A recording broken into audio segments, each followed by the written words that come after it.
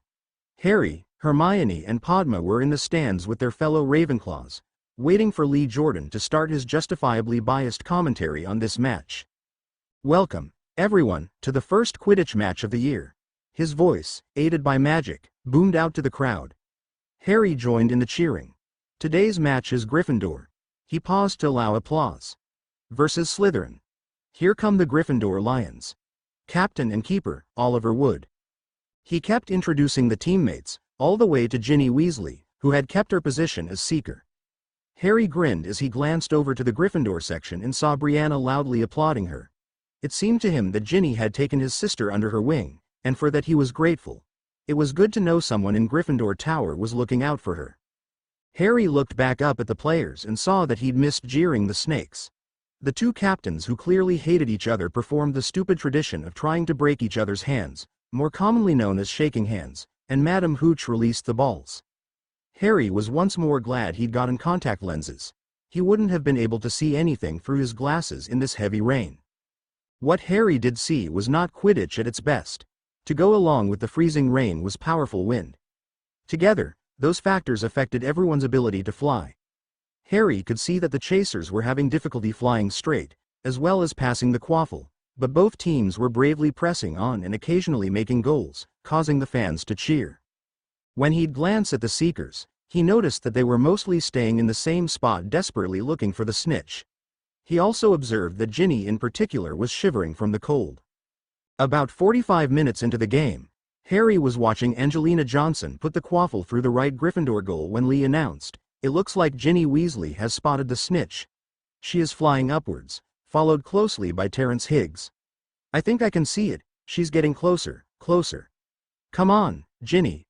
She's reaching out her. Oh no, what are they doing here?" Harry didn't have to ask what Jordan was talking about, as he felt a chill much worse than anything the weather could produce run through his body. As he began to hear a faint cry of a desperate woman pleading for her baby's life in his mind, he glanced up to see a swarm of Dementors. "New sparks," he said, summoning his wand out of his holster while he used his occlumency to force his memories back.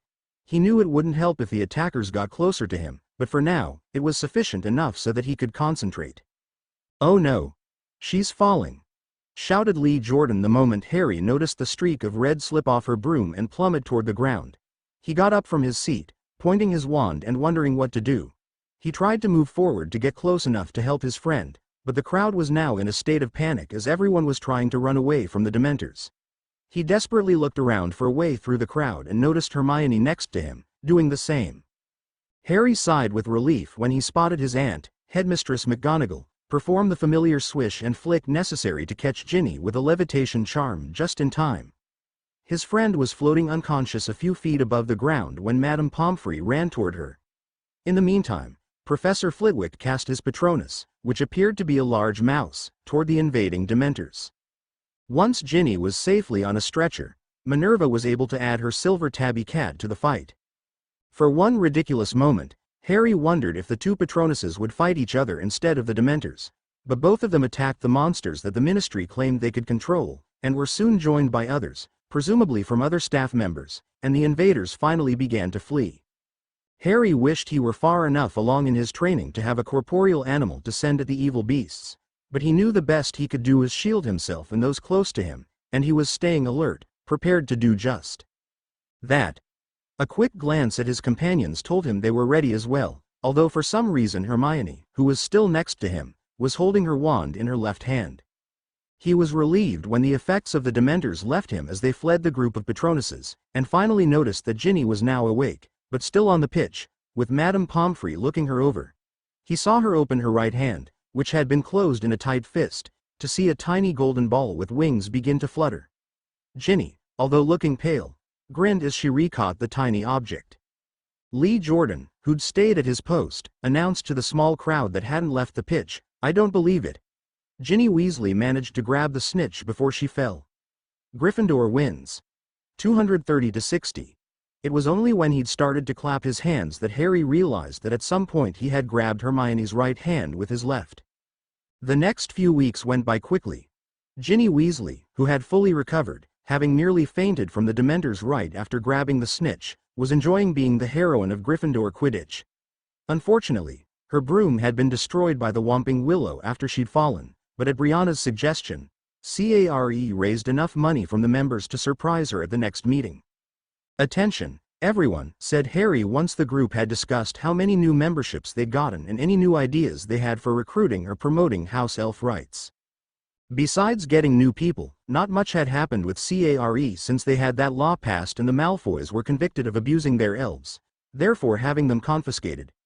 A few other rich families had also lost elves due to the law, but CARE wasn't directly involved with the cases. They also were no closer to finding the book that explained the house elf enslavement contract than they were 2 years before. They knew many places it wasn't located, but not where it was. Harry continued with a small grin. "As most of you are aware, one of our members suffered the loss of her broom, due entirely to the extreme stupidity of the Ministry in assigning Dementors to guard, Hogwarts." He saw Ginny's face turning red before she began closely examining her shoes. He knew the Weasleys would never be able to afford a new broomstick for her, since they'd squandered all their winnings from the previous summer on a vacation, but made it a point not to mention that. "We'd like to honor Ginevra Weasley for her extreme Gryffindor courage and determination in catching the snitch despite those foul creatures. You are a credit to your house." If possible, what he could see of Ginny's face got even redder. Harry turned to his sister. "Brianna, if you will." Harry sat down. The girl, with a large smile on her face, pulled a long package from under the table she had been sitting at as she got up and carried it to the spot where her brother had been seated. "Ginny, come up here." The redhead slowly rose from her table and walked across Hagrid's old hut as Brianna continued. "Ginny, you've been like a big sister to me these past few months and we were all very sorry about your broom, so, I thought it would be good if she indicated everyone in the room, pooled our resources and replaced it." Harry could see that Ginny was near tears when his sister presented her with the package, which she proceeded to tear open with abandon, revealing a brand new Nimbus 2001, and he knew they'd done the right thing. Hermione had quickly squeezed his hand and let go while they were watching the presentation. Brianna continued, "For Gryffindors like me, you've been a great inspiration, displaying the courage that our house is known for." She then added with a smirk, "Not only are you displaying our colors in your hair, but your face is Gryffindor red as well." This brought chuckles all around the room before Brianna continued. "You're an inspiration to all of us, regardless of house, and we hope you'll fly this broom in good health, and grab the snitch right from under my brother's nose when you play him this February." This brought more laughter as Harry got up. "I think your speech is done, Brianna," he said with a smirk and then turned to the crowd. "Let's hear it for Ginny Weasley, the second best seeker at Hogwarts." "Hey!" protested Ginny as the crowd cheered. Aunt Minnie had argued and argued with Fudge, but the Dementors were still nearby. The minister's assurance that the monsters wouldn't cross Hogwarts boundaries again didn't make her feel any better about it. The attack did, however, inspire her to announce the next day that the school would be giving weekly Patronus lessons to all interested students. Harry was told that his group would simply continue practicing at those sessions in the Great Hall at the same times they were already doing so. Professor Lupin would give the lessons unless he was too sick to teach, and in that case, either Flitwick or Minerva would handle the lesson. Aunt Minnie admitted to Harry that Lupin had a chronic illness that, although not life-threatening, did sometimes interfere with his ability to teach. The next Quidditch match, which was Ravenclaw versus Hufflepuff, came up very quickly. Both teams had new captains, Roger Davies and Cedric Diggory respectively, and this would be both their debuts. It would be the last match before winter break and Harry was grateful that this game had much better weather than the previous one. It was cold, but it wasn't raining, or snowing. Aunt Minnie had assured her nephew that she had taken precautions against the Dementors. "Welcome, everyone, to the second Quidditch match of the year," announced Lee Jordan. "Hufflepuff versus Ravenclaw." As the teams flew onto the pitch, he announced each player. Davies and Diggory shook hands, in a much friendlier manner than Wood and Flint had for the previous match, and Madam Hooch released the balls. Harry zoomed straight up and looked around for the ever-evasive golden snitch. As he was scanning the area, he noticed a wizard who was destined to stand out in any crowd, be it magical or mundane, with his colorful robes and long, white hair and beard. Although Harry didn't think Dumbledore was a good headmaster and didn't always have the best judgment, he was glad to see the old wizard. He had kept Harry's identity secret, and was a powerful warlock. The boy who lived in secret was certain that the retired professor would be able to cast a powerful Patronus, should the need arise. He wondered if his aunt had invited him for that purpose as one of her precautions.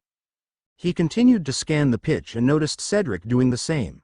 The Ravenclaw seeker flew around in a seemingly random pattern, which he felt actually allowed him to scan the pitch more efficiently. He had just glanced at his best friend when she caught the quaffle. "Davies passes the quaffle to Granger," said Lee, and she flies toward the other end of the pitch. Harry grinned until he noticed both Hufflepuff beaters moving into a position that would give them a clear shot at Hermione, who was seemingly oblivious to them as she avoided the opposing chasers. Whether she was or wasn't aware of them, Harry felt he should do something to help. Without a moment's hesitation, he leaned into his broom and shot toward the ground, making sure to get between the beaters and Hermione, thus delaying their ability to take aim. McGonagall shoots toward the ground. Has he seen the snitch? Diggory flies right behind him, trying to catch up. They're both closing in on the ground. McGonagall pulls up. It was a feint. Diggory follows. Both without touching the ground. He paused for a moment before adding, "Granger gets the first goal of the game, 10-0 Ravenclaw." The crowd cheered. Harry grinned as he saw her do a quick loop in celebration. She looks so cute like that, he thought for a moment before shaking his head. "I do not think she's cute," he tried to reassure himself, though even his thoughts didn't sound convinced.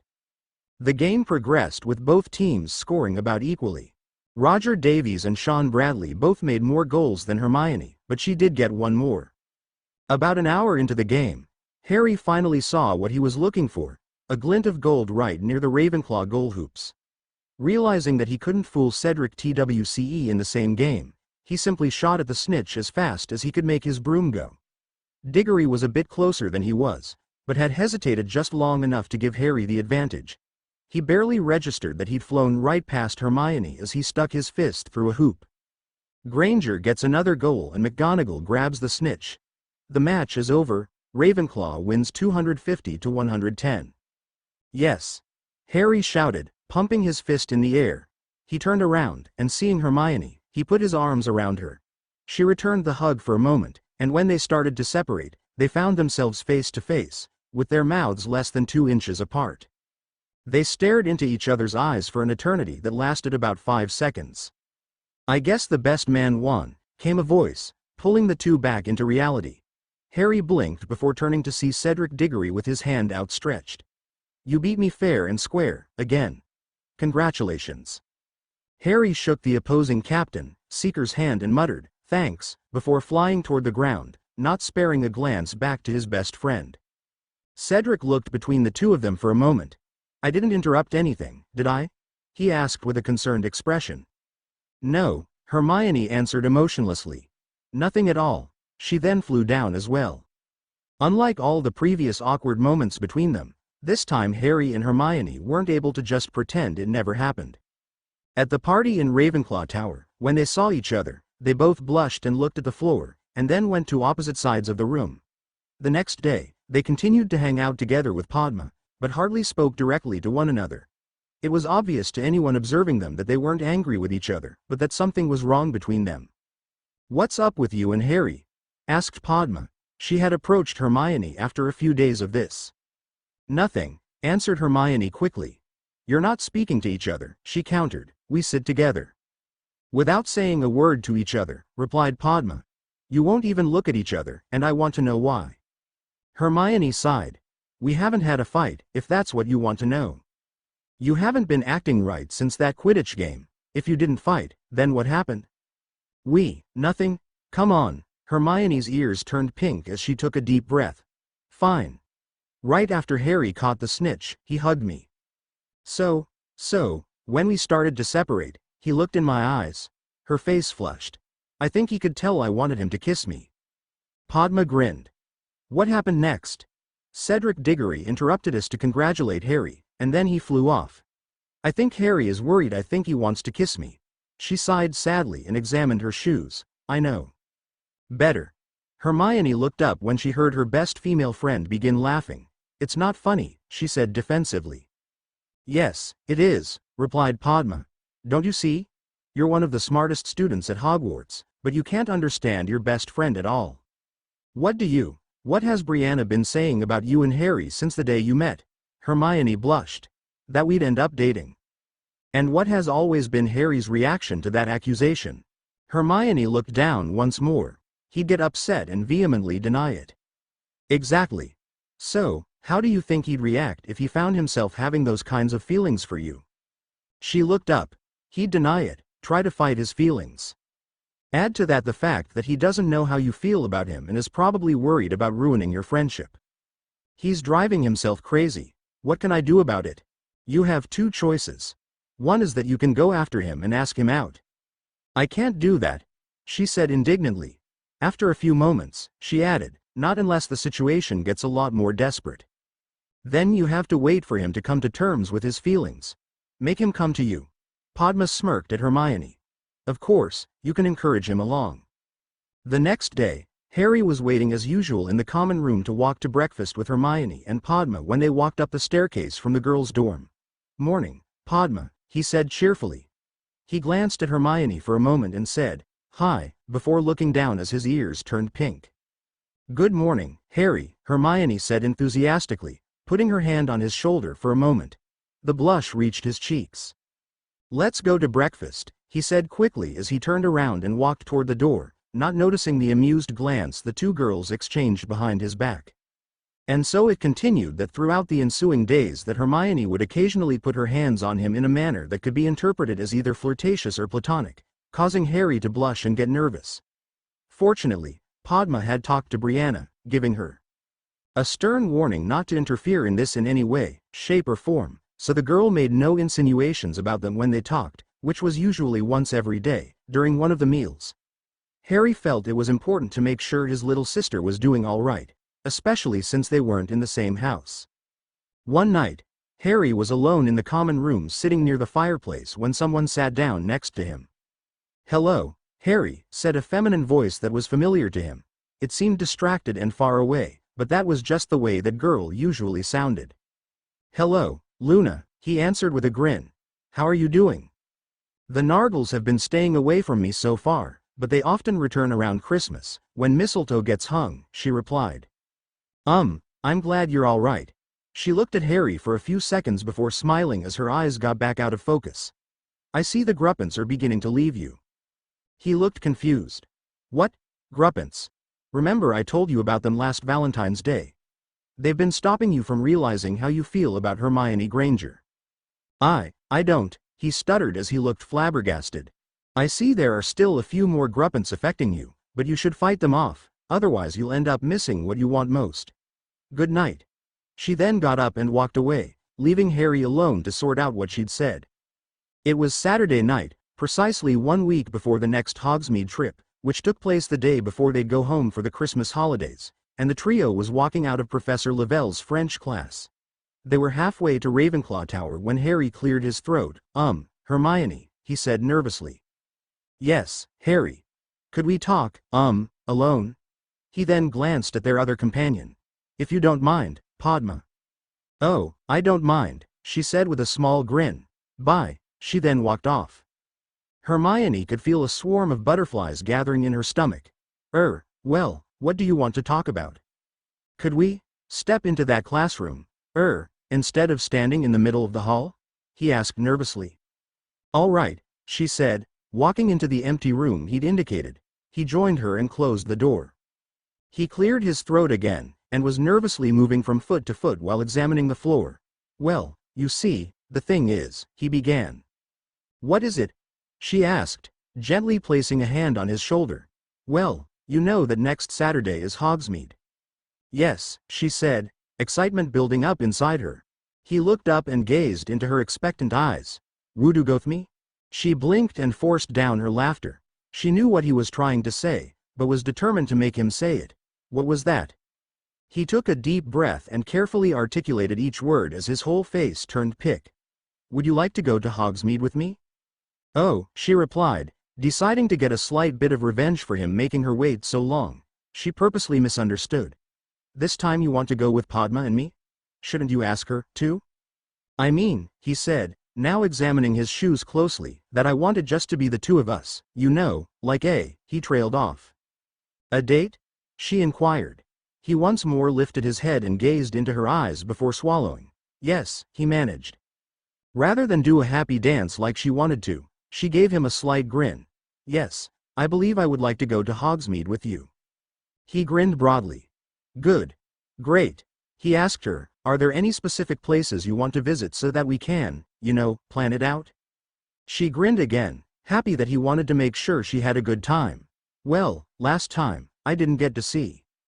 After a few minutes of discussing that, they'd planned out most of their day. Harry looked nervous again. I hope you don't mind, but I'd kind of like to make sure that Brianna doesn't find out about it until after. She narrowed her eyes a bit. I just don't want her teasing us. After a moment of contemplation, she replied, well, I suppose I could do without that as well. So, I guess we'll have to tell Padma, but that's it. The less people who know, the less likely it is that she'll find out until after our date. Both of them were grinning broadly when they got to their common room. Both Harry and Hermione were still in high spirits the next day when they were in animagus practice with Padma. They had told their best friend and sworn her to secrecy until Christmas break, which began the day after their first date.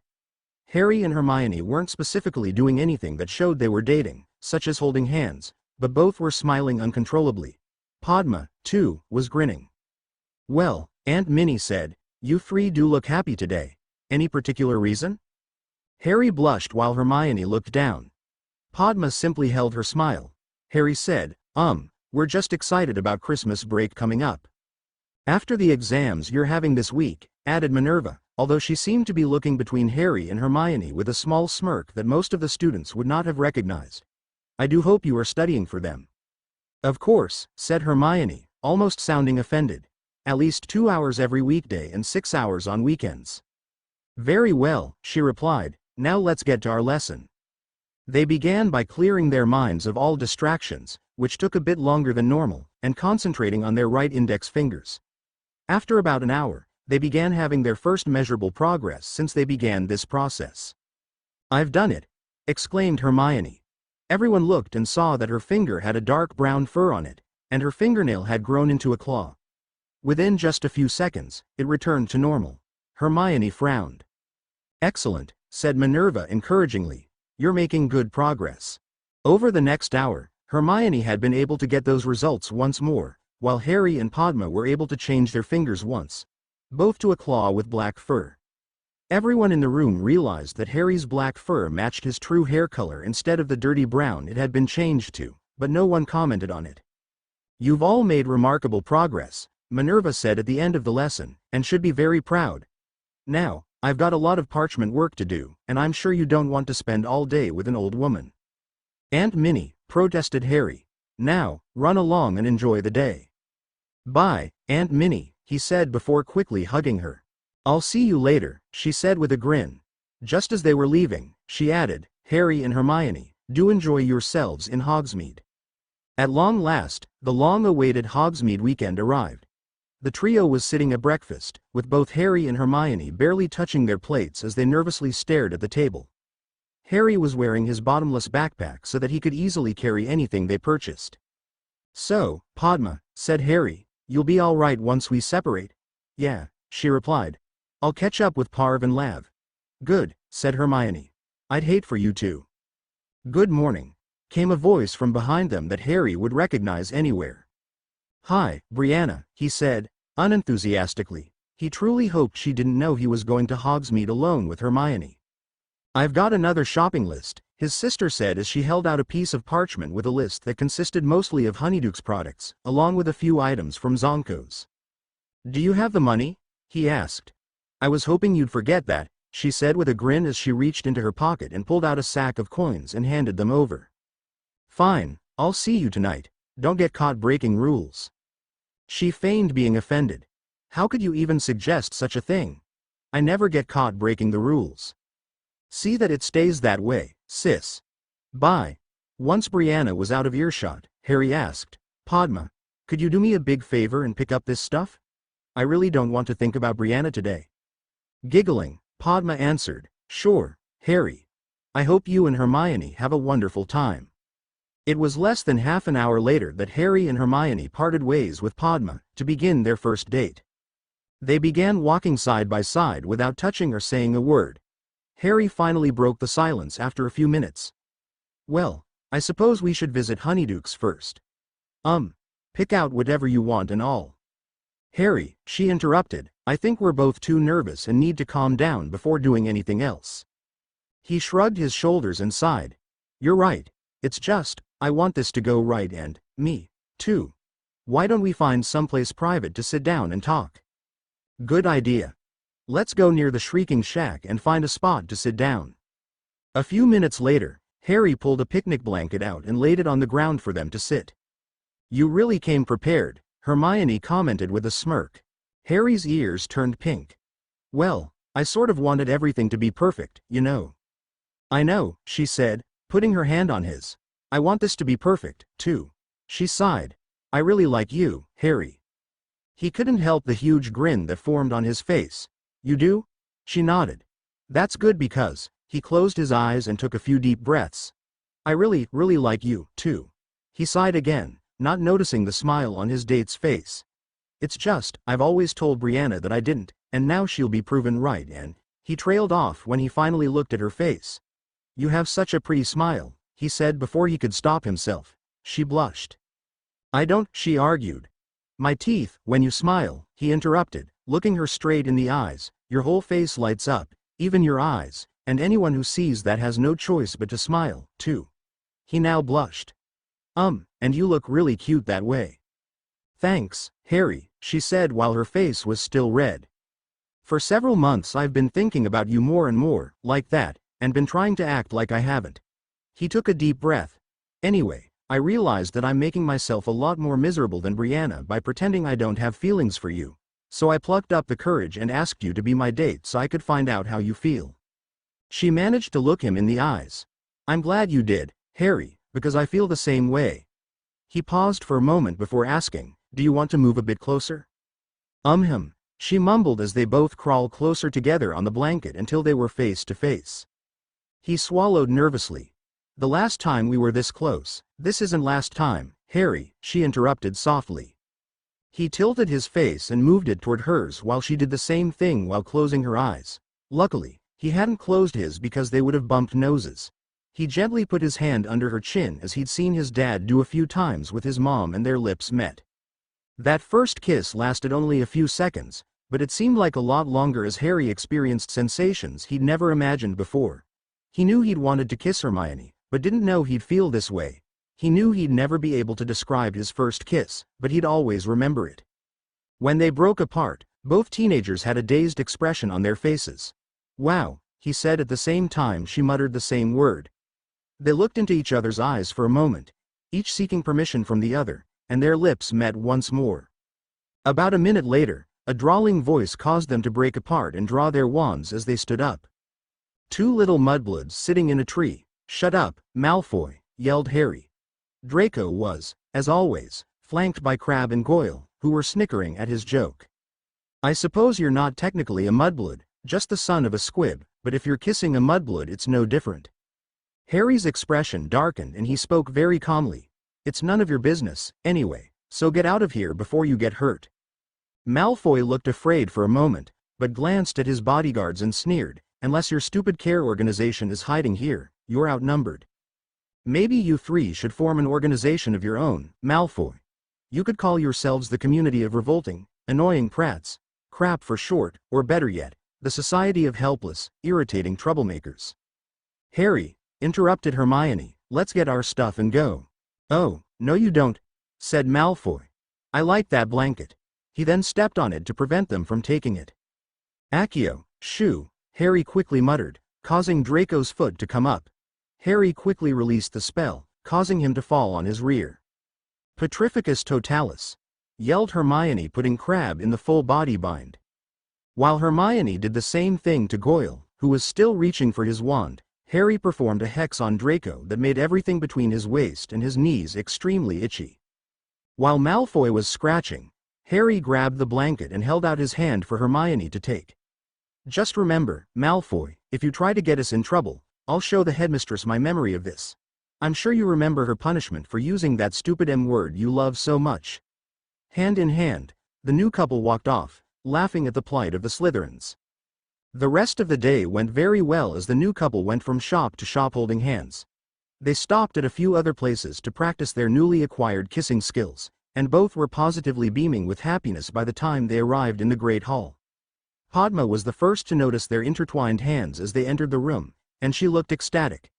The second person was Harry's sister, who took one look at their joined hands, smiled and said, "I knew it."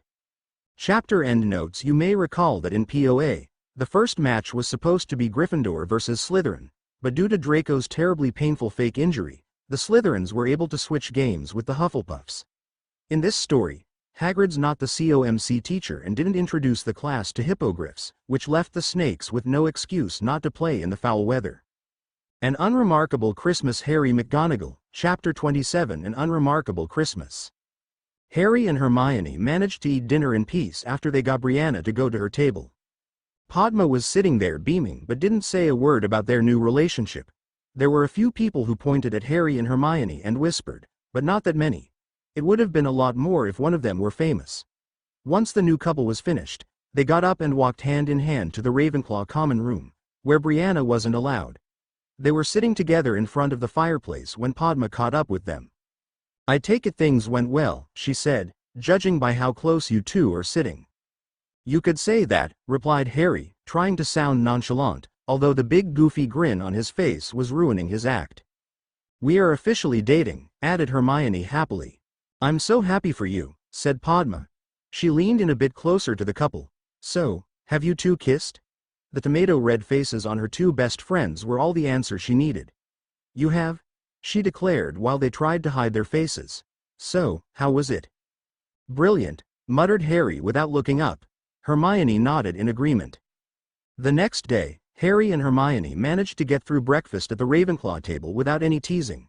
But Harry could tell by looking at his sister's face. She was facing them from the Gryffindor table, that she was saving it for later. As usual, the McGonagalls wouldn't be riding the express, instead apparating to the airport to flow to America. Also as usual, they rode the Thestral-drawn carriages with other students. This time, however, Aunt Minnie rode with Brianna and her friends in the carriage ahead of Harry, who rode with Padma and Hermione. "Well, guys, I hope you like my gifts." "I'm sure we will," Harry said. Hermione. "I'll bet Hermione gets a better gift than me," Padma fake pouted. "I'm just your friend, not your kissing partner." Both of her companions were now blushing madly, but Harry managed to say, "This doesn't bother you, does it, Padma?" "I don't want you to feel," he trailed off, unsure how to phrase what he was thinking. "I was just kidding," Padma replied. "Honest, I'm very happy for both of you." "Good," said Hermione, looking like she was thinking hard. "Now, we've just got to find you a boyfriend next term. What do you think of Michael?" The trio was still discussing possible boyfriends for Padma when they arrived at Hogsmeade. As Harry was helping Hermione off the carriage, a familiar voice called out, "It's about time. I thought your carriage would never get here. You are being a good boyfriend, though." "I'm glad you approve, Brianna," Harry said. "So, Hermione, how bad a kisser is my brother?" The girl in question was blushing when Minerva spoke up. "Brianna, one doesn't ask that sort of question." She turned to Hermione and Padma. "Would you keep an eye on Brianna until I get back? I'm going to apparate Harry to the airport first and come back. I'm not comfortable apparating two passengers." "Don't forget to let the new couple kiss each other goodbye," suggested Brianna, yet again embarrassing the new couple. Sighing, Harry did go up to Hermione and hug her tightly. "You don't really want to kiss for that audience, do you?" he whispered in her ear. "No," she agreed, "but I would if we were alone." "I know. I'll miss you, despite our mirror calls. So will I." When they separated, Harry gave his girlfriend a peck on the cheek, which she happily returned. "That's not how you do it, Harry," complained Brianna. "Your lips have to meet, not in front of annoying baby sisters." Deciding to end the argument, Minerva put an arm around her nephew and they disappeared with a crack as Harry said, "Bye, Padma." After instructing Harry to not go anywhere, she left and returned about a minute later with his sister. They went to the magical part of the airport, paid for tickets, got in line and flowed to Chicago. "Harry!" exclaimed Cindy McGonagall as she wrapped her arms around her son. "I missed you." At the same time, Mark was hugging his daughter. "I missed you, too, Mum," he replied. "I see you've been developing your British accent," she said with a grin. "Huh?" he asked, puzzled. "You called me Mum instead of Mom," she explained. "Oh." With a grin, he added, "Happy Christmas," with a strong British accent. "Merry Christmas, son." "Merry Christmas, Dad. It's great to see you." Harry hugged his father. "What's this Brianna told me about you dating Hermione now?" During the car ride home, Harry had to work hard to keep shifting the conversation away from his new relationship with Hermione by talking about lessons, Quidditch and anything else he could think of. However, his annoying little brat of a sister kept bringing the conversation back to that topic. "I saw you two after that Hufflepuff game," she said while he was describing Ravenclaw's recent victory. "I could tell you would have kissed right there in front of everybody if that Puff captain hadn't interrupted you." "He was congratulating me," grumbled Harry. "You know, Cedric Diggory really is a good seeker, as well as captain. Do you remember when he—" Harry mentioned everything he could think of about the Hufflepuff captain to keep the focus off of him and Hermione. As was their custom, they stopped at a restaurant before going home. "Hey, Harry, do you mind if we talk?"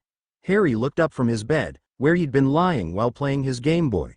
He paused it as his father closed the door. "What about, Dad?" Mark McGonagall appeared nervous as he sat down on the chair at Harry's desk. "Well, I certainly understand you not wanting Brianna teasing you about Hermione, but, I thought maybe I should, well, talk with you about that sort of stuff. You know, girls." Sighing, Harry said, "I knew this would happen sooner or later." With amazing speed, Harry got his wand from its holster, pointed it at the door and said, "Silencio," while his dad watched in amazement. "You do that pretty well," Mark commented. "I assume that's to make sure Brianna isn't eavesdropping." Harry nodded with a grin. After clearing his throat, Mark continued. "Well, you're at the age now where—" Although Harry was embarrassed during most of the talk, he did learn a lot from his father, but would never talk about it until he had a son of his own. Although he'd never admitted on pain of death, he was glad they'd had that conversation. The next day, Harry got to see his American friends and play at Frank's Flying Funhouse with them. Before Harry had finished greeting his old friends, Brianna told them that he was now dating Hermione. He took a bit of teasing from them, but on the whole they were happy for him, and most of them were dating as well. His friend Melissa reminded him that Brianna had told them he and Hermione were dating over 1.5 years before. He played 2 games of Quidditch with them, winning both by catching the snitch, but decided against playing quadpod when it was brought up. He hadn't really enjoyed it the previous summer and doubted he'd like it any better now. Christmas Day was, as usual, a happy affair in the McGonagall household. The day started for Harry with a pleasant dream about Hermione that involved mistletoe. In his dream, they were standing under the festive plant and Hermione was dressed in a sexy version of a Mrs. Claus costume. They were about to kiss when she stopped and looked at him. She looked concerned when she said, "Harry, Harry." He opened his eyes and saw he was alone in his room, but Hermione's voice continued to yell, "Harry." He blinked twice and then realized what was going on. His girlfriend was doing the same thing she'd done last year. He picked up his mirror from his desk and said, "Merry Christmas, Hermione." She grinned at him. "There you are. Happy Christmas. I wanted to be the first to wish you that today." Stifling a yawn, Harry nodded. "You were. Did you like my gift?" "Absolutely," she said, fingering a small golden heart hanging from her neck. "I love the necklace. I just don't know when you got it." Grinning, he replied, "A magician never reveals his secrets. Did you like the pictures I chose?" She replied, smiling. She opened the heart to show that a picture of each of them that had been taken during the summer. Although the image in the mirror was too small for Harry to see, their photographic doubles were blowing kisses at each other. "Good. I just hope you like my present as much as I like yours. I'm sure I will." At that point, they were interrupted by a loud knock on the door. Brianna's voice came through the door. "Harry, stop talking to your girlfriend and get out here. There are presents." To open up, Harry turned back to his mirror. "I suppose I'd better go. She'll never stop knocking." "That's right, lover boy," Brianna yelled. "So kiss the mirror and come downstairs. I'll talk to you later, Hermione." Happy Christmas, again. Happy Christmas. Mirror off. Harry went down to the living room and found the rest of his family waiting for him. Merry Christmas, everybody. Happy Christmas, Harry, said Aunt Minnie, while the others wished him a Merry Christmas. They soon began opening presents. Both Harry and Brianna got new winter coats, along with other clothes. They also got some new CDs. Harry got a few video games, while Brianna got her own Game Boy, along with a few games of her own. From Hermione, Harry got a bottle of cologne that had a note saying it was her favorite. He took off the cap and did like it, but decided to only wear it on special occasions. You mean you'll only wear it when you're with Hermione, said Brianna with a wink. That is getting rather old, Brianna, replied Harry, who by this time had been teased so much that he wasn't blushing anymore. She frowned for a moment and then opened another one of her presents. This year, Harry didn't get any mysterious present like he'd gotten last year, but he thought he did all right. They ate breakfast and then Harry went back to his room, where he called Hermione on his mirror and thanked her for the cologne and discussed how to get revenge on Brianna for her constant teasing. The plan that Harry and Hermione came up with would unfortunately have to wait until they were back at school, but Hermione was able to get started on the potion part of it right away. Not having anything else to do, Harry went downstairs and played on his Super Nintendo. While Brianna continued teasing Harry unsuccessfully, he continued imagining what was in store for her once they returned to school.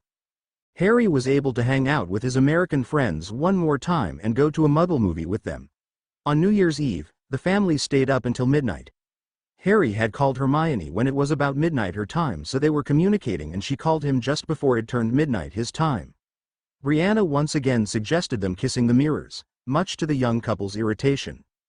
The next day, the Hogwarts Express returned to Hogwarts, as did Harry, Brianna and Minerva. They arrived a few hours before the other students and occupied themselves while waiting for the others to come into the Great Hall.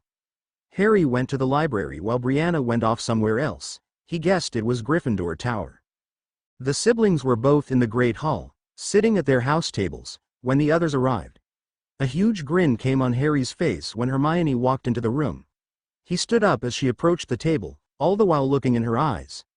At that moment, nothing else existed in the world besides his girlfriend. When she was close enough, he put his arms around her, said, "I've missed you," and kissed her. Fun and Danger chapter notes. See the end of the chapter for notes. Harry McGonagall, Chapter 28. Fun and Danger. It was to loud catcalls and whistling that the young couple ended their kiss, and they both immediately hid their red faces.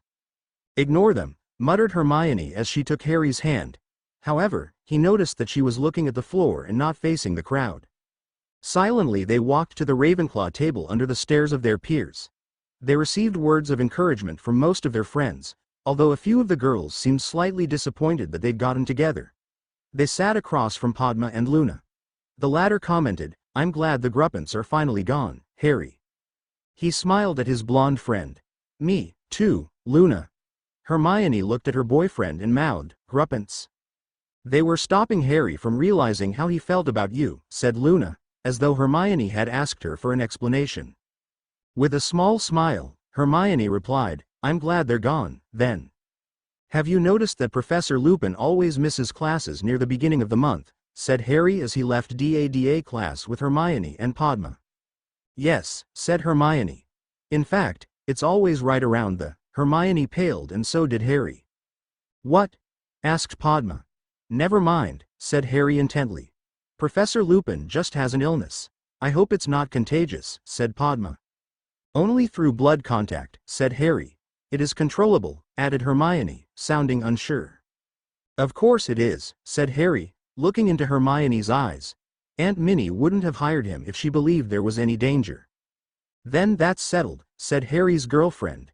"We need to get to arithmancy while Padma needs to get to Muggle studies." "See you later, guys," said Padma as she parted. "I'm sure Professor Lavelle's making him Wolfsbane," she whispered as she increased her speed. Harry frowned. "I guess we forgot that Padma's a Ravenclaw, too." "We'll have to apologize for acting like we didn't think she'd catch on," added Hermione. "I suppose," said Harry, "but I don't think she's upset, more amused." "I think you're right," she replied and kissed him quickly. "Come on. We don't want Professor Vector to count us late." That Saturday, Harry found himself dressed in his Quidditch uniform, mounted on his lightning bolt. He had been right and Padma wasn't upset with them when they apologized. She simply commented with a smirk that they seemed to be in their own little world lately. That week only Ravenclaw and Slytherin were allowed to practice, so they'd be ready for this game. Welcome, everyone, to the third Quidditch game of the year, Ravenclaw vs. Slytherin, announced Lee Jordan.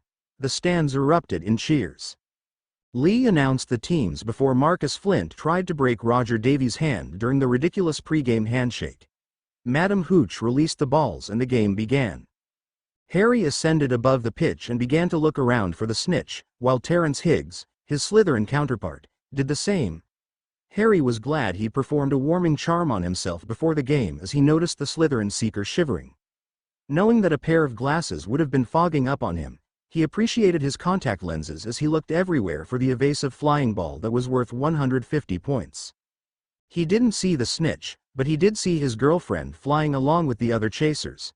At the moment, Roger had the quaffle. Davies flies toward the Slytherin hoops, and it looks like the keeper is ready. He shoots. No, he passed it to Granger, who's approaching the left hoop. She shoots, and scores. 3/4 of the stands cheered along with Harry. Suddenly, Harry stopped cheering as he saw what Lee reported. A bludger has just hit Granger's shoulder. The dirty cheat. She didn't have the quaffle, she's losing her balance. Harry didn't notice that his aunt hadn't chastised Jordan for calling the Slytherin beater a cheater. He was busy showing everyone why his broom was called a lightning bolt as he zoomed to Hermione. Harry McGonagall grabs Granger before she falls. Did you see them kiss when she got back last Sunday? Jordan. Sorry, headmistress. Harry asked, are you okay? I'm fine. Thanks, Harry. That just caught me by surprise, are you? I'm sure. Go find the snitch. The game resumed, with Ravenclaw clobbering Slytherin, who gave out more penalty shots than normal goals, until an hour later, when the score was 150-50, Harry spotted the golden snitch hovering over the Ravenclaw hoops. He immediately shot off like a jet. Higgs, who'd already fallen for one Wronski feint this game, hesitated while Jordan announced, it looks like Harry McGonagall has seen the snitch. He's headed toward the Ravenclaw hoops. Marcus Flint is also headed there. No, he's stopped and taken a bat from one of the Slytherin beaters. He's hit a bludger straight toward Harry, who just caught the snitch. He's hit. Harry cursed as the bludger hit his left bicep. He heard a distinct crack. He concentrated on keeping his right hand gripping the snitch as he lowered himself toward the ground. Something's wrong, said Lee with concern in his voice. McGonagall usually holds the snitch up in celebration, but instead he's landing. Madame Pomfrey, he may have been hurt by that bludger. Professor McGonagall got up and hurried down while Lee announced, Ravenclaw wins 300-50. The applause would have been greater if as many people hadn't been watching Harry intently. The headmistress' nephew was still on his broom with his left hand hanging limply at his side when Madame Pomfrey ran up with her wand out. Harry simply said, my arm. It's broken, she completed. Oh well. She then tapped her wand to the injury and Harry heard another crack sound. After a moment, the pain went away and he could move his arm. Thanks, he said with a smile. That's what I'm here for, she replied softly. No heavy lifting for the next couple days, and do try to avoid bludgers in the future. I should get back to the hospital wing. She walked off, not waiting for a reply. Both Hermione and Aunt Minnie arrived at the same time and asked the same question. Are you all right? Yeah, he replied. Madame Pomfrey fixed me up already.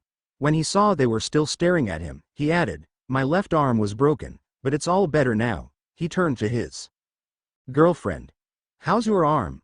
I told you, I'm ow. Harry had reached out and touched her shoulder. He immediately pulled his hand back. Switching to headmistress mode, Professor McGonagall said, you'd better see Madame Pomfrey about that shoulder, Miss Granger. I'll walk you to the hospital wing, said Harry. Sighing, Hermione nodded her head. I suppose so. Hermione's shoulder had some bad bruising, which Madame Pomfrey was able to rub something on to help tremendously.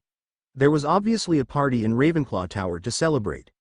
Someone had made a poster that showed a raven swoop down from the sky and catch a snake in its beak. Harry loved that poster. The next morning at breakfast, Harry and Hermione brought a few extra items with them to breakfast for their prank on Brianna for all the harassment she'd given them. The Weasley twins, whom the young couple recruited, thinking they could use extra help with what they had in mind, brought a few things as well. Harry poured himself a glass of pumpkin juice and then discreetly emptied a small vial into it and stirred while Hermione was watching Brianna.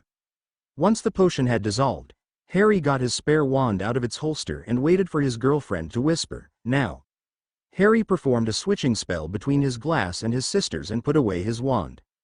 While Brianna was drinking her morning pumpkin juice, Fred Weasley, who, with his twin, had sat a lot closer to the younger Gryffindors than usual, managed to switch the salt shaker that the youngest McGonagall was about to use on her eggs while George provided a distraction by levitating a plate of sausage away from in front of Brianna to him and taking a few. It only took a few minutes for all the potions inside Brianna to mix, and everybody could see when they had. Brianna had a puzzled expression on her face until she tried to open her mouth but couldn't. She put her hands where her mouth belonged, and her eyes revealed a look of sheer panic. When her hands came down, everyone could see that her mouth was gone, but in its place was what appeared to be a magical tattoo of oversized bright red lips that were smiling. A few people around her started to notice and chuckled as her face turned red from anger. Suddenly, she began to float upward as music seemed to fill the Great Hall. Very few people recognized the American song from 1960 as her lips began singing it loudly, but everybody laughed at the words.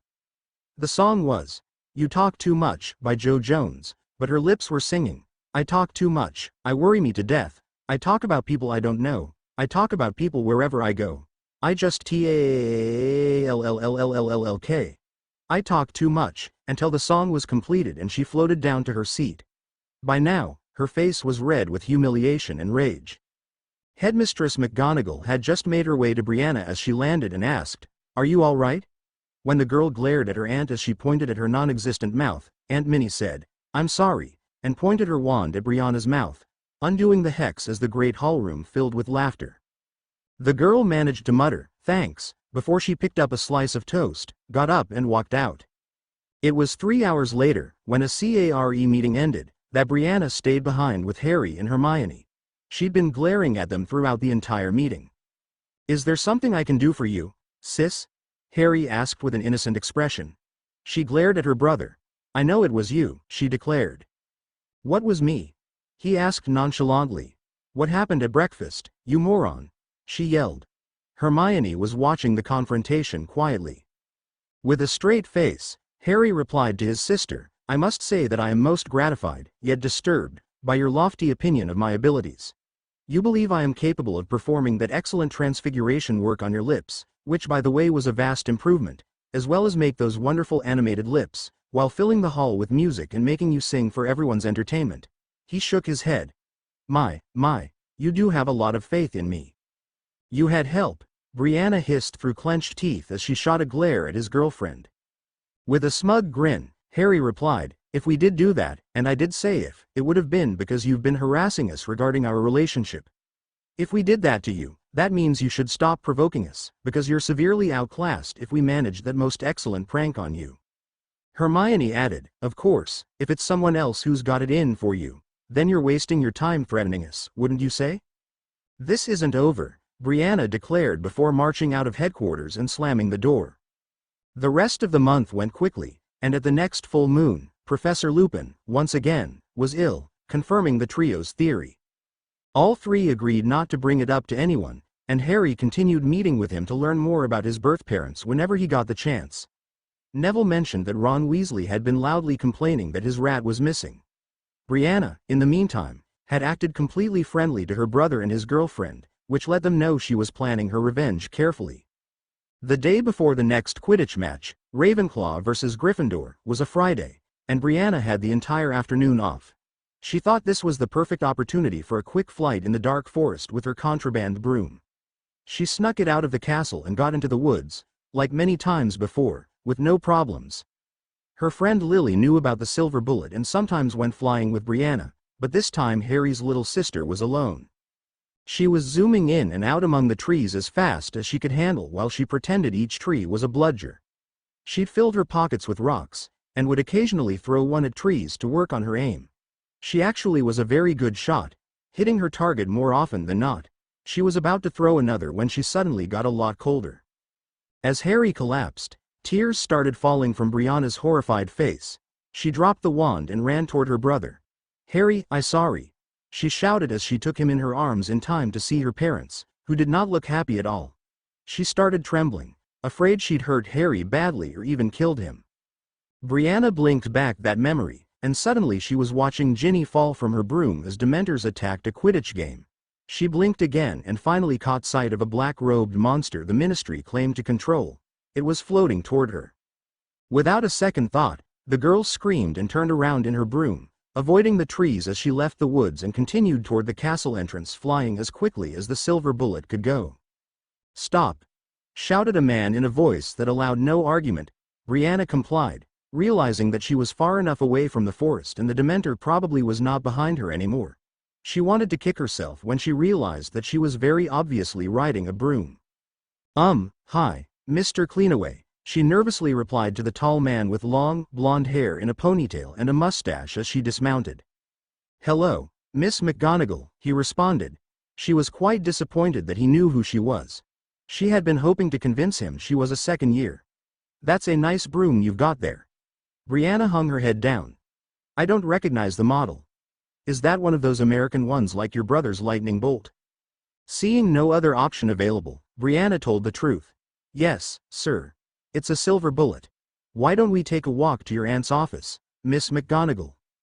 "Brianna, I am shocked," yelled the obviously upset headmistress. She was pacing back and forth as she continued, "I expected." "I'm sorry, Aunt Minnie," she interrupted, blinking back tears that were threatening. She'd never seen her aunt that furious before. "Of all the stupid, irresponsible, with those Ministry monsters floating all over the grounds, I think you'd realize." "I know. That's how I got caught. I was flying away from one." Minerva's face paled. "One attacked you?" "It was coming toward me. I was already reliving bad memories when I turned around and flew as fast as I could." Minerva walked to her desk and opened a drawer. She pulled something small out of it and handed it to her niece. "Eat this." Brianna looked down to see a chocolate bar. As she unwrapped it, her aunt continued. "You could have been kissed and it would have been days before anyone even found you, not to mention Sirius Black being somewhere out there, as well." She then looked at her niece, who managed to put up her occlumency shield while taking a bite of her candy bar. "How did you manage to get the broom into Hogwarts?" Deciding not to turn Harry in for smuggling it in for her, she replied, "I snuck it in. I searched your trunk."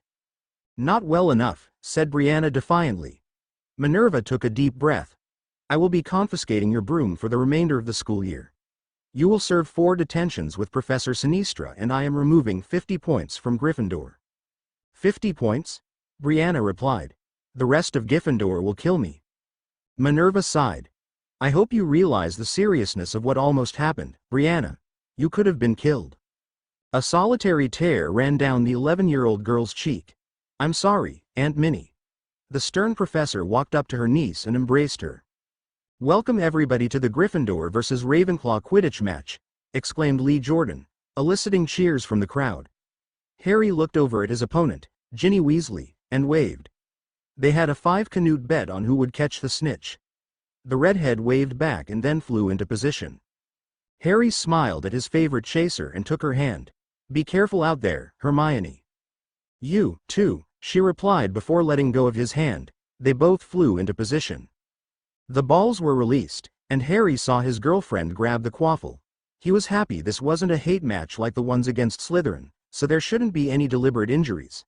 That didn't mean Fred and George Weasley wouldn't hit bludgers at him and Hermione, but they would only do it when it was appropriate and not after the goal was scored or the snitch caught. Angelina Johnson looking lovely as she steals the quaffle from Granger. "Mr. Jordan." "Sorry, Professor." Granger turns around chasing Johnson. Angelina is hit by a bludger. "Hope she's all right." And Granger rudely steals it from her while she's recovering. "Sorry, Professor." Harry continued his search for the snitch after glancing at his girlfriend heading toward the goals. Granger approaches the hoops and, "Has Ginny Weasley seen the snitch?" Harry turned toward his opponent and saw her pushing her nimbus to the limits and immediately shot after her toward the ground. When they were about 10 feet away from crashing, Harry realized it was a feint, but decided to go along with it anyway. It was fun. Weasley pulls up. It must have been a feint. McGonagall pulls up, too. I think he was closer to the ground than her. The two seekers zoomed straight up, one after the other as Lee announced, "Granger gets the quaffle past Oliver. Maybe he should wake up now." Jordan. "Sorry, Professor. The score is now 10-0 in favor of Ravenclaw." The game went on for about an hour and a half, and it seemed that Oliver Wood took Lee Jordan's advice and woke up. He began blocking almost every shot, including several from Hermione, while the Gryffindor chasers started playing with a fury. Harry winced as they scored goal after goal, hoping desperately that the golden snitch would appear so he could end this slaughter. The score was 200-50 when he spotted it on the other side of the pitch, closer to Ginny than himself. He knew what he had to do. McGonagall is shooting straight toward the Gryffindor goals. Has he seen the snitch, or is it another feint? It looks like Ginny Weasley is following him. Angelina Johnson steals the quaffle from corner and heads toward the Ravenclaw hoops. McGonagall turns his broom and is flying the other way, past Ginny, toward the Ravenclaw hoops where Johnson tosses the quaffle. She scores, making it 210-50. McGonagall grabs the snitch, ending the game. Too late, sucker. Jordan. "Sorry, Professor." An excellent catch by the headmistress' nephew. Ravenclaw caught the snitch, but Gryffindor won 210-200. The next day, when Harry, Hermione and Padma arrived in the Great Hall, they immediately noticed something was wrong. Neville was sitting at one corner of the Gryffindor table by himself, looking miserable with his head in his hands. Almost his whole table was glaring at him. "I'm gonna see what's wrong with Neville," announced Harry. The girls followed. "Hi, Neville. You seem a little down. What's wrong?" asked Harry. The distraught boy looked up at the trio. Well, At that moment, the headmistress stood up from the head table. "Attention, everybody. I have an announcement." She took a breath. Last night, Sirius Black somehow broke into the castle. There were gasps all around the Ravenclaw, Hufflepuff and Slytherin tables, but no one at Neville's table seemed shocked.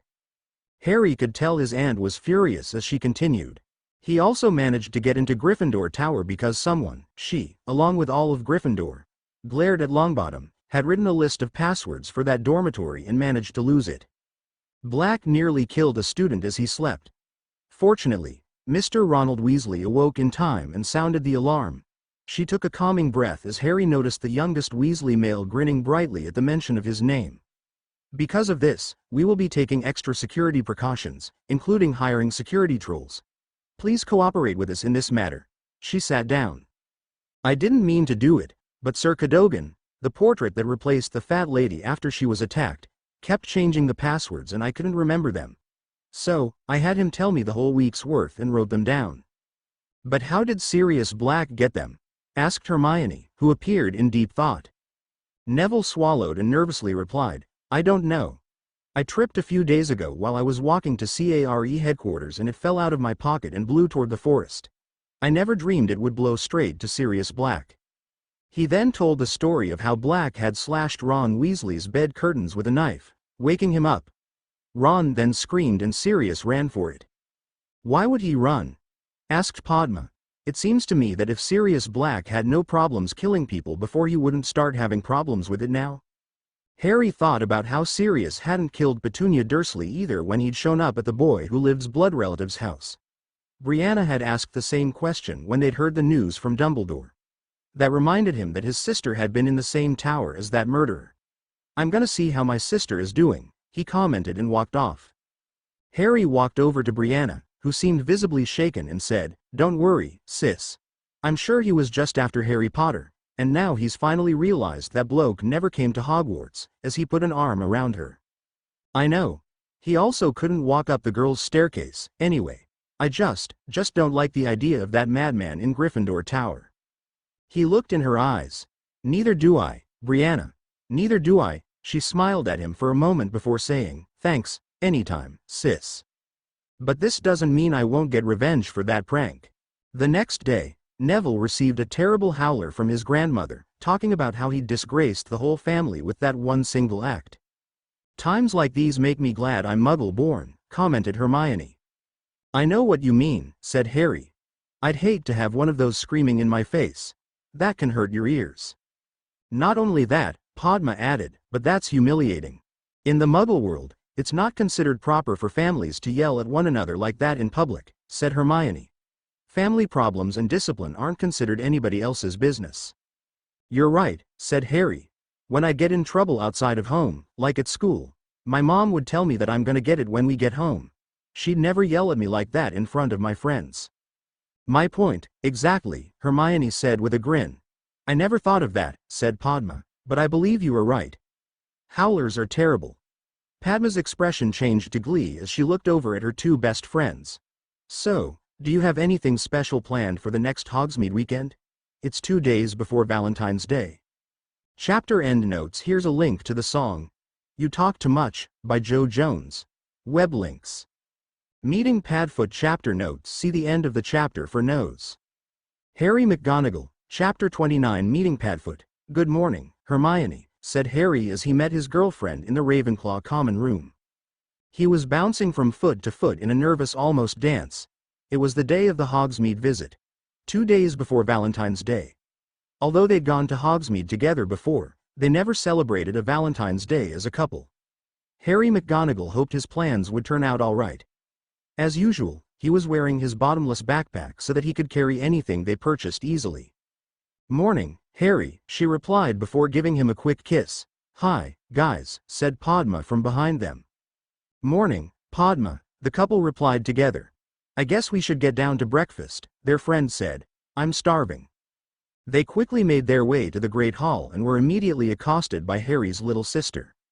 Sighing, Harry asked, I guess you've got another shopping list for me, Brianna? With a grin, she nodded and produced a piece of parchment out of her pocket with a flourish. Yep. Are you gonna pull your money bag out of your other pocket? He asked as he took the list from her. Darn, she said in mock disappointment. I keep hoping you'll forget. She then gave Harry a money bag and the Ravenclaws proceeded to their table. They didn't notice the triumphant smirk on the first-year Gryffindor as Harry stuffed Brianna's list and money into his backpack. Harry filled up his plate as his sister watched from the Gryffindor table and took the pitcher of pumpkin juice, with the intention of pouring himself a glass. He did not see Brianna flick her wand in his direction while whispering, "Activate," but immediately noticed that his backpack shot up nearly 10 feet in the air, carrying him with it and causing him to drop the full pitcher back onto the table, resulting in a huge splash that drenched Hermione and Padma in the orange liquid. He saw that mainly because his backpack pulled him into a position where he was facing his girlfriend. Harry didn't have time to observe their reactions because loud music began coming from his backpack. After a few seconds, he recognized it as an old Elvis Presley song that his sister was quite fond of. Baby Let's Play House. The backpack was swaying around, forcing his hips to sway in a manner reminiscent of the King of Rock and Roll, as the words and music echoed in the Great Hall. By now, he'd realized that Brianna's bag of money was causing the movement with something similar to the levitation charm, and that her list was acting as a howler that she'd obviously recorded using the boombox at CARE headquarters, and he was fairly certain that he could stop it. However, there was a small problem. When he opened his mouth to activate his wand holster by saying, "New sparks," he found that he'd been silenced, so he couldn't call his weapon to his hand. He kept uselessly mouthing the words over and over as his face got redder and redder. That shade of red only increased when he noticed everyone watching him as his body was jerked around by his backpack as the song continued. Hermione appeared like she didn't want to watch but couldn't look away during his performance. He did notice that she'd already scourgified herself so she wasn't dripping with pumpkin juice. When the song was finally over, he gently floated back to his seat and found out he was no longer silenced when his girlfriend admonished, "Harry, language." At the colorful metaphors he'd used to describe his sister while the rest of the school was laughing or applauding. He looked around to see Brianna laughing along with everyone else and summoned his wand out of its holster and started to point it at her when Hermione grabbed his hand. "You can't just hex her here," she hissed. "You'll get in trouble." "Fine," whispered Harry. "We'll get her later. Are you all right, Harry?" came Aunt Minnie's voice from behind him. "Yeah," he said, turning to the headmistress. "I'm fine." "Do you know what happened?" she asked. "Brianna pranked me," he said venomously. "I must admit I am flattered, yet disturbed, by your faith in my abilities," said Brianna, who had now approached. Harry turned to see her familiar innocent face. Turning back to his aunt, Harry said, "She gave me her shopping list and a bag of coins and I put them in my bag. They must have been charmed to put on that performance. You can check them." He took off his backpack and opened it, rummaging through it for a minute before he declared, "They're not here." Of course not, said Brianna with a smirk. I've got my list and money right here. That's why I came to your table, not to be accused. Glaring at her, Harry said, well, I'm not going to pick up whatever you want today, so you can burn that list, you. Harry, interrupted Minerva. I'm getting tired of this. When Brianna was pranked, she accused you. Now you're accusing her. She looked at both of them with her lips the thinnest they'd ever been. If it really is the two of you, then I'd say you're even, and it's time for this little war of yours to stop. She took a breath. Without evidence, nothing short of veritaserum will prove your innocence or guilt, and I'm not willing to use that over a prank, even if both disrupted a school meal, so there will be no school punishments for this silly game of yours. Harry and Brianna both looked relieved until the headmistress said, however, I am going to express my suspicions to your parents, so they can deal with this. The kids paled. Glancing at Hermione, Harry asked with a timid voice, could you wait until tomorrow, please? I'd, rather not have Mum call me during the Hogsmeade visit, and I think I've already suffered enough today. Minerva got a picture in her mind of Cindy yelling at Harry through the mirror he carried with him while he was taking a swig of butterbeer and causing it to spill all over the table, making a complete mess. She smiled slightly and said, very well. I shall wait until tomorrow morning to contact your parents, but that's the longest I'll wait. I am tired of your bickering and it is going to stop. She faced Harry. And you will buy whatever Brianna gives you money to buy. With that done, she turned around and walked to the head table. Brianna silently handed Harry her real list and coins and walked back to the Gryffindor table. Well, said Padma, trying to change the atmosphere. That was an interesting song. American? What? Asked Harry. Oh, yeah. An oldie that both my dad and sister like. Hermione piped in, that one line was horrible. I'd rather see you dead than to be with another man. What kind of selfish person could say that about someone he supposedly loves? Wouldn't he want her happy above all, even if that costs him his own happiness? Harry chuckled at that. I agree with you, there. That line makes him sound like a stalker. Padma added, I am surprised you were listening to the words at all with the show Harry was putting on. Harry's ears turned pink, not for the first time today, so she pressed on, looking at him. Harry, I never knew you could move like that. Hermione, you're a lucky girl. When Harry's face went completely crimson, Padma and Hermione both burst out laughing. Shut up, he said, although it was obvious that he was fighting his own laughter. Fine, go ahead and laugh. We are, managed Hermione through her tears of mirth. Padma's right, you did look sexy. Harry wasn't sure if she was joking or not. Said the Ravenclaw Poddle sexily. Hermione, you'll have to fight all the other Hogwarts girls off with your wand today. They'll all want a piece of him. Ha ha, said Harry. Now, if you two don't mind, I'm going to try and eat some breakfast. You do that, Harry, said Hermione sweetly. You worked off a lot of energy. Harry acted like he didn't hear her as he violently speared a sausage. In fact, he didn't say a word until he was done eating some 15 minutes later. Hermione, he said, turning toward her. Are you done sulking? She asked. Figuring that it was pointless to deny that accusation, he replied, yes. She grinned at his admission. Was there any place special you wanted to visit today? Yes.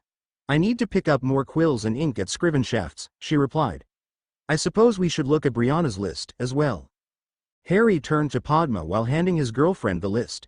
You're going with Parv and Lav again? She grinned at her friend's concern. Yeah, it's actually fun looking at robes and such with them.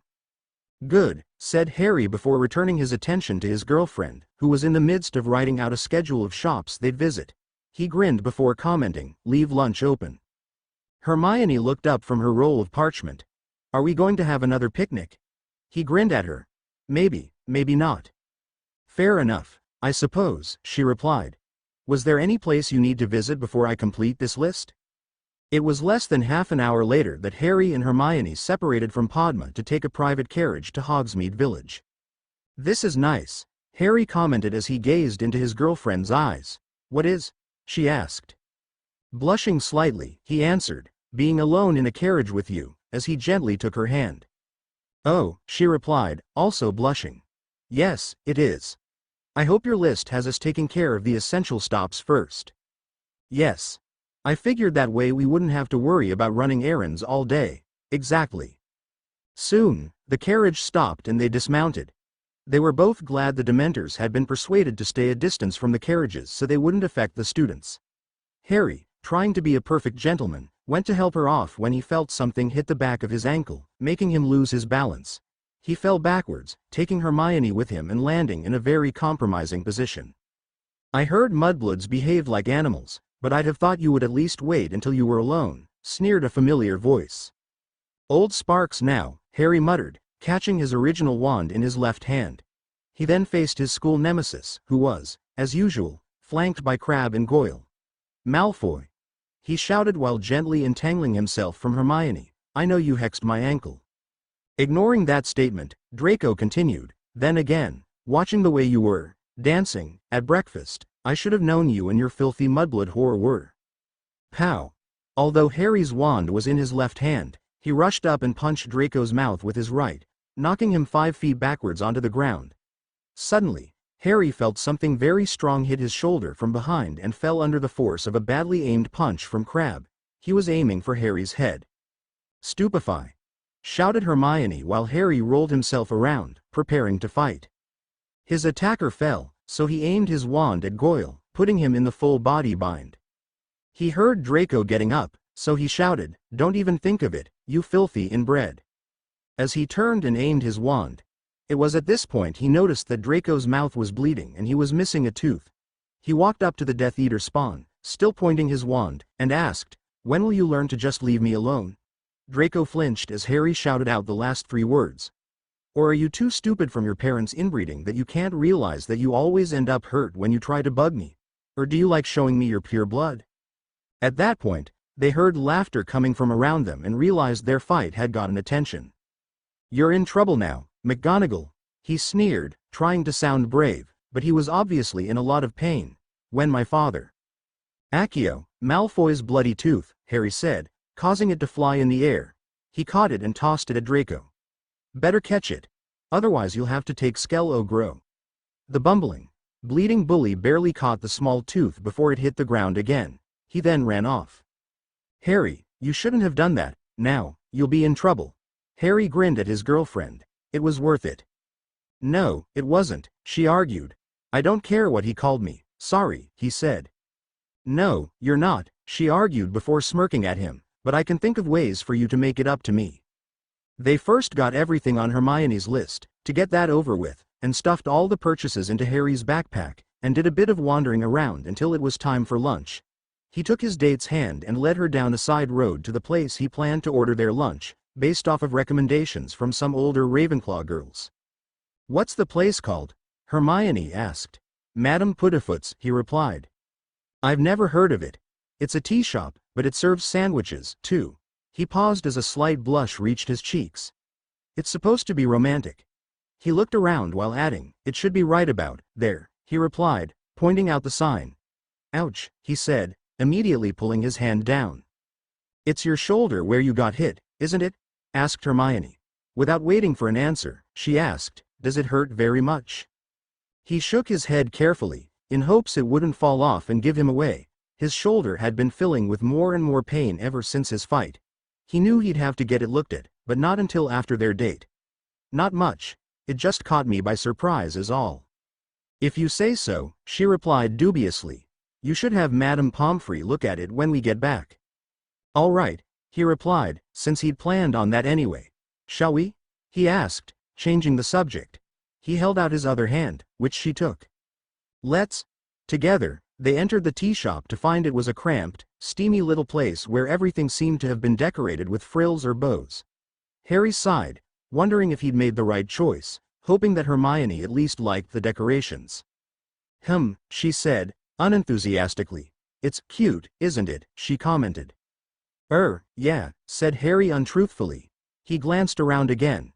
"It looks like it's decorated for Valentine's Day," he commented when he noticed a number of golden cherubs that were hovering over each of the small, circular tables, occasionally throwing pink confetti over the occupants, whom Harry noticed seemed to all be attached at the mouth. This might not be that bad of a place, he thought as he imagined doing that with Hermione. They sat down quietly at a table until Hermione asked, "Isn't that Cho?" indicating an Asian girl who was snogging an older boy he didn't recognize. "I think so. But I don't think it would be a good idea to tap her on the shoulder and say hi.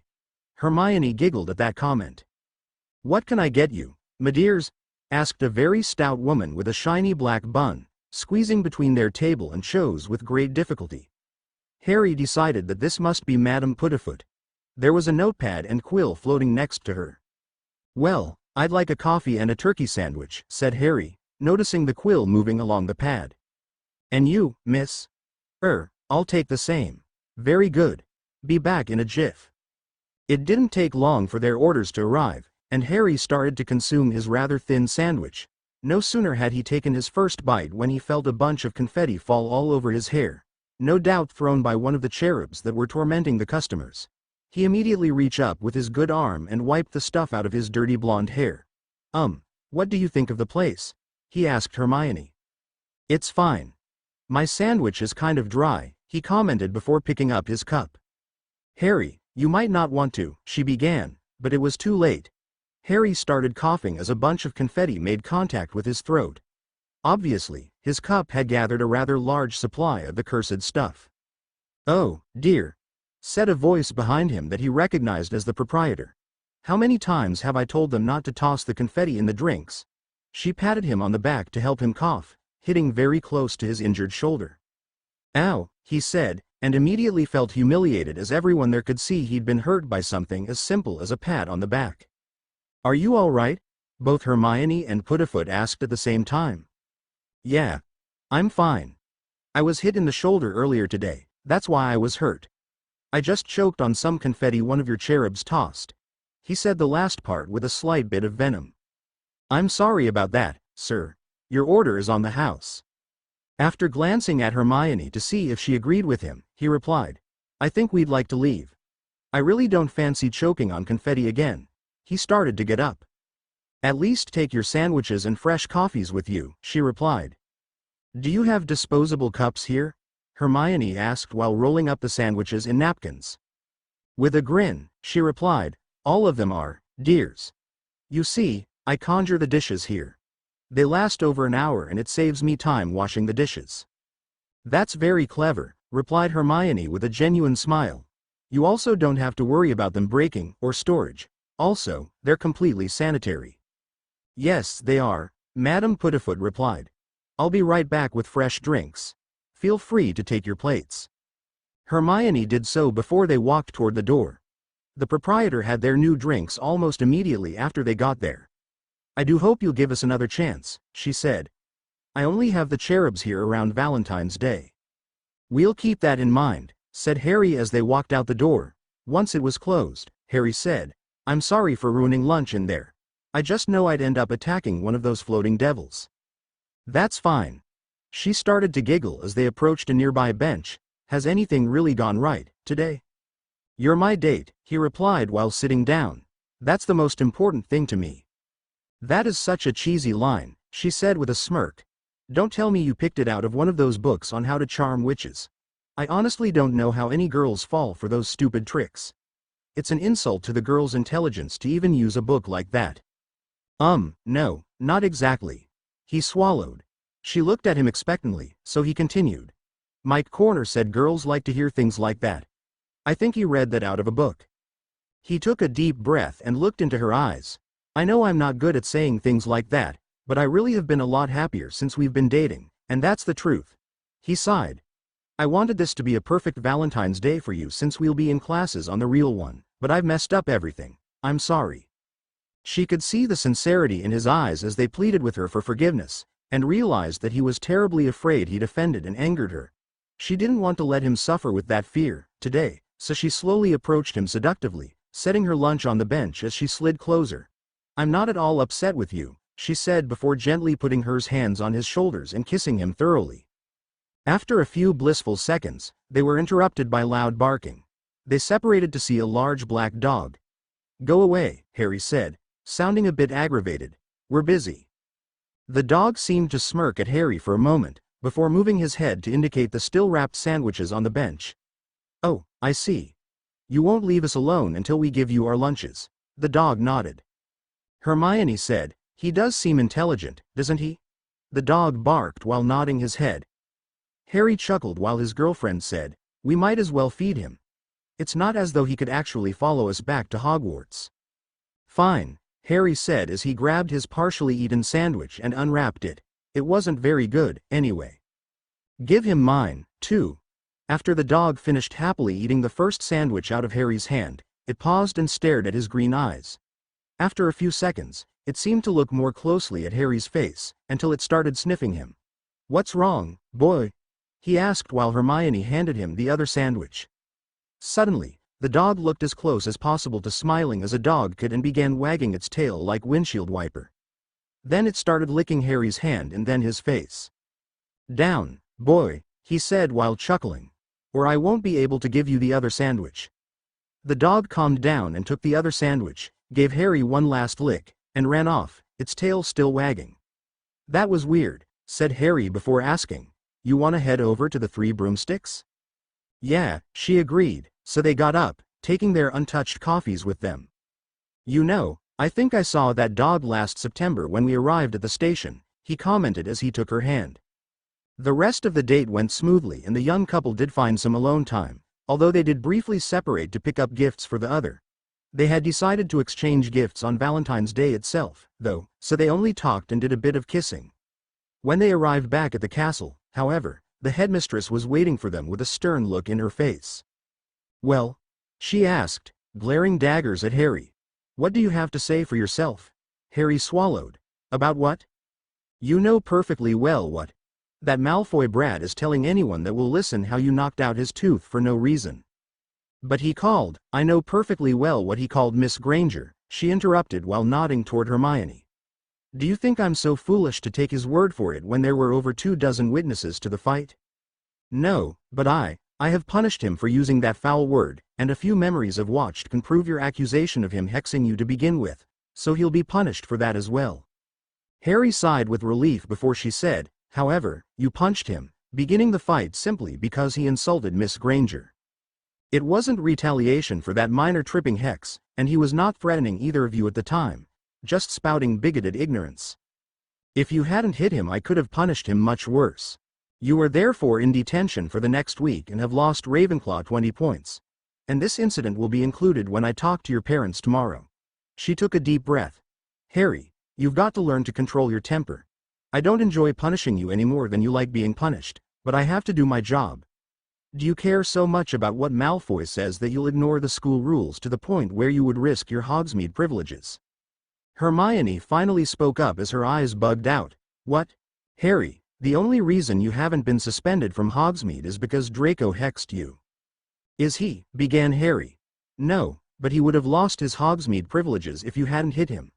By stopping this from being one-sided, you forced me to be somewhat lenient with Mr. Malfoy's punishment so that you're being punished about equally to avoid the appearance of favoritism." Harry put his head down, feeling genuinely sorry that Malfoy couldn't be punished worse. "Yes, ma'am. I'm sorry. Now, I suggest the two of you get on to dinner." "I am tired of hearing about you fighting in school," shouted Cindy McGonagall across the Atlantic Ocean via magical mirrors as Harry flinched back from his mother's rant. "And don't prank your sister again." It was the next morning and, as promised, Aunt Minnie had informed his parents of his activities. He was glad he'd seen Madame Pomfrey and gotten his shoulder taken care of at least, otherwise, he'd still be sore. "But, I've told Brianna the same thing." She sighed. "Since your aunt already punished you for fighting with that Malfoy brat I won't punish you for that, but I've asked Minnie to confiscate both yours and Brianna's Game Boy and CD collections for a month." "But, that's my final word, Harry. Unless you'd like me to have her confiscate your lightning bolt as well." "No, that's fine." "Good. I hope you'll actually learn your lessons this time." "Yes, Mother." "Now, tell me about your date with Hermione yesterday," she asked with a smirk, "and your plans for tomorrow." "Mum." The next morning was Valentine's Day, and Harry woke up nervous. This time, he arranged for friendship cards to be owled to just Padma and Luna, as opposed to all his female friends like last year, because he was closest to them. The rest of his efforts were spent on trying to make his girlfriend enjoy the day. He arranged for Hermione and him to have a private dinner at CARE headquarters before his detention for the night with Professor Flitwick, who was handling his punishment for fighting Malfoy. Harry and Hermione would exchange gifts during that dinner, but that wouldn't stop him from giving her a few extra things throughout the day. When he got to the common room, he found Hermione and Padma waiting for him. "Happy Valentine's Day," he said, "especially to you, Hermione." "Happy Valentine's Day," repeated Hermione as she slightly blushed. "Morning, Harry," said Padma. "Well, I guess we should head down to breakfast," he said. The girls agreed, so they headed down to the Great Hall. When the mail arrived, 2 school owls carried Harry's cards to Padma and Luna, while, like last year, Hedwig brought Hermione's. However, unlike last year, the snowy owl was carrying a gift as well: a box of sugar-free chocolates. While she was opening her card, Rowena, Hermione's owl, arrived with Harry's card, along with a small package. "I thought we'd agreed to only give one gift to each other, and it would be at dinner," said Hermione as she opened her present. "So did I," he replied with a smirk as he opened his package to find chocolate mints like Hermione had gotten him the year before. "I couldn't resist," Hermione admitted with a shrug. "Me, too. Besides, I knew you'd violate the agreement." He chuckled for a moment, deciding that he didn't need to argue with his girlfriend. "Happy Valentine's Day, again." "Thanks," she said before kissing him on the cheek. The rest of the day went smoothly, with Padma and Luna both thanking him for their cards. No gifts were exchanged at lunchtime, so they walked hand in hand toward CARE headquarters when it was time for dinner. After unlocking it, Harry opened the door and held it for Hermione. "After you." She walked in to find that a candle had been added to the center of one of the tables, and that 2 plates of food, steak, mashed potatoes and green beans, along with drinks, were already in place. The other table had a vase full of red roses and a wrapped gift. While Hermione placed her gift on that table, Harry hurried ahead of her to hold a chair out, acting the perfect gentleman, if only for that evening. Hermione grinned as she thought about how many girls were offended by a boy doing what he's been taught is polite, like holding out a chair for his date. After he was seated, Harry picked up his butterbeer that had been kept cold through a cooling charm and held it toward his girlfriend. "Happy Valentine's Day." Still smiling, she picked up her glass and touched his with hers. "Happy Valentine's Day." "I wish I had some music to play in the background," said Harry apologetically, "but, as you know, all my CDs are currently confiscated." "That's all right, Harry," she reassured her boyfriend. "I'm sure dinner will be just fine without music." They ate their meal, and when their plates were empty, they were replaced with dessert, strawberry shortcake cut in the shape of a heart. After that was finished, they finally exchanged gifts. Harry had given her a bottle of perfume, in addition to the roses, while Hermione had given him a bottle of cologne. They kissed for a little while before heading back to the castle so Harry could serve his detention. The school year passed quickly from there, with birthday parties for both Ron Weasley and Brianna happening in March. Harry got the Gryffindor boy he barely knew a chocolate frog while buying a Game Boy game for his sister. The same month Hufflepuff was barely beaten in their Quidditch match against Slytherin. Just a few years previous, before Headmistress McGonagall told off Madam Hooch for favoring Slytherin, the Snakes would have destroyed the Badgers by cheating. However, Terrence Higgs, the Slytherin seeker, managed to catch the snitch before Cedric Diggory, winning the game. The Puffs certainly weren't having a good year. April began with a bang when the Weasley twins celebrated their birthday by pulling a school-wide prank that made everybody's face look like their house's mascot. The Slytherins really looked creepy with snake heads. Ravenclaws like Harry and Hermione had eagle faces complete with beaks. Hufflepuffs had badger faces, while Gryffindors had lion faces. Harry thought Brianna liked looking like a lioness. It reminded Harry of their animagus practice. He was now able to grow black hair on his whole right arm, while his hand could become a claw. He still didn't know what kind of animal he would be. Hermione could do that and had begun with her left claw as well, although her fur was brown. In the middle of April, Gryffindor played Hufflepuff and truly trounced them. However, Cedric did manage to grab the snitch before Ginny to end the suffering, but Gryffindor still won, ensuring its place in the final match against Ravenclaw, which was to be played the next month. The Hufflepuffs didn't get one win that whole year. Spring break came and went, consisting of mostly extra studying as the end-of-year exams approached. "Welcome, everyone, to the final Quidditch match of the year. Gryffindor versus Ravenclaw," announced Lee Jordan, to tremendous applause as the teams flew out to play for the cup. Harry smiled at Ginny as their captains shook hands. Once again, they bet a few nuts on the game. He wondered when the redhead would realize that she'll never beat him. After the teams were announced and the balls released, Harry flew up to his usual position to search for the snitch while listening to Lee's commentary. Davies steals the quaffle from Johnson and passes it to Bradley as Bell approached him. Fred or George Weasley? Can't tell which. Hits a bludger toward Bradley as he throws the quaffle at the hoop. He's hit in the shoulder, messing up his aim. Granger catches it, didn't know she was there, and puts it in the hoop, surprising Wood. Lucky shot. Jordan. Sorry, Professor. Harry laughed. Spinnet now has the quaffle and is headed toward the Gryffindor goals. Passes it to the lovely Angelina Johnson just before Granger gets close enough to steal it. Wish Angelina would date me. Jordan. Sorry, Headmistress. Johnson passes it to Bell, who passes it to Spinnet, who passes it to Johnson, who shoots it, and scores. She's not only beautiful, but a terrific chaser. Harry continued his search of the pitch as the game went on, with the Gryffindor chasers doing a bit better than their Ravenclaw counterparts. He was surprised when he noticed the black dog he'd fed a few months before sitting on the ground near the stands, apparently watching the game, which didn't make much sense to him, but he had more important things to worry about, like Jordan's next announcement, which distracted him from noticing the defense against the dark arts teacher noticing the black dog. Ginny Weasley starts flying toward the ground. Has she seen the snitch? Harry glanced in her direction and saw his opponent was in motion, so he shot after her. He was approaching her position when he noticed something odd. He saw the snitch above himself while Ginny was below him and quickly approaching the ground. He grinned as he realized she hadn't seen the snitch and was trying to pull off a Wronski feint. He changed direction and grabbed the golden snitch before she knew what had happened. What? Announced Jordan. Harry McGonagall looks like he's holding the snitch. Weasley must have picked the wrong moment to pull off a feint. He sighed. The game is over. Ravenclaw wins the game 250-210 in the Quidditch House Cup. Harry was almost sorry when he saw the disappointed look on Ginny's face, almost. However, he enjoyed winning far too much to truly regret doing so. While he was celebrating Ravenclaw's victory, Harry didn't notice the black dog walking off nor Professor Lupin following the dog. After the party in Ravenclaw Tower, Quidditch season ended as the very last stretch to the final exams approached. Naturally, Harry and Hermione's study group was doing better than most people, but they were nervous because they had more exams this year than the previous two. Harry was pleasantly surprised by Professor Lupin's style of exam, an obstacle course. He was still meeting with the man weekly to learn more about his parents and felt he was getting to really know him.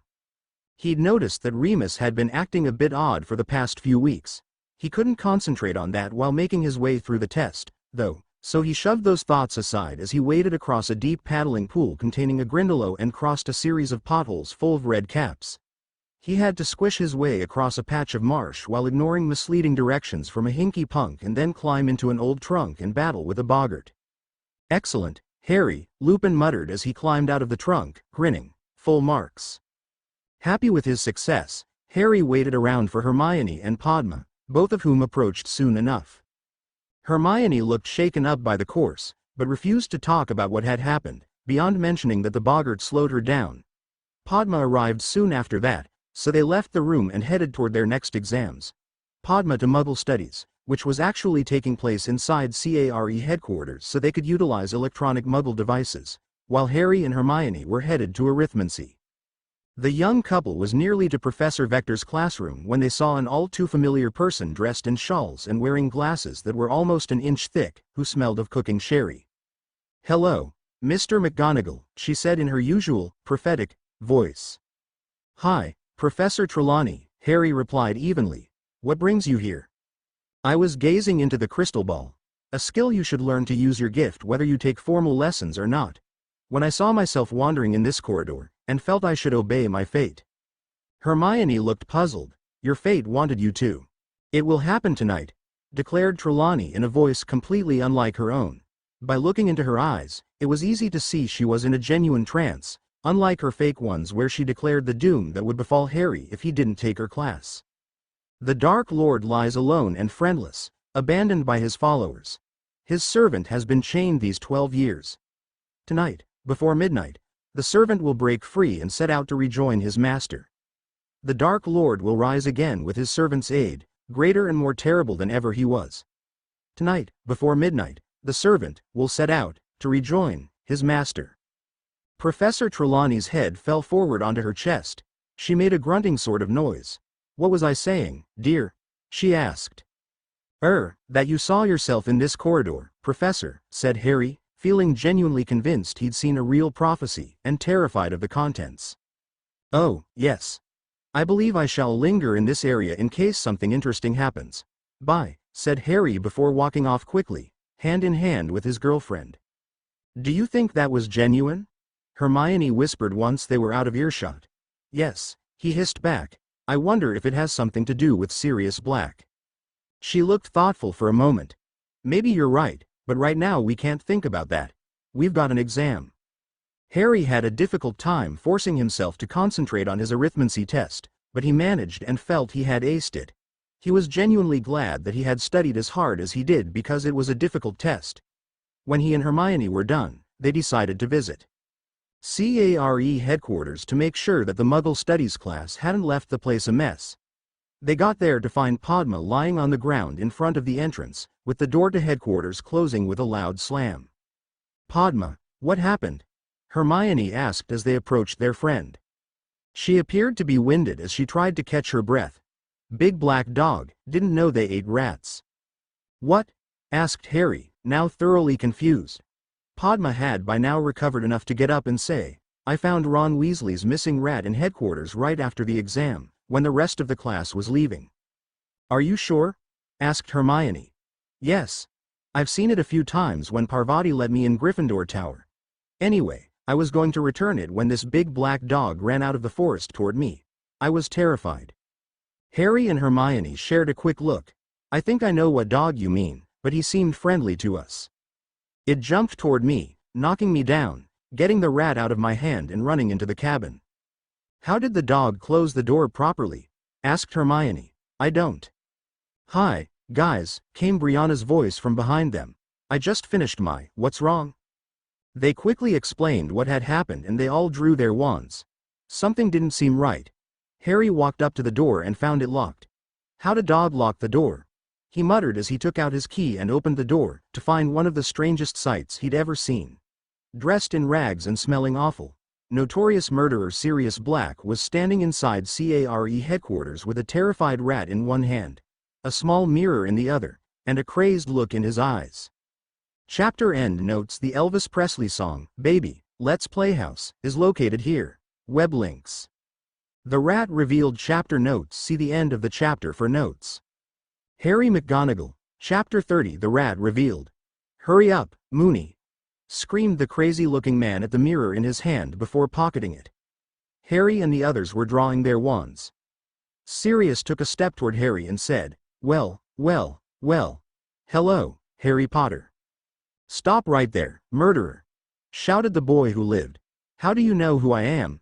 A small part of him was relieved that everyone present already knew his true identity, so Sirius hadn't revealed any secrets. Another part of him was scared to death that this killer knew who he was. You're sent, he answered simply. I used to spend a lot of time at your house with you and your parents. Before you betrayed them, shouted Brianna. All the kids were now pointing their wands at the fugitive, who seemed unconcerned. I didn't betray Lily and James, it was this rat. Ronald Weasley's pet? Asked Hermione. That's preposterous. It may seem that way at first, but it can be explained, came a calm voice from behind the kids. It's about time you got here, Remus, said Black. The kids turned around to see Professor Lupin pointing his wand at them, not Sirius. He said, Everyone calm down and lower your wands and nobody will get hurt. I trusted you, shouted Harry as his face turned red, and you've been helping him all this time. What's going on here? Shouted the Muggle Studies teacher, who'd returned because she'd forgotten something in the cabin. Professor Lupin, why are you pointing? She then noticed who was on the other side of the kids. You're helping Sirius Black. She reached into her pocket for her wand, but was too late. I'm sorry, Professor Burbage, said Lupin calmly. Stupefy. She was hit by the red beam of light and fell to the ground unconscious. He then glanced at the kids who were glaring at him and pointed his wand back at them. I didn't hurt her. She might have gotten in the way. Now, I told you to lower your wands. Why should we? Werewolf, growled Padma. Are you waiting for the moon to come out so you can bite us? Hermione and Brianna had their wands on Black while Harry and Padma had theirs on Lupin. The professor seemed shocked, and then noticed that only Brianna seemed surprised at this information. How long have you known? Months, said Harry. You were always sick on the full moon, and you didn't tell me? Asked Brianna, looking upset. At the time, growled Harry. We didn't think he was dangerous. He glared at his professor. I trusted you. I talked to you for hours about my birth parents. Were the aurors wrong? Was it both you and Black who betrayed the Potters and Pettigrew? We didn't betray them, Harry, said Lupin sadly. Pettigrew did. And he's in my hand, added Sirius with an excited grin. I've waited 13 years for this. He's mad, declared Hermione. Lupin suddenly pointed his wand toward Hermione's general direction and released a spell. Harry jumped Lupin, pushing him to the ground. Hermione ducked before seeing the spell wasn't aimed at her, but at the rat in Black's hand. It hit the rodent, who was forced to change shape into a pathetic-looking short, balding, overweight man who Sirius was now holding by his throat. Harry punched Remus in the face before hearing an unfamiliar voice. Padfoot? It's so good to see you again. Harry turned, and for the first time in his memory, saw Peter Pettigrew. He absent-mindedly got up, ignoring Moony, who had a black eye forming on his face. What? How? Peter started to speak before Sirius gripped his throat tighter. Tell them the truth, rat. While sniffling and stuttering, Pettigrew told them, it was me. ITT told the Dark Lord where Lily and James were hiding. You have no idea the curses that he knows. No idea how much pain he can cause. What would you do? I would have died, snarled Sirius. I would have died rather than betray my friends. To think I convinced them to trust you to be their secret keeper instead of me. Making myself a decoy. He sighed. Biggest mistake of our lives. That's why you didn't kill the Dursleys or Ron Weasley, mumbled Brianna, mainly to herself. By now, all the wands were on Peter as Remus said, there's only one just punishment for that kind of betrayal, Wormtail. You should have known that if Voldemort didn't kill you, we would. Hold him, Sirius. Don't you want to turn him in? Asked Padma, gesturing toward the trembling coward. He could get Mr. Black free. Taking a calming breath, Remus reluctantly said, You're right, of course, while Harry watched. Death is too good for him. The Dementors can have him once we've cleared Sirius' name. He pulled out his own mirror and called, Minerva McGonagall. After about 15 seconds, she answered, Harry? Have I got a story for you, he replied. But you'll need to come to CARE headquarters. While his aunt made her way to their location, Harry filled her in on the recent developments, even pointing his mirror at Pettigrew to confirm the story. After he was done explaining things to her, Harry talked to Sirius for a few minutes, who said, Your parents made me your godfather, Harry. I'm sure you're happy with your adoptive family, but if you ever wanted another home, you could. Come and live with you? Harry asked. Padfoot nodded. Harry wasn't sure how to respond to this without hurting Sirius' feelings. In one sense, he was a complete stranger, but he was also Harry's godfather and a close friend of his birth parents. He took a deep breath. I do appreciate the offer, Sirius. I really do. But like you said, I am very happy with my adoptive parents. But you can visit, you know. Once you're free, you could even. At that moment, Minerva arrived. Hello, gentlemen. I do hope we can clear up this misunderstanding, she said calmly, but appeared shocked as she stared at Peter, whose throat was still being held by Sirius Black. Mr. Pettigrew, I cannot express how disappointed in you I am, she added in her worst, teacher-giving detention, mode. The rat animagus cringed. She then turned to Lupin. I must say that is an impressive black eye, and I do hope you've taken your medication, Remus. With a grin, he replied, I have taken my wolfsbane. Good. She looked to the ground. I see none of you have seen fit to revive Professor Burbage yet. Suddenly, the air got very chilly as a cold feeling overtook them all. Harry began hearing his birth mother's voice pleading with Voldemort as a swarm of over 50 Dementors came into view. He was forcing his occlumency shields up as he watched Professor Lupin point his wand toward the monsters. Suddenly, the defense teacher started trembling in pain and dropped his wand. Harry glanced up and saw the full moon in between two of the Dementors and backed down to see Lupin changing. A Dementor was charging at him. Sirius, in the meantime, didn't have his own wand and was scrambling to pick up the werewolves. Even though Moony would keep his mind, he'd be unable to perform magic until the next morning. Upon hearing a scream, Harry turned to see his aunt's wand hand had been grabbed so she wouldn't be able to defend them. The girls were in a similar predicament, and they all seemed on the verge of collapsing as several Dementors lowered their hoods. While fighting his own mind's reaction, Harry took a deep breath as he glanced at Hermione's trembling form as one of the monsters got closer to her. He forced himself to concentrate on their first kiss as he pointed his wand and shouted, "Expecto Patronum." A silvery Patronus shot out of his wand, shaped like a tabby cat. It ran at the Dementor closest to Hermione, forcing it to flee, and began chasing after each one, saving all of them from a fate worse than death. Sirius got up, holding Lupin's wand. "That was amazing, Harry. I'd have never expected you to cast a Patronus at your age, let alone one powerful enough to drive them all away." Harry smiled. "Aunt Minnie and Professor Lupin taught me." He indicated Minerva and the tame werewolf sitting on the ground. "I guess we should get Pedig. Where is he?" Everyone looked around in panic and didn't see the traitor or his rat form anywhere. "Damn!" shouted Padfoot. "The bloody traitor got away during the Dementor attack." A shaky Minerva sadly said, "I'm afraid that it will take absolute proof to get the Ministry to admit they made a mistake. It will take more than pensive memories for that." "But," said Harry, "Fudge wouldn't remove the Dementors from the grounds after they nearly killed a student. That obstinate politician has been shouting all year about how Sirius Black was a murderer." "I'm afraid your aunt's right, Harry," said Sirius with his head down. "But surely with all of us testifying," began Hermione. "I'm afraid it won't be enough for that imbecile," said Minerva. "Besides, he's ordered the Dementors to kiss Sirius on sight. Even if he tried to turn himself in, he wouldn't survive." With a sigh, Padfoot said, "I guess I'd better move on, then." Lupin barked loudly, and when they turned toward him, they saw he was gesturing one of his paws toward himself. Sirius closed his eyes in regret. "You mean you have to run, too, don't you? That teacher saw us together and you stunned her." "Perhaps I could," said Minerva. "Talk her out of it? Modify her memory?" suggested Black while shaking his head. "That won't work. You'll become a fugitive, too. No, Remus and I had the kids cornered and you rescued them. That's what you'll tell everyone.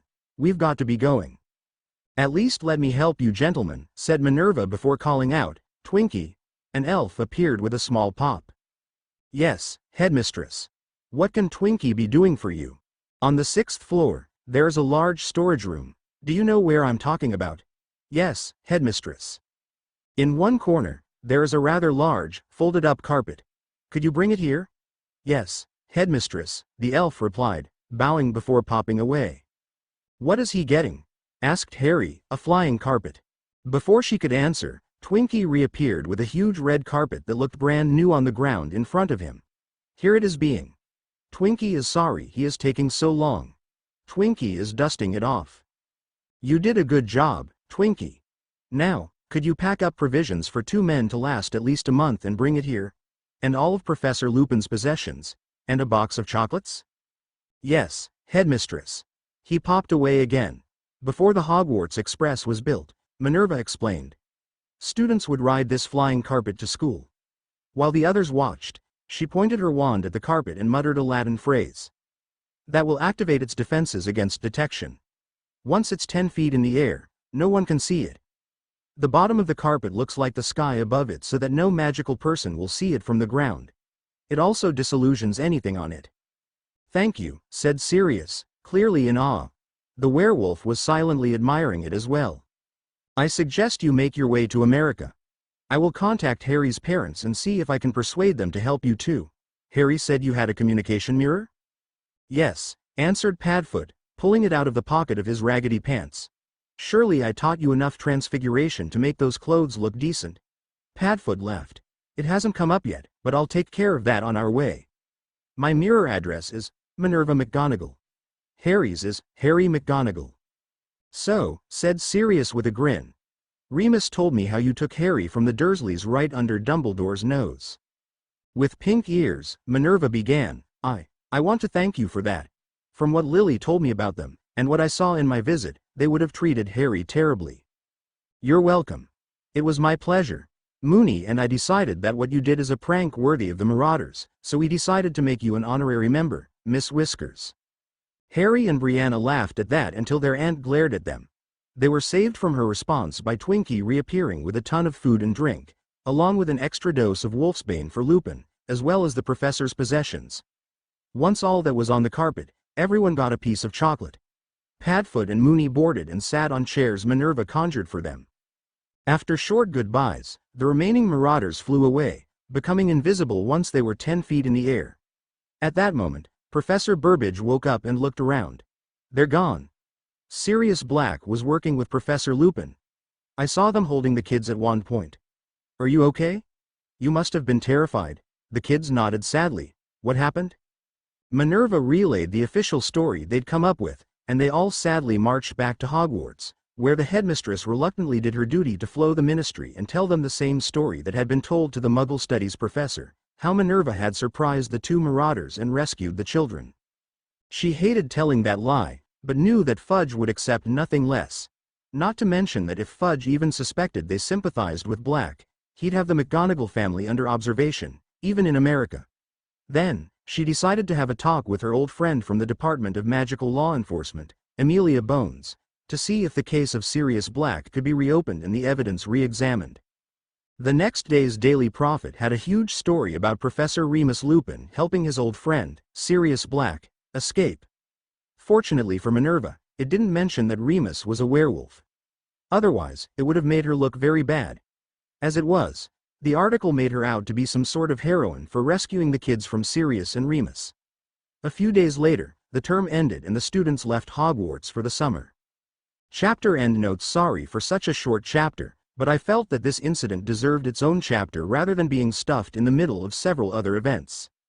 Summer of Learning. Harry McGonagall, Chapter 31. Summer of Learning. It's good to be home, Harry exclaimed as he crossed the threshold of the house he was raised in, carrying his trunk. He, Aunt Minnie and Brianna had just flown to O'Hare Airport to be met by Mark and Cindy McGonagall, who drove them home. Once the rest of his family was inside and the door shut, Harry put down his trunk and got his wand out of its holster. Wingardium Leviosa, he said while performing the appropriate swish and flick, causing his luggage to float up the stairs as he followed.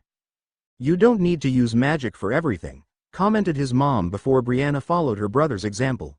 It wouldn't hurt you to get some exercise. What for? Asked Harry, indicating his slim build. As he walked back down the stairs, it was clear he was not gaining weight to justify a comment like that. I'm not saying you're getting fat, Harry, because you're not. I just don't think it's healthy that the only exercise you get at Hogwarts is walking to class, especially since both of you have those special backpacks to make sure your books don't weigh you down. Turning to his father, Harry asked, when did Mum get obsessed with exercise? I'm not obsessed, she replied. She started watching a health program on TV a few weeks ago, said Mark. She also bought a treadmill.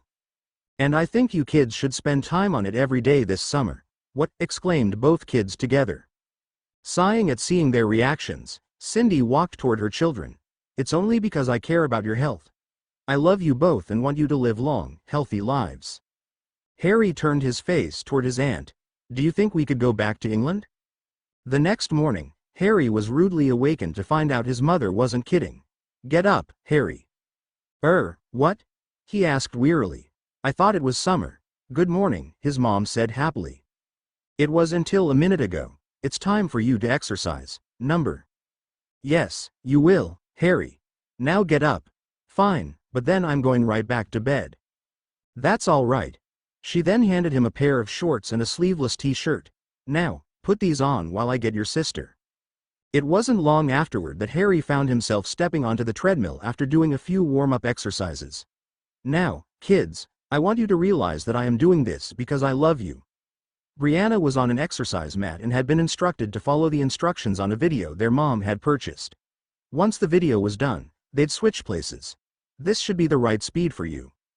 The machine started working, causing Harry to start jogging. What Cindy hadn't told the kids was that she was worried about all the trouble that seemed to find Harry, not to mention the new prophecy that said Voldemort would return.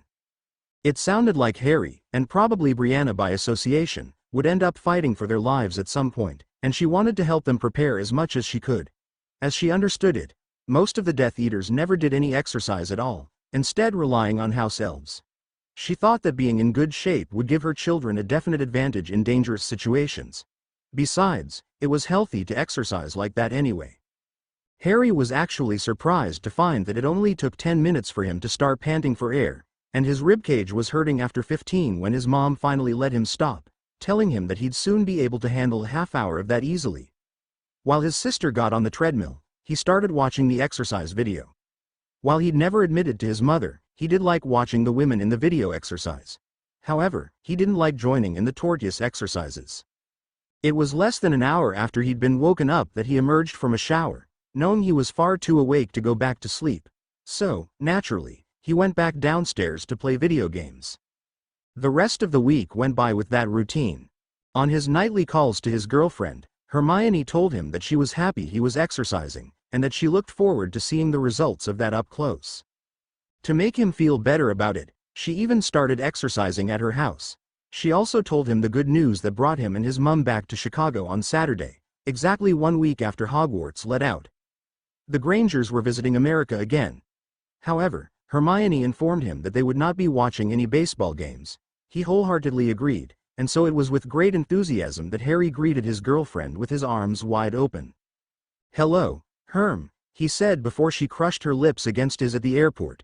He quickly responded until the clearing of a throat brought him back to reality. They separated so they could see Hermione's father standing next to them, frowning. "You two look really good together," said Hermione's mum before her husband could say anything. "I always knew you'd end up dating." Although they'd been dating several months, this was their first time seeing each other's parents since then. "Yeah," said Harry nervously. "Hermione's really special. Why don't we get to the car?" suggested Cindy. While they were exiting the airport, Harry could hear Marissa Granger whispering a bit louder than she'd intended to her husband because he was very close behind them and concentrating as he held Hermione's hand. "You know that Harry's a nice boy, and I'm glad they were friends for a few years before they started dating. That means he cares about her. He's not just some random boy that thought she was pretty. You like him, too. Admit it." "It's part of my job description as a father to hate any boy my daughter dates," he countered. After a glare from his wife, Adam admitted, "But I'd rather she date Harry than some of the other boys from Hogwarts I've heard about. Remember that. Also, remember that you can't threaten him because he could do a lot more damage with his magic than you can do with your fists." "But if I get him in a dental chair," he countered with a gleam in his eye. Harry gulped and made a mental note to never set foot in the Grangers' dental surgery. "Daddy!" yelled Hermione. Apparently Harry wasn't the only eavesdropper in that relationship. The older couple stopped dead in their tracks and turned. "Oh, you heard that?" asked her father. "We thought you were a bit further back." "Don't make excuses, Daddy. You know what you just said." "Oh, that. Well, honey, I was just kidding. I'd never." "I think you should apologize to Harry," said Marissa. "He's the one you threatened to torture." "That's okay," said Harry. "I know he was joking." "But still," countered Hermione. "It was a terrible thing to say. It would be like you talking about putting a Cruciatus curse on Daddy. He wouldn't like that." "A what?" Adam asked. After that curse was explained, the group got into the car and made their way back to Lansing, Illinois. After Hermione had levitated her luggage into Brianna's room, like the last visit, she was sharing with Harry's sister while her parents had the guest room. She walked downstairs to find Harry just sitting down on the couch after having just put her parents' luggage in the room they were using. Harry indicated the spot next to him on the sofa and turned on the TV while she sat down. "Have I said how great it is to have you back here?" he asked. "Once or twice," she replied with a grin as her ears turned pink. Well, at that moment, a tapping noise started coming from the window. Harry got up to see a small brown owl tapping its beak lightly on the glass. It had a rolled-up piece of paper tied to its foot. Harry opened the window and relieved the bird of its parcel. "Stay here and I'll get you one of Hedwig's treats." He walked over to the kitchen, where they were stored. As he pulled the box out of the cabinet, Hermione called out, "Better make it two." Another owl just arrived, and from the look of it, I'd say it just flew across the ocean. "That's impossible," Harry replied as he put the box of treats back. "Owls can't make that flight." "It could have stopped on a boat or something on the way," she replied as he re-entered the living room. "I will admit it looks exhausted." The poor thing was panting as it lay flat on an end table. When will those idiots learn to use something other than owls to deliver messages? He took the rolled-up parchment from that owl, and it promptly fell asleep. I guess I'll give the other one its treat. Once he did that, the first owl flew out the window. I guess that one didn't need a reply. Harry opened up his first letter. No wonder. It's an advertisement for some kind of combination carnival, workshop type thing in Little Salem next week. Hermione's eyes widened at the thought. Let me see. He handed her the ad, which described rides and games, but also lessons on several things such as the basics of enchanting, where as a final project the student has to enchant something Muggle to act in a magical way.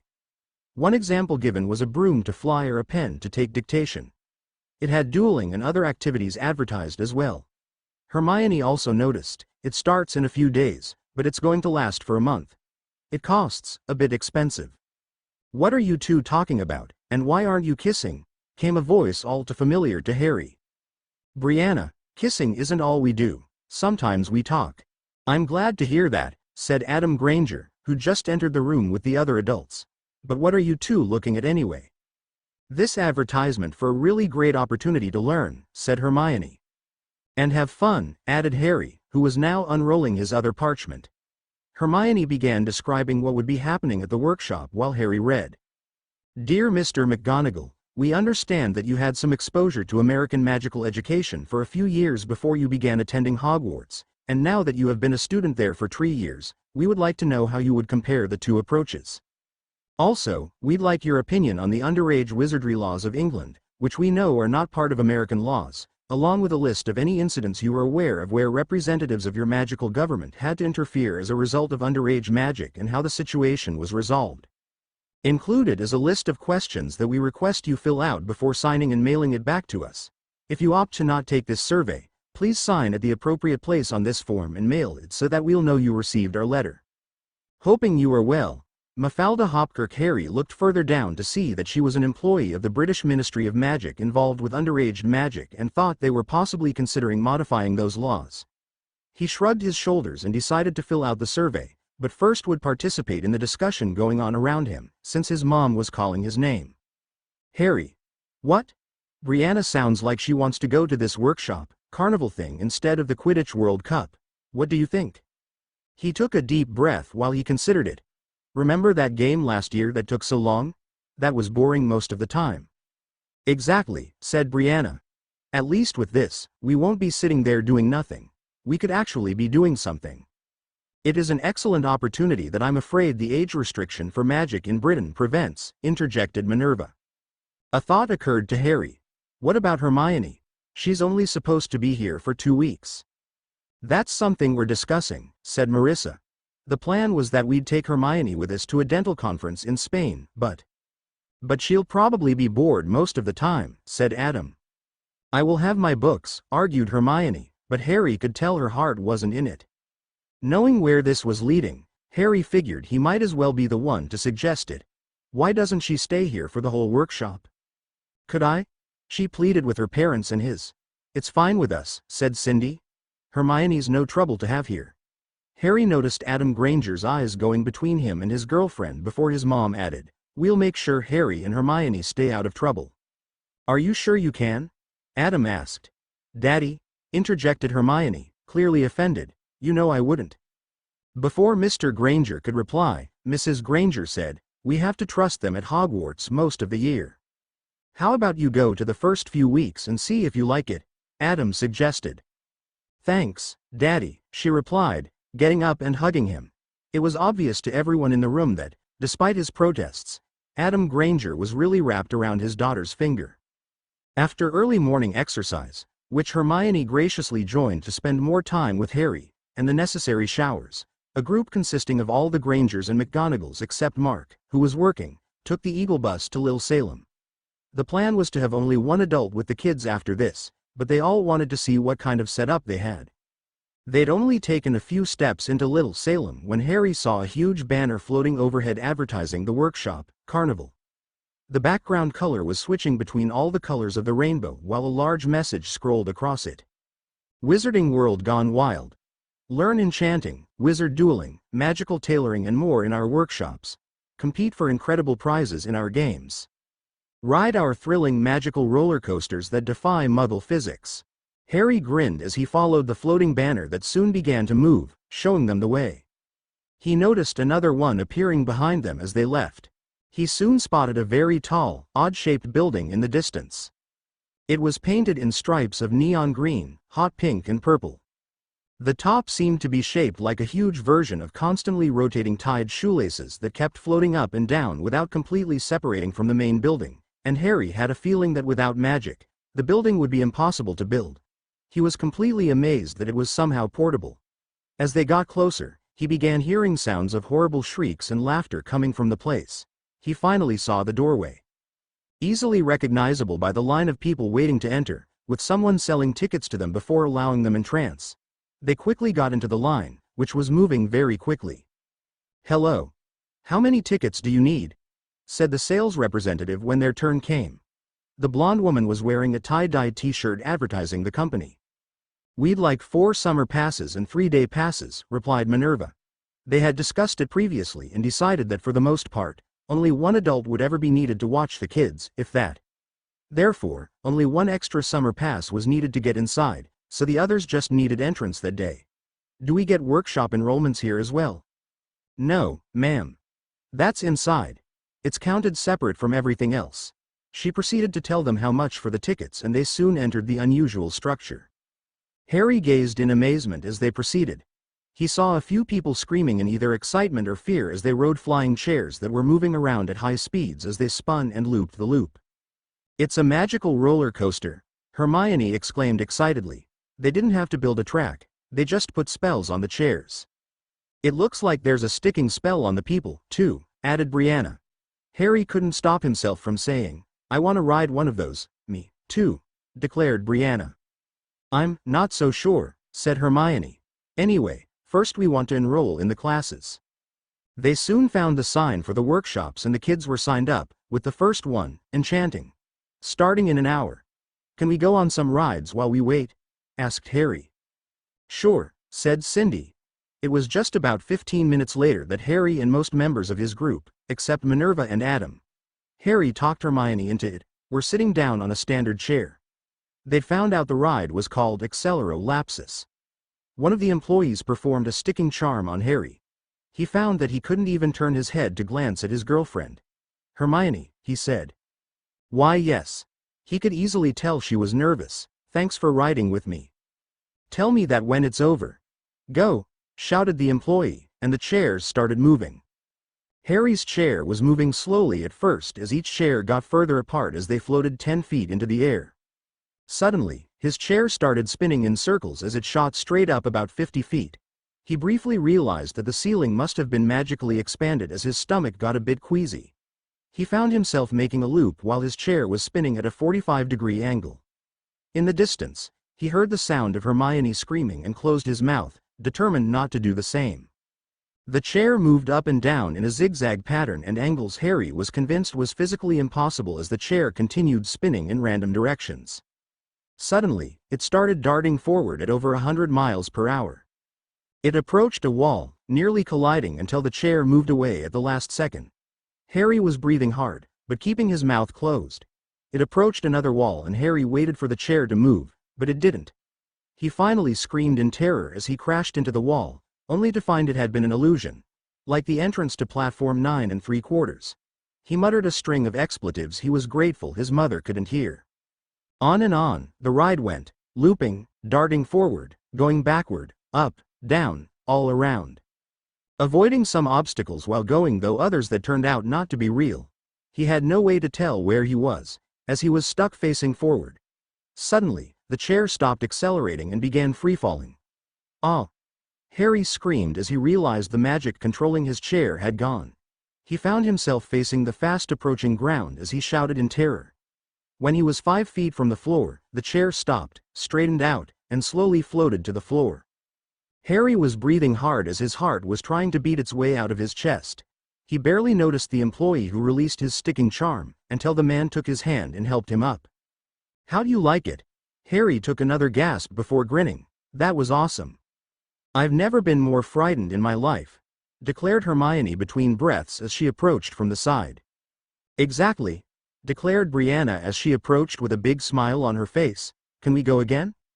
"No," shouted everyone but Harry. "What if just me and Brianna go again?" he asked. "Maybe after your first workshop," answered his mom.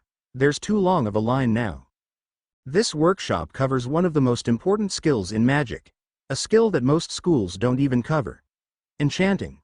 Almost everything you buy in the wizarding world besides books, brooms, carpets, mirrors, some quills, garbage cans, is enchanted.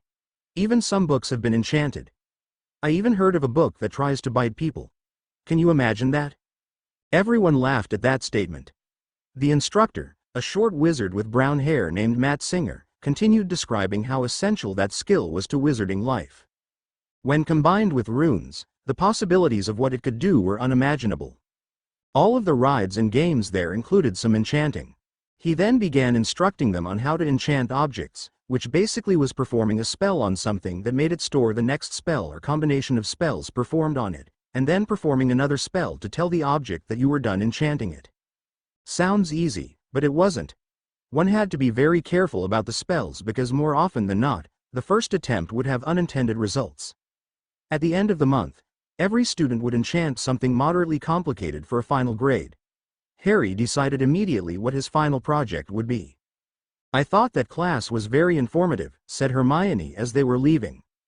Every student had failed spectacularly at enchanting a feather to float on its own a foot above the desk. Harry's had gone straight into the ceiling as soon as he finished. Hermione's had gone 10 feet above her desk and stopped. Brianna's had floated into Harry's face, although he doubted that was accidental. He knew she'd either done or had someone else do some enchanting for the last prank she'd pulled on him. Though he believed she'd had it done, he figured she'd paid attention to how it was done. "Yes, it was. I know what I'm gonna make for my grade, my own racing broom." "Harry, that could be dangerous." Hermione looked scared. "If it's not done right, you could fall." "It'll be graded before I ride it," he interrupted. "Promise you won't try it until then?" she countered. "I promise," he replied, looking into her puppy dog eyes. "What are you gonna make?" "A book cover that causes the book it's on to float above me in my bed, holding the pages in place so I can read them, that turns the pages on command." Harry grinned. "That'll be very useful for you." "I thought so." She smiled at him before turning to his sister. "What about you, Brianna?" "I haven't decided yet." "Let's find our families," suggested Hermione. They soon met up with the others and gave glowing reports on the class. Harry and Brianna rode the Accelerolapsus again before exploring the rest of the carnival. They soon came upon another interesting activity, broom racing. To be fair, all the contestants used the same kind of brooms. "Want to race?" he asked Hermione, indicating the line for that activity. "Sounds like fun," she agreed. "Me, too," said Brianna from behind them. "Can't you stick with Mom and leave us alone?" he asked. "Nope. Can't do it," she replied with a smirk. Soon, they found themselves on silver bullets, much to Brianna's delight, floating above a track with 7 other people, waiting for a signal. "Go!" shouted the judge, signaling them to start moving. Harry pushed the silver bullet he was on as fast as it could go, cursing the slower acceleration that this model had as compared to his lightning bolt. Out of the corner of his eye, he saw his sister catching up to him. A few smaller kids were ahead of both of them. For the first time, Harry was unhappy he'd gotten taller because that made him weigh a bit more. However, he was determined not to let his sister beat him. He flattened himself against the broom and concentrated as hard as he could, finding himself getting slightly ahead of Brianna, but still behind the 2 others. As he approached obstacles, he refused to slow down, barely moving out of the way in time. He passed one as he made his first lap of the 2 required to win. He continued flying as fast as he could for the next lap, but then he heard his sister's voice shout, "Let go, you jerk." He turned his head to see the boy he'd just passed was holding Brianna's broom to stop her from passing him. He was tempted to use his wand to straighten that situation out, but knew he'd be caught. He decelerated slightly, getting right next to the boy, and elbowed him hard in the ribs, making him let go of Brianna's broom as he slowed down. Without a word, Harry flattened himself back on his broom and accelerated. He did regain some ground, but couldn't get past the one ahead of him no matter what. That flyer was just as insane as Harry, not slowing down for anything. When he finally approached the finish line, He was a foot behind his competitor, clearly second place, and found out that his sister was right behind him. One other stranger crossed the finish line, followed by Hermione.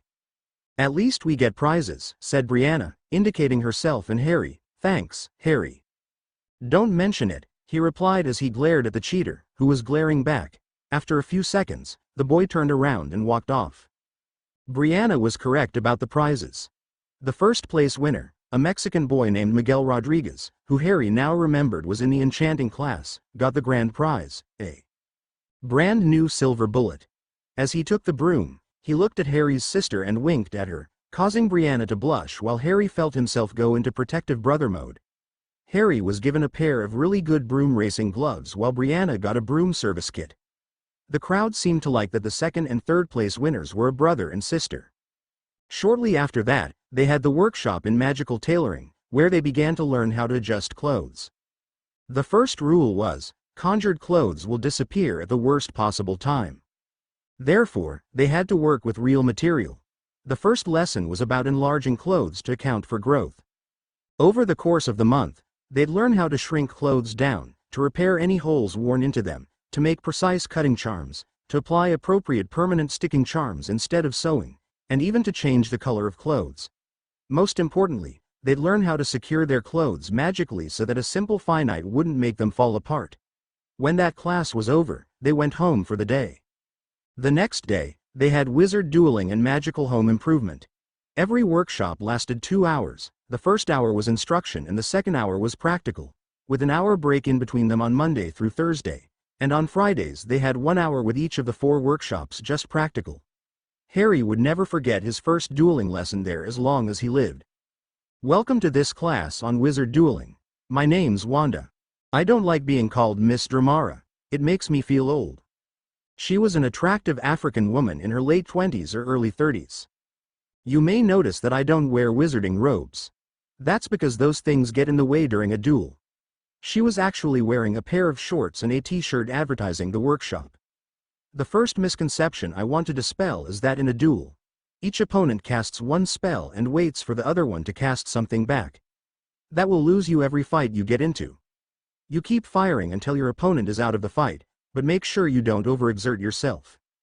Another common problem is that people rely on shields that can be easily broken through. First of all, dark wizards use spells that shields don't even block, so reliance on shielding spells could get you killed if you're ever attacked. Secondly, while you're performing a shield spell, you're not blasting your opponent with an offensive spell." She took a breath. "I will teach you the shield charm, but it is only to be used in emergencies. You are to dodge offensive spells or summon objects to use as shields. So, this will be a very physical workshop. One suggestion that goes beyond the scope of this class is to learn to conjure physical shields. However, conjuring is a bit more advanced than this class. Anyway, I'll need a volunteer for my first demonstration." Harry and Brianna wisely kept their hands down, while Hermione and a few others eagerly raised their hands. Wanda looked from Hermione to her boyfriend, who was sitting next to the enthusiastic bushy-haired girl. Harry softly groaned as he noticed the instructor focusing her eyes on his name tag. "Harry McGonagall, you just volunteered. Stand up." He noticed a slight look of envy from Hermione as he rose to his feet. It wasn't anything major, he just knew she'd wanted to be picked. He ran his hand through his blonde hair as he stood waiting for instructions. "Good, now let's go to dueling platform." "Okay." He swallowed as he approached the area at the side of the classroom, noting the raised platform and clear shielding to prevent spells from hitting the spectators. "First, I'm going to teach you what I call a paintball spell. Yes, it acts like that Muggle game. That will be used in most duels." At the disappointed looks, she added, "Remember, getting hit with any spell could end the duel, so for the most part, we don't have to demonstrate jinxes on each other. However, during the last week, we'll have a dueling competition where real spells are used." The paintball spell was quite easy to learn, so Harry was then instructed, "Keep trying to hit me with that spell while I do nothing but dodge." She then put her wand in its holster. "The duel will end when I'm hit. You, keep time." She pointed to a nearby boy who had a watch. When the boy said, "Go," Harry began rapidly firing the spell while Wanda was dodging even quicker. She was fluid in her motions as she evaded the spells that would have clearly marked her. Harry realized he'd have to be innovative to hit her. He watched her movement for patterns and finally caught one after what seemed like hours. Her eyes would flick to the opposite side she was moving to next 1 second before she'd go there. Since he was starting to tire from firing too rapidly, he paused, waiting for his opportunity and fired once more, getting bright pink paint all over the front of her shirt. She calmly took out her wand and silently scourgified herself while asking how much time she'd been dodging. 1 minute and 36 seconds. Not bad, Harry. Usually, it takes over 2 minutes before I'm hit. He blushed slightly at her praise before returning to his seat. Wanda went on to explain how simple dodging could win a duel, or even save your life. She lectured for about 45 minutes more and then had the students pair up for dueling. Harry paired with Hermione and frowned when he saw Brianna pair up with that boy Miguel. He turned his attention back to his girlfriend. Since you've already practiced firing, I think you should dodge first. Hit me with your best shot, he said with a smirk. 30 seconds later, he was cleaning pink paint off his face while his girlfriend was smirking. He was glad he had contact lenses now, or else the paint would have been all over his glasses. They continued to switch places several turns each, and Harry had his revenge by getting Hermione's face, before finally being informed that class was over. Harry was not happy that Brianna gave Miguel their phone number and decided to play the big brother, walking up and saying, "Come on, Brianna. Let's go," while glaring at the younger boy, trying to send a silent message to stay away from his sister. "I can talk to Miguel as long as I want to, Harry," she declared as her face turned red. "Why don't you go kiss Hermione? You're always trying to get rid of me, but now suddenly you want me tagging along." "Fine," he said, knowing he'd never win that argument and soon they'd create a scene. "Don't forget the next workshop." "We won't," Brianna replied before taking Miguel's hand and walking off. "I'm sure she'll be fine, Harry," said Hermione from behind him. Besides, she was hitting him a lot faster than he was hitting her with that spell. Harry and Hermione walked hand in hand around the carnival, informing Aunt Minnie that Brianna was with a boy her age when asked why she wasn't with them. Minerva decided to find the younger sister, leaving the boy who lived and his girlfriend to their devices. They rode a few mild rides and Harry won her a magically animated stuffed unicorn by shooting enough toy dragons with his wand at one of the games. Brianna was sitting next to Miguel when Harry and Hermione arrived at the magical home improvement class.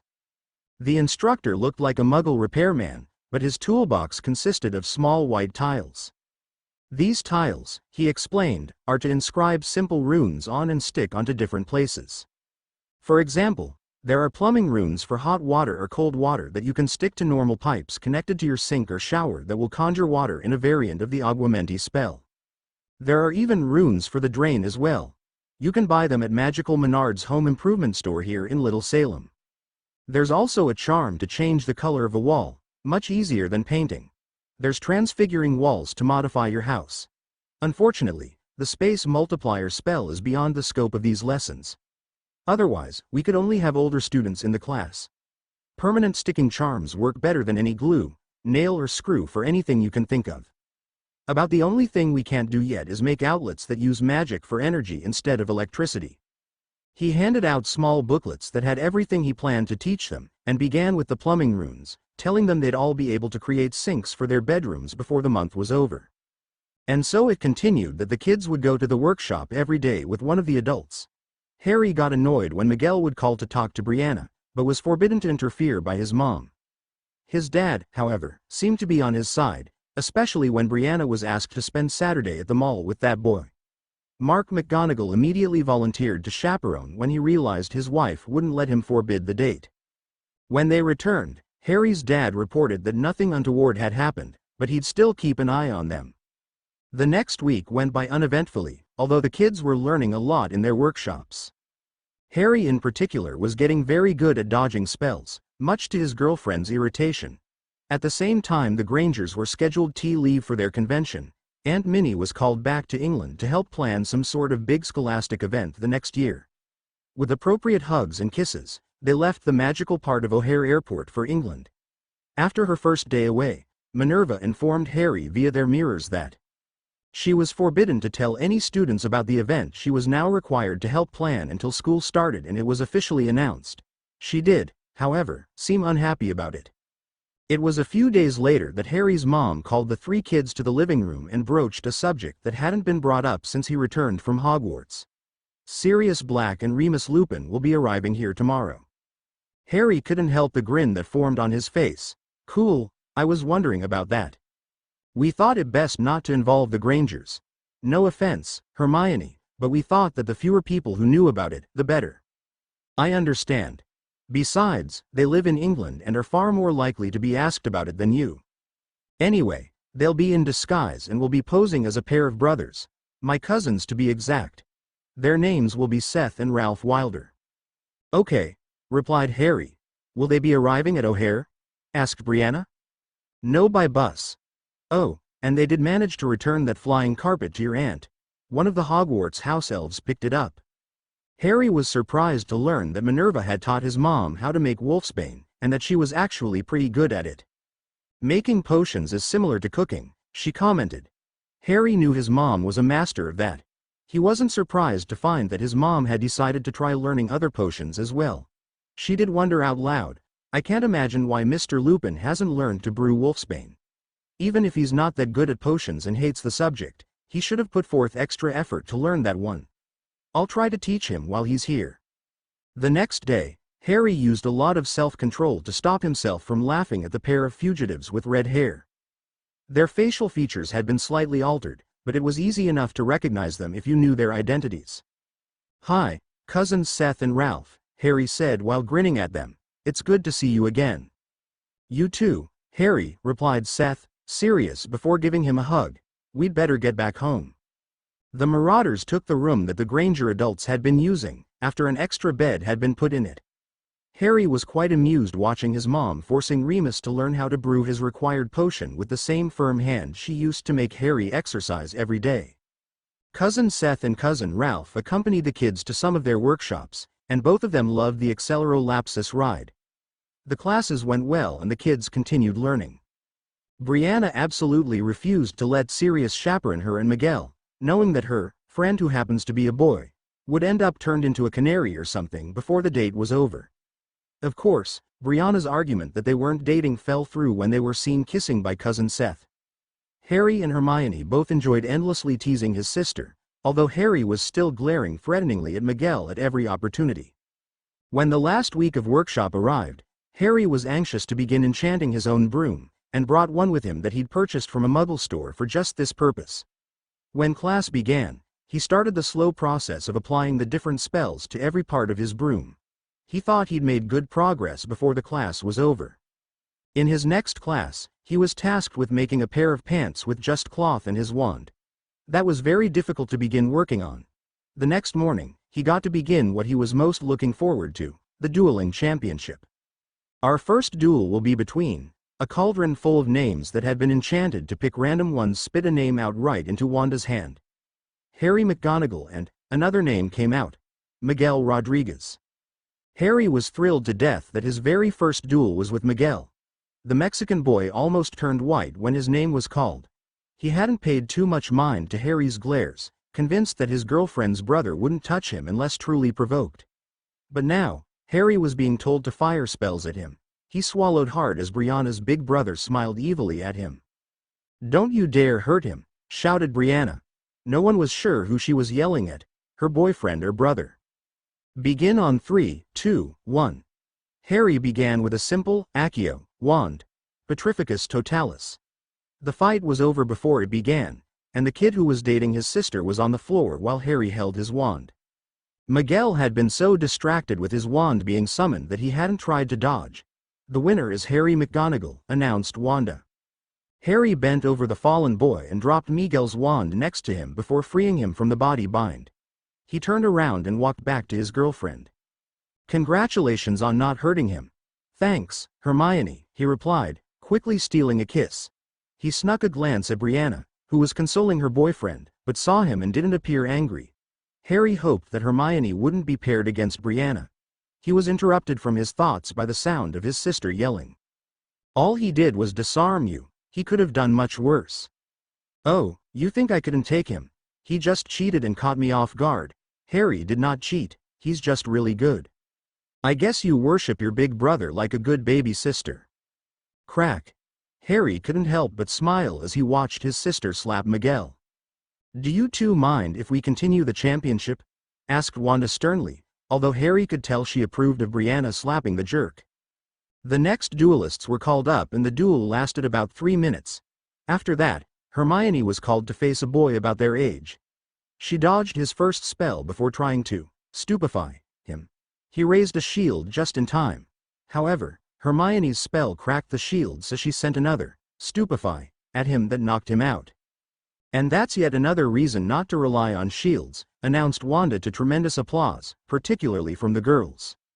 One of the last duels of the day was Brianna's. She was picked to go against a girl. She started out by aiming a leg locker curse slightly to the right of her opponent's feet. The girl only got hit because she tried to dodge, and fell to the floor. She shot a spell in Brianna's general direction, but didn't get anywhere near her. Harry's sister hit the girl with a stupefy, ending the duel. The next class would have all the winners face off and then those winners face off. You were all amazing, declared Cousin Ralph, who'd been watching the duels. Thanks, said Harry. Yeah, thank you, said Brianna. I wouldn't, Brianna, could we talk? Came the voice of Miguel from behind them. Harry glared at the kid who had one hand behind his back while Brianna answered with her arms crossed in front of her. She looked furious. Let me guess. You're suddenly sorry for what you said because you'd like to kiss again? Yeah. I've got something for you. He then pulled a hand out from behind his back to reveal a box of chocolates. Oh, so you think I'm for sale? My mom told me all about guys like that. They spend money on the girl and she'll do anything for them, like a prostitute. I just didn't think you were one of those guys. Don't ever speak to me again, you jerk. But she turned to her brother. Harry, this person is annoying me. Would you kick his? I'm going, he declared. Your loss. That girl there is much prettier than you, anyway. They watched in surprise as he walked up to another girl from their class and offered her the chocolates. She was blushing when Harry turned away. He heard his sister sniff a bit and knew she wanted to cry but was refusing to. He knew she would not break down while there was any chance that Miguel would see. He had been a bit surprised she hadn't cursed him herself, but then again, she wanted to further rub in the fact he'd lost a duel without even firing a spell. The next class, Magical Home Improvement, was mostly uneventful as each of them was given a faucet and 3 tiles to inscribe runes on. Harry had the cold water working before the class was over, while Hermione had both hot and cold working and would be getting the sink to connect it to during the next class. As they left, they found out Brianna had the hot water working. When they got home, Brianna went straight to her room, and after being briefly told what had happened, Cindy followed her daughter. A few hours later, they both emerged and Brianna seemed less sad and angry, but still not happy. Harry figured time would take care of that. The kids diligently worked to complete their workshops for the rest of the week, with Brianna sitting as far away from her ex-boyfriend as possible. When Harry felt his broom was ready, he turned it in for inspection. The enchanting instructor ran a few spells on it and declared, "It appears safe enough." Smiling brightly, Harry mounted his broom while Hermione and Brianna watched. It did hold his weight, and his basic cushioning charms did work, he noted proudly. He then leaned forward to make the broom accelerate. Nothing happened for about 5 long seconds as Harry sweated. Finally, it started to move forward at a speed he estimated to be 6 inches per day. Harry's ears turned pink as he watched his girlfriend trying not to laugh while his sister made no such attempt. You still did successfully enchant a broom to fly, said the instructor, even if it's not as fast as you'd like, so you've earned full credit for the class. A few minutes after that, he saw that Hermione had successfully enchanted a book cover to do exactly what she wanted, to cause a book to float above her and turn pages on command so that she could easily read while lying in bed. Brianna surprised them all by making a hoverboard like in the Back to the Future movies. She'd removed the wheels from a skateboard and performed spells on it. Much to Harry's irritation, it moved a bit faster than his broom. However, he did grin when she lost her balance on it and fell. Fortunately, it was only a foot in the air so she didn't get hurt. Although he'd never admit it, Harry wished he'd thought of it and intended to make himself one. He knew the hoverboard was simpler to enchant than a broom, so he shouldn't have any problems. But first, he had to figure out what went wrong with his broom. Brianna lost her second round in the dueling championship and Hermione lost third round. Harry, on the other hand, was still in the game on the last day. Fortunately for him, the few kids that were older than him were also bad duelers who lost in the first round, so he wasn't at a disadvantage against any of them. He didn't beat all his competition in the first 5 seconds, but he did beat them quickly. And now for the final round, Harry McGonagall versus Stephen Grint. Stephen was Harry's age and was about a foot taller and heavier, which made him an easier target than most. He had dark brown hair that matched his eyes, and Harry had watched his previous duels with interest, figuring they'd face each other. His wand was out and in a dueling position as Wanda said, "Begin on 3, 2, 1. Harry surprised Stephen by dodging instead of firing a spell, and it was a good thing, too. He just avoided an Expelliarmus. However, Mr. Grint was not one to give up, as was evidenced by his rapid spell fire that kept Harry moving, dodging, ducking, jumping out of the way as his opponent kept up the pace. After 30 seconds of that, Harry knew he'd be gasping for air if it weren't for his mom's insistence that he exercise daily. "Fight back," commanded Stephen, who, Harry noticed, was sweating profusely. He had heard rumors about the consequences of firing spell after spell without a break, but had never seen confirmation that it exhausts someone that badly until now. Knowing that talking in a duel would distract him, the boy who lived said nothing, opting to continue dodging the spells that appeared weaker and weaker. They were even moving slower as Stephen's complexion went to pink, red and then purple. "Are you too afraid to shoot spells at me?" he said, although it didn't sound as threatening as it should have with him gasping for air every few words. Finally, after about 2 minutes, Stephen was forced to pause in his firing for a second as he wiped sweat from his brow. "Expelliarmus!" shouted Harry, causing the wand to fly from his opponent's hand as he watched dumbly. "Stupefy!" Harry walked up and revived his downed opponent, who appeared upset but did nothing. Wanda was grinning ear to ear as she announced, "The winner of the dueling championship is Harry McGonagall." To tremendous applause. This was a fine demonstration of why you shouldn't exhaust yourself in a fight if it's at all possible. It also once again demonstrated the value of dodging. "It's my pleasure to reward you this trophy and the prize." She performed a spell on the plastic trophy to put Harry's name on it. It was gold-colored with a figure holding a wand, changing dueling stances every few seconds. Harry was amused as he watched this and was barely aware of being handed the prize. A lifetime pass to all aspects of that carnival workshop.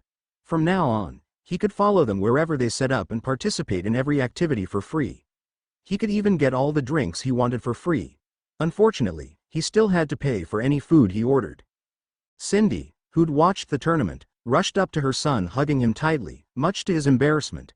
"I'm so proud of you," she declared as his face colored. "Or should I be afraid of you?" she added as a little joke. She knew he'd never attack her. "Mom." His mom insisted on a party at home to celebrate his victory, and the rest of the family agreed, Sirius especially. "James was also an excellent dueler," he commented. Remus added, "Yes, it seems that you did inherit more than your looks from him." Even though Harry had enjoyed hearing stories about his birth parents from Remus, he was still uncomfortable being compared to them, so he said nothing. He did, however, enjoy the attention that he was given that night. After the party, he and Hermione had their own private celebration, which left their lips very swollen. Unfortunately, it was also a goodbye because the next day she had to go home to her parents. "I'll call you every day," he promised as she got into the line for international flow. "I'll miss you anyway," she replied. "Parting is such sweet sorrow," added Brianna in a mock romantic tone of voice. "Be quiet," said Harry before turning back toward his girlfriend. "I'll miss you, too." He stayed and watched until she disappeared into the large flow. He'd never admit to anyone the sense of loss he'd felt, even though he knew they'd be separated for less than a month. A few days later, it was Harry Potter's birthday. Aside from his girlfriend's wake-up call, Harry McGonagall didn't expect any fuss to be made. However, when he came down the stairs, he found the two marauders waiting with eager looks on their faces. "Morning, Seth and Ralph. Happy birthday," they both shouted together.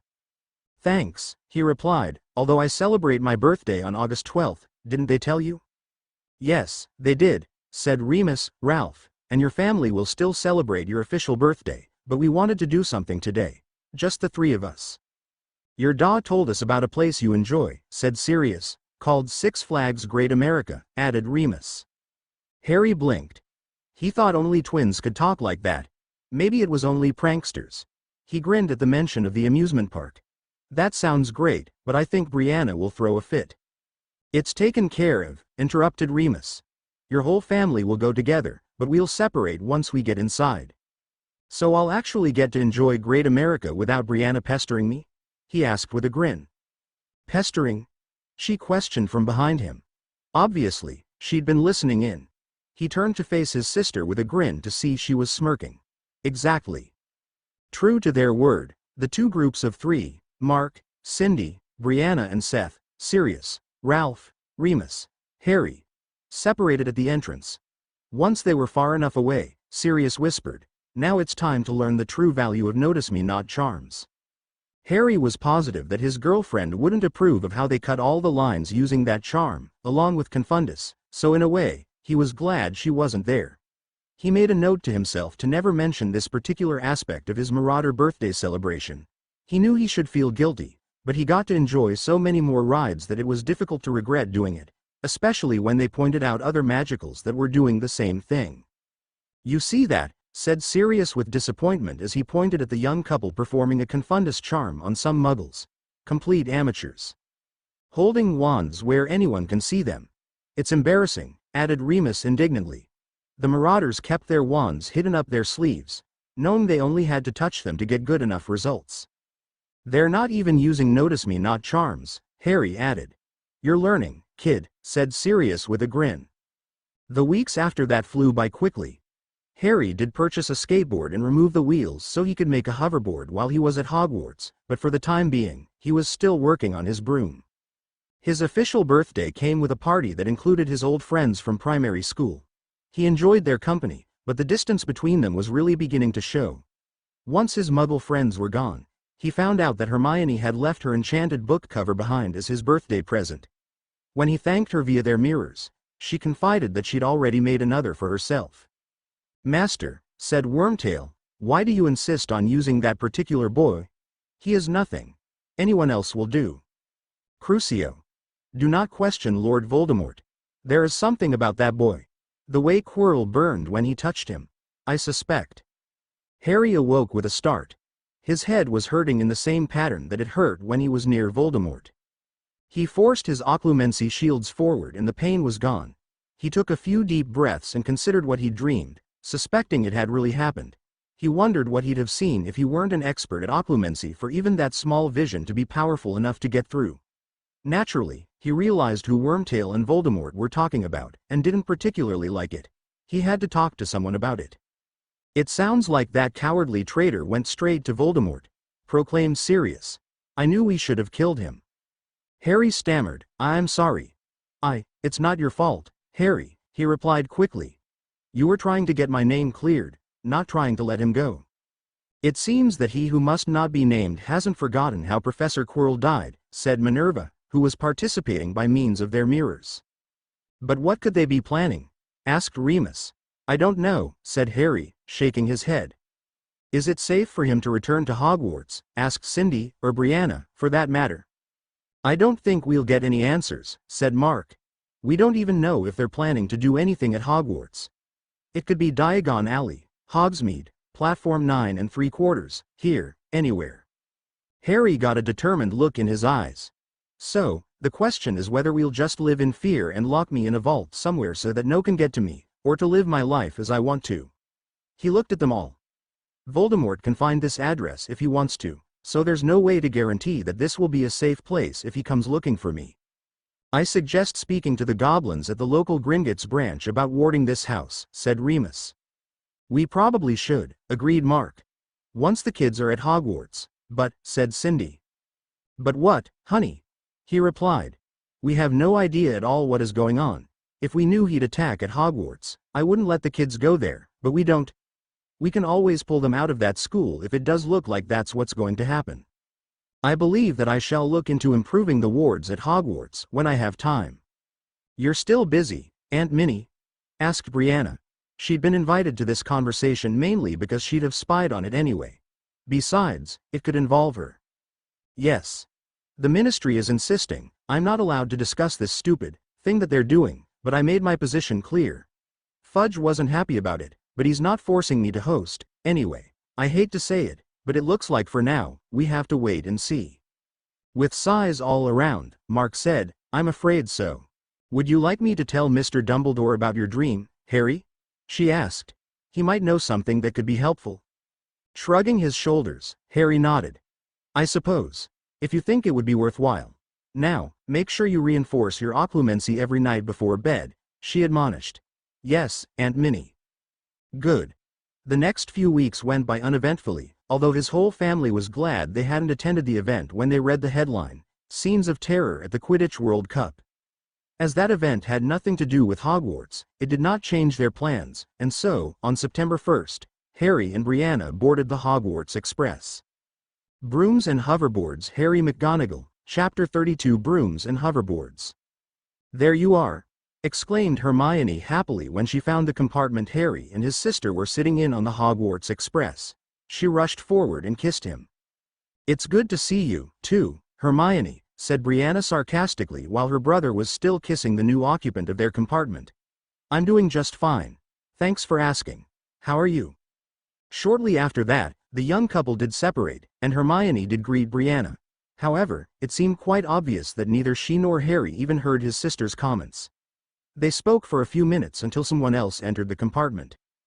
Hi, Padma, said Hermione, the first to notice she'd entered. How was your summer? All right, she replied. I got to see the Quidditch World Cup, which was great, until. We read about it in the paper, said Harry, but sometimes the Daily Prophet is a bit inaccurate. What really happened? Well, I didn't see much because once the trouble started my parents took me, Parv and Lav to a portkey, but I did see about a dozen Death Eaters floating some Muggles upside down. A dozen? Questioned Brianna. Then why weren't they caught? I read there were hundreds of aurors there. There were, Padma admitted. That just shows how efficient they are. Head Auror Rufus Scrimgeour must really train them well, she replied sarcastically. He probably teaches them to shove their wands up there. Harry, language. Hermione admonished her boyfriend while the others laughed. Anyway, continued Padma, I know the Daily Prophet talked about deaths, but there weren't any. The Death Eaters were far too frightened to fight anyone but Muggle children while the aurors were afraid of them. Somebody set off the dark mark and they left. Not one of them was caught? Questioned Harry. Nope. What was the point of that attack, though, I wonder? Said Hermione. Just some old Death Eaters having fun, I guess, replied Padma. The Death Eaters' idea of fun is ruining everyone else's, said Brianna. Everyone agreed before changing the subject to more pleasant topics, mostly telling Padma all about the workshop the other three had attended. While they'd written her a bit about it, they hadn't gone into details yet. It seemed that Draco was beginning to learn, because he didn't show up for the whole train ride.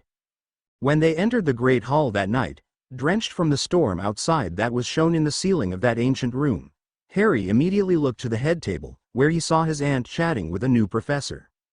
He was very scarred up and had a wooden leg, but what stood out most to Harry was one of the man's eyes. He had one normal eye, but the other was bigger and obviously fake. It was electric blue and spun around in every direction. As he focused on the crazy eye, he realized who it was. That must be Mad Eye Moody, he said before performing a drying spell on himself. The Auror? Asked Hermione, who was also drying herself. He nodded. Didn't your aunt tell you she'd hired him? Asked Padma, who saw what they were doing and pulled out her wand. I didn't ask her. She's been busy helping plan some secret event she wouldn't tell me about, so I didn't get the chance. They quickly reached the Ravenclaw table and sat down. At that time, the Sorting Hat was brought in, along with the first years. As usual, the hat sang a song and then the kids put on the hat so they could be divided into houses. The first student was called Stuart Ackerley and was sorted into Ravenclaw. Harry and the others clapped. While the last one was named Kevin Whitby and was sorted into Hufflepuff. Professor McGonagall's standing up, said Hermione once the sorting was complete. It looks like she's about to make an announcement. Harry's girlfriend was proven right when Aunt Minnie walked up to the podium. Welcome, everyone, to Hogwarts. Before the feast begins, I have a few quick announcements. The first is to welcome Professor Moody, your new defense against the dark arts teacher. He's a retired auror who has much experience fighting the dark arts that I'm sure he'll share with you. He absently waved at the students like he wasn't paying attention, but Harry saw his special eye roving across the crowd, searching for any threat. Looking unhappy, the headmistress continued. My other announcement is that this year, the Ministries of Magic for 3 different countries have decided that the Triwizard tournament will be held. You're joking, came from the Weasley twins sitting at the Gryffindor table. At Abondened, continued Minerva, looking annoyed. And I am not joking, Mr. Weasley. That will be 5 points from Gryffindor for interrupting me. Harry noticed the disappointed looks on Fred and George's, although they seemed pleased to have lost points. So early and were clearly hoping they'd gotten the record for earliest punishment, faces as his aunt explained the tournament, emphasizing the dangers involved that led to many deaths, which was the reason for a new age limitation to the tournament. And so, at the end of October, I will be escorting any interested 17 years or older students to Abondened. Minerva stared right at the Fred and George, daring them to interrupt her again, which they wisely didn't. Professor Flitwick will be acting as headmaster in my absence. She then took a breath and held out her hands. Let the feast begin. The next morning, classes started, so all the students began to get used to their new schedule, which wasn't very pleasant, at least in herbology, where they had to collect Bubo Tuber Puss, and their first defense against the dark arts lesson. Professor Moody, magical eyes spinning in all directions, began his class by quickly drawing his wand and shooting a spell at the middle of the class, hitting Michael Corner in the forehead. Harry immediately recognized the spell as the paintball charm he'd learned over the summer and barely avoided laughing when his dorm mate put his hand on the paint, spreading it worse. What did you do that for? Demanded Corner. To show you that you're not safe anywhere. It could just as easily have been a death curse. You thought that because you're in a classroom that you're safe and can't be attacked, but I say different. You're got to have constant vigilance. Everyone jumped when Moody yelled the last part. You wouldn't imagine the things I've seen wizards do to each other, even in your worst nightmares. I'm not here to teach you how to cast the dark curses I've seen.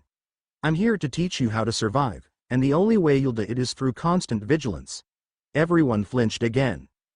Today, we'll begin by talking about the 3 spells that the Ministry claims will give you a life sentence in Azkaban. I say, claims, because there are dozens of wizards and witches still out there who cast these very curses at people during the last war. Some of them turned in their accomplices to get out of prison, while others claimed they'd been under the influence of one of the unforgivables themselves. He looked around the classroom. Can anyone name the curse they claim they were under? Hermione's hand shot into the air immediately, as did Harry's. Miss Granger, is it? Yes, sir. What curse am I talking about? The Imperious Curse, sir. Correct. 2 points to Ravenclaw.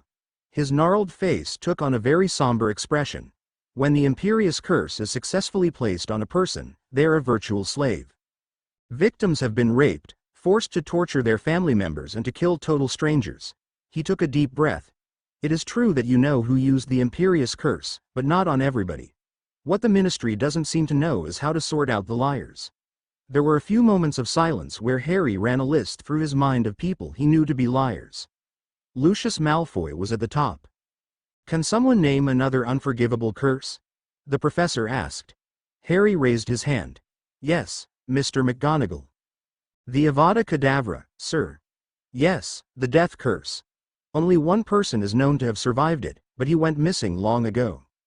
Harry noticed a sad expression form on his teacher's face, as well as most of his classmates. It was one of the few times when he actually saw the affect that the boy who lived's disappearance had on Wizarding Britain. Wherever Harry Potter is, I hope he's safe and vigilant. Others silently nodded at that statement. Harry didn't dare glance at his friends. Moody sighed and asked, anyone know the last unforgivable? Hermione's birthday came and went with a small party at CARE headquarters and some private time with Harry. He had given her some perfume enchanted to protect her from minor spells and she had been very grateful. It was a few days later that the trio overheard an interesting conversation. Tryouts are for peasants, declared Draco Malfoy. Harry, Hermione and Padma had been walking toward the potions classroom when they started turning a corner and saw Draco talking with Blaise Zabini, Crabbe and Goyle. The boy who lived in secret stopped and backed up, signaling the others to join him. He quickly got his invisibility cloak out of his bag and put it over them so they could sneak closer to see what Draco was up to. Now that I'm finally allowed on a Quidditch team, I don't have to waste time trying out. My father bought all new Nimbus 2001s for the Slytherin Quidditch team, so they kicked Higgs off, making me the new Seeker. Blaise asked, only 2,000 ones? I heard Nimbus made a new one. Harry grinned as he saw Draco's ears turn pink. Because of that stupid accident in first year, my father isn't convinced that I'm a good flyer, so he said that after I win all our matches this year, he'll buy me a firebolt. As for the others, he didn't want to pay more than was necessary. Because of the new Nimbus 2002s that came out, he was able to get 7 2001s cheap. I'm sure even the Nimbus 2000's better than that piece of trash the American mudbloods made that McGonagall flies around on. Malfoy sighed. I do wish father had given me a firebolt now, though. Imagine that son of a squib's face if I had one in our first match next month. He'd be surprised. Either way, I'm gonna fly circles around him. Crabbe and Goyle laughed stupidly while Blaise didn't seem so sure. I hope so. Hope? Yelled Draco. Don't tell me you think that filthy mudblood can outfly a pureblood. Harry signaled his companions to go, knowing he wouldn't be able to hold in his laughter much longer. Once they were far enough away, they took off the cloak. Harry said, how can those bigots be so blind to not see that Quidditch skills have nothing to do with parentage? That is very willfully ignorant, agreed Hermione. Shouldn't someone have stopped the Malfoys from bribing Draco's way onto the team? Asked Padma. No, I don't think so, replied Harry with a grin.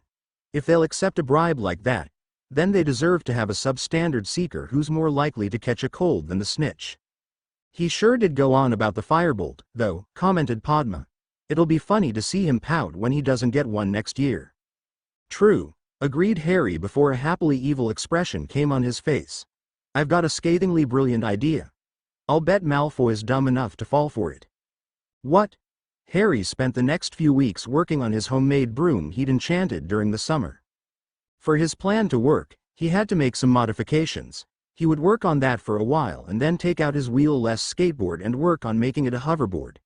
He absolutely refused to ask Brianna the exact spells she'd used to enchant it, since he had a pretty good idea what she'd done anyway. He laughed as he thought back to an incident that had happened a few days before. He hadn't seen it, but had heard his sister complain about it. Brianna had checked the Hogwarts rulebook very carefully before she implemented her plan.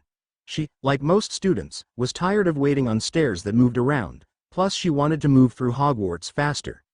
Therefore, she decided to start riding her hoverboard in the hallways. Most of the Muggle-born students who saw that absolutely loved the device, and Brianna had agreed to enchant skateboards for some of them, for a fee, once they convinced their parents to send them.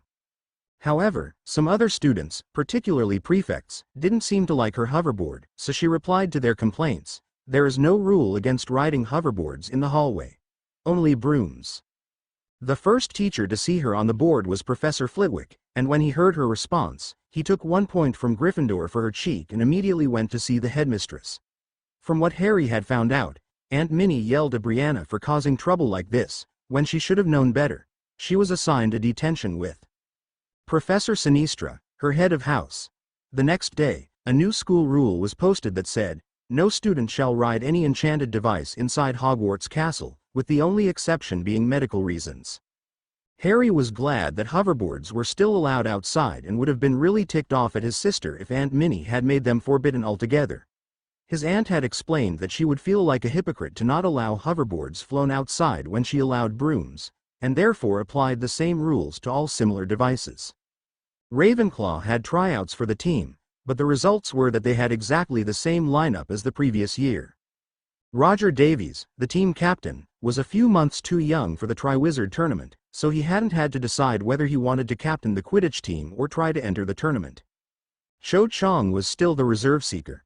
She had improved, but still couldn't beat Harry. Hermione was still one of the chasers, but had confided in both Harry and their captain that she planned on quitting the team the next year so she'd have more time to work on her OWLs. The practices were grueling, but, along with classes, helped the weeks to pass quickly. It was the Friday before the headmistress, along with the Triwizard hopefuls, would leave Hogwarts for the year, and all the students were in the Great Hall eating breakfast. As the mail was flown in, Harry grinned at 2 owls that together were carrying a long package. He specifically instructed the owls to make sure that Draco saw them, so he chuckled when they swooped right in front of Malfoy and kept flying toward the Ravenclaw table, finally stopping in front of Harry. He patted both the snowy owl and eagle owl as he untied the package they'd brought. "What is that?" Hermione asked, appearing curious. "It looks like a—" "Not here," he said in a half-whisper, hoping that Draco, whom he noticed was looking at them intently, could hear him. He turned to the owls. "Good job, Hedwig, Barnabas." He gave them each a piece of bacon before suggesting, "Barnabas, you may want to go see Brianna." As his sister's eagle owl started flapping his wings, Harry jokingly added, "Tell her I said thanks." They finished eating quickly and Harry said in his half-whisper, "Hermione, Padma, let's go somewhere we can talk." He grinned as, out of the corner of his eye, he saw Draco put down his fork and nudge his bodyguards. He loved how much more peripheral vision he had with contact lenses than he'd had with glasses, even a year after he'd started wearing them. In their carefully rehearsed manner, the Ravenclaw trio made its way out of the Great Hall and toward a nearby empty room. They waited outside the doorway until Padma whispered, much more softly, "They're coming." They hurried into the room and closed the door mostly, making sure to leave it open a crack so that the silencing charm wouldn't work completely, and began their planned conversation. Harry started. "Now, you two have got to keep this quiet. Not even Aunt Minnie knows I ordered this, but I'm gonna surprise everyone at the game tomorrow." He loudly began ripping open the package. Hermione asked, "What is?" "That's a firebolt," declared Padma in mock surprise as he pulled out his personally enchanted broom whose appearance he'd modified. "Harry, that's far too expensive. Your parents will kill you if they find out you spent that much of your trust fund on a broom," she yelled, doing her best not to laugh. "It's not just any broom, it's the best there is. Do you know it can accelerate to 150 miles per hour? But that's still not worth it. It'll be worth it to see the look on Malfoy's face when I fly circles around him tomorrow." "They'll make you take it back," said Padma, "even though it is amazing." "May I hold it?" she asked, sounding reverent. "Can we have a go on it today before that happens?" Hermione asked sheepishly. "No, and don't tell anyone about this. I'm not even going to take it to the dorm. I'm leaving it here." "What?" asked both girls in faked horror. "Don't worry. I'll hide it. No one will find it unless they already know it's here. Right under this couch. I'll put a notice me not charm on it so no one will look under it." After he'd done so, he said, "There. Can you see it?" "No," answered Hermione. "I can't see it either," agreed Padma. "Good," said Harry. "This should be perfect. But what if someone does find it?" asked Hermione. "You won't even be able to report it stolen?" "That won't happen," said Harry dismissively. "Now we've got to hurry to class." The moment Draco heard Harry say they were leaving the room, he signaled Crabbe and Goyle to quickly follow him around a corner. He couldn't believe his luck, along with Harry McGonagall's stupidity. He'd heard the sound level drop when the privacy charm was cast, but could still understand every word spoken in the room. They quietly watched the trio of Ravenclaws pass them by, seemingly without noticing them. "I'll show McGonagall," he grumbled to his bodyguards once his enemies were out of earshot. "Thinks he can fly circles around me, does he? He'll be so shocked tomorrow." Crabbe and Goyle laughed loudly as the three of them rushed into the room Harry and the girls had just vacated. "There's only one couch in the room," said Draco, who did momentarily feel the effects of the weak charm his rival had placed. "That son of a squib obviously doesn't have enough magic to stop a pureblood," he declared when he found the broom. "Are ya gonna fly it, Draco?" asked Goyle. "Are you kidding, you idiot? And risk being seen with it before the game? I'm gonna hide this in my trunk until tomorrow." "What?"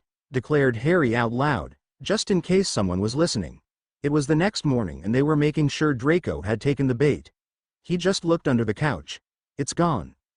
"Oh no," declared Padma. "What are you going to do?" asked Hermione, sounding desperate. "I'm gonna find whatever Harry, language. Whoever stole this and bash his head against the floor. That's what I'm gonna do," he declared angrily. "Violence isn't always, it's the answer in this case," Harry yelled, while winking at his girlfriend. "What are you going to do about this match, though? You don't have time to find the thief." "I'll just have to get my lightning bolt, won't I?" he snapped while grinning at her. "Let's go." Each of them had a hard time keeping the angry expressions on their faces as they stomped up to Ravenclaw Tower and back to the Great Hall, especially when they saw Malfoy stupidly smirk at them. "You'd think he'd try not to be so obvious," whispered Harry to his girlfriend. He's supposed to be a clever Slytherin. Welcome, everyone, to the first Quidditch match of the year, Ravenclaw vs. Slytherin, announced Lee Jordan from his usual post next to Headmistress McGonagall. She still refused to give up that spot to Deputy Headmaster Flitwick, although he'd obviously have that position for the rest of the year.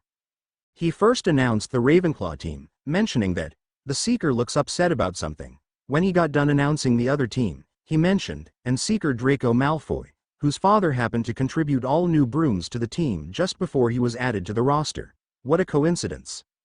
Jordan. It's just the truth, Headmistress. And, is that a firebolt? He asked in awe. Draco was doing the broom riding equivalent of a strut, with his chest out and a huge grin on his face as the others looked at him. Harry had managed to get the broom to move fast enough for this. About 10 miles per hour. He'd been counting on Malfoy to act like this. He glared at Draco, pretending he'd just realized who robbed him. Lose something, McGonagall? He asked casually. I'm gonna. Whatever Harry was gonna do to Draco was lost when the quaffle was released. Draco slowly and arrogantly flew upwards while Harry followed, looking ready to kill. It was quite an exercise in occlumency to pretend to be mad enough to spit fire when in reality he was ready to burst out laughing. Controlling those emotions isn't easy. Davies gets the quaffle, Jordan announced. He passes it to Granger, who passes it to Flint. Steals the quaffle. Those Nimbus 2001s are fast. The dirty cheats. Jordan. Harry was always amused at the way his aunt pretended to disagree with statements like that. He knew if she really disagreed she'd have replaced Lee years ago. Flint is hit with a bludger. Take that. And Bradley gets the quaffle. He passes it to Granger, who approaches the Slytherin hoops. She shoots, and scores. Ravenclaw 10, Slytherin nothing. However, that was the only goal that Hermione managed during the next 40 minutes. Roger Davies managed 2 goals and Sean Bradley got 1. But the Slytherins, on their faster brooms, got 100 points before Harry finally saw the snitch. He purposely stopped himself from doing any feints, because he didn't want Draco to find out his broom was fake until they were chasing the snitch. He aimed his broom and took off as fast as the lightning bolt would go. Has McGonagall seen the snitch? Jordan asked. Looks like Malfoy's seen it, too. We'll find out how fast something's wrong with his broom. Harry fought his temptation to look back at the broom that was indubitably going its top speed of 10.5 miles per hour until after he had the snitch in his hand. He looked back at the confused, red-faced Slytherin son of a Death Eater and started laughing his head off. He didn't stop even when Jordan announced, Ravenclaw wins 190 to 100. You did this, shouted Malfoy at him. Did what? He asked innocently as he looked down to see Lucius Malfoy walking toward the pitch with his very cool cane. He appeared furious as they lowered. Where did you get that broom? He demanded of his son. I bought you a perfectly good Nimbus 2001. He performed a silent spell on the firebolt, and declared, this is a fake. Finite. It now appeared to be what it was. A Muggle broom with a few enchantments. Lucius dropped it and sent a fire spell at it, burning it to ashes within seconds. Draco appeared genuinely frightened. Who gave this to you? McGonagall. He stuttered, indicating Harry. I did no such thing, he proclaimed. Why would I give him a broom? He stole it. Lucius looked between the two boys for a moment before his eyes rested on his son. You stole this Muggle broom instead of using. I didn't know, he tricked me, laughing, Harry admitted. Sure did. You clever Slytherins are so much fun to play with, and took off before Lucius could react, leaving them to deal with the family trouble on their own, putting his arm around his favorite chaser before they broke down laughing again. I can't believe he really fell for it, said Hermione. He didn't even test it. Before he got to the locker room, he found his aunt waiting for him looking displeased. Well? She demanded. Without one bit of remorse, Harry looked her in the eyes. All I did is make sure he overheard I had a firebolt hidden. I did not tell him to steal it. What happened was his own stupid fault and I will not apologize. They stared at each other for about 5 seconds until Minerva started laughing. That is exactly what I'll tell Mr. Malfoy when he complains. I believe I shall demand that he pay back the cost of the broom he destroyed in his anger, and give young Malfoy detention. Harry and Hermione began laughing hard once more. We can't, after all, have theft going unpunished at Hogwarts. Harry was genuinely surprised when Aunt Minnie brought him a galleon that she'd witnessed Lucius force his son to take out of his own pocket to replace the stolen broom. Lucius was furious with his son, first for being tricked by a mudblood, then for stealing a fake broom, not testing the broom before the game, and getting caught. Harry immediately got Hermione to have her parents get him a replacement he could enchant. H had heard rumors that even the Slytherins were against Draco for this. He'd humiliated their whole house publicly, proving that wearing a Slytherin insignia on your robes does not make you clever. Every time he saw Draco after that he was glaring. Even though he wasn't afraid of the half-squib, Harry did warn his friends and sister to be careful in case he tried a sneak attack as revenge. It was less than a week after the game that he and his sister were in the headmistress' office, saying goodbye.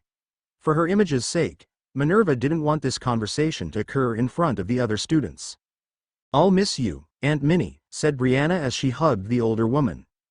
"I'll miss you, too. Both of you." She hugged Harry before adding, "Now, stay out of trouble, and remember, I'm still only a mirror call away. I love you both. Now, let's get down to the Great Hall." They soon reached the room, where breakfast was already in session, and sat at their respective tables. Before Harry had completely finished, the headmistress announced, "All Triwizard hopefuls who have signed up to go to France with me." She glanced at the Weasley twins before adding, "and have been accepted." They frowned. "Will meet me right outside the main doors of Hogwarts in 15 minutes with your trunks." As there were no classes for the first half of that day, Harry and his friends stayed behind to watch the group enter what appeared to be a rather large version of the carriages they rode between Hogsmeade and Hogwarts. Harry had mentioned the flying carpet to his aunt, but been told, first, that stupid Fudge would have us arrested for using a Muggle artifact. I still don't know why Arthur Weasley, who wrote that regulation, thinks carpets are a Muggle artifact but brooms aren't. Secondly, we'll be sleeping inside the carriage. It'll be charmed to hold 2 dorms for boys and girls, in addition to quarters for myself.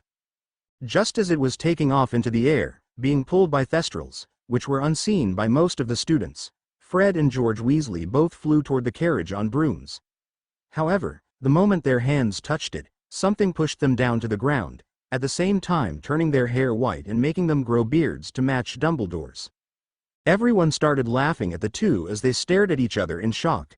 Only Harry and Brianna knew what had happened, but he quickly whispered to his girlfriend, "Aunt Minnie put an age line on the carriage just in case someone tried that." They spent the next few minutes watching the carriage move farther and farther away until it was out of sight, wondering what Hogwarts would be like without Minerva McGonagall. Once it was gone, he decided to try out his hoverboard for a few minutes. He'd finally had the chance to enchant it after he finished his prank on Malfoy. It was a bit difficult to keep balance on it, but it could safely take him up to 50 miles per hour, which was the same as the dozen that Brianna had enchanted for her customers. He planned to improve it, but was glad his board was now usable. He couldn't persuade his girlfriend to try it, but Padma did and enjoyed it, despite a few minor falls. A few days later, Harry had just returned to Ravenclaw Tower after the Halloween feast. Even though he'd had a good time, he still missed his aunt's presence and was considering calling her when he felt his mirror, which he kept with him always, vibrate. He pulled it out to see the very person he was thinking about. "Happy Halloween, Aunt Minnie," he said with a large grin. "I was just thinking about you." "Happy Halloween, Harry," she said, not sounding very enthusiastic. He then noticed she looked pale, frightened, and angry. "What's wrong?"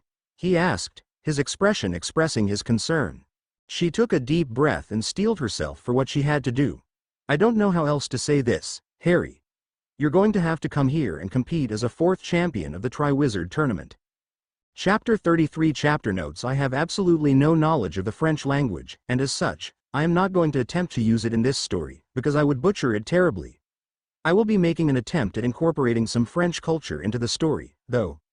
I have done some research and will hopefully be able to acceptably accomplish that.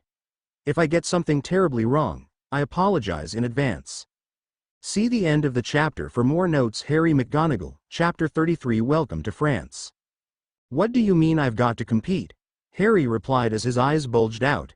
He was staring at the small mirror he was holding in disbelief as he quickly made his way to a private corner of Ravenclaw Tower. "How can you have a 4th champion in a Triwizard tournament? How could I have even entered?" Aunt Minnie's face only looked paler as she explained. "I'm afraid we don't know how it happened, Harry. The first 3 champions were selected normally. Cedric Diggory is Hogwarts champion, by the way. The Goblet of Fire, which I told you and Brianna about, produced a 4th name before the flame died down, yours. Harry's heart started to beat a bit faster as he contemplated the meaning of that. Which name? He whispered. Harry McGonagall. The boy who lived sighed in relief. At least whoever did that doesn't know. He didn't need to finish that statement. But how am I bound to compete? Isn't there some sort of? It is your handwriting, Harry. I'd recognize it anywhere, and that is your legal signature. Where did they get my signature? He yelled. We don't know, but it is genuine. I'm sorry, Harry. What if I tell them to stuff it? He lashed out. Tell them I don't want to be part of that bloody tournament. What are they gonna do, arrest me? Minerva solemnly shook her head. No, they can't arrest you, B. Then that's what I'll do, Harry declared. Don't interrupt, Harry, his aunt admonished. You are bound by magic itself. What are you saying, Aunt Minnie? If you do not participate, the magic of the Goblet of Fire will exact a penalty from you. What sort of penalty?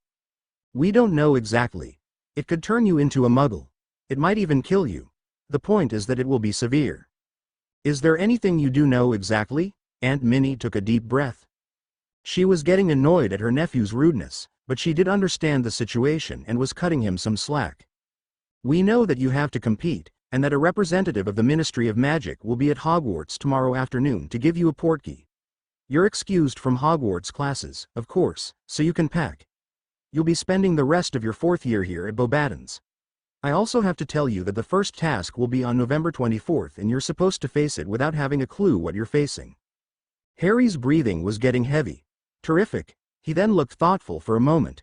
What about Hermione? I'm afraid that she won't be able to join you for the most part, although she might be able to attend actual tournament events. Running his hands through his dirty blonde hair, he replied, I guess I'd better go talk to her. Yes. You should tell your sister as well.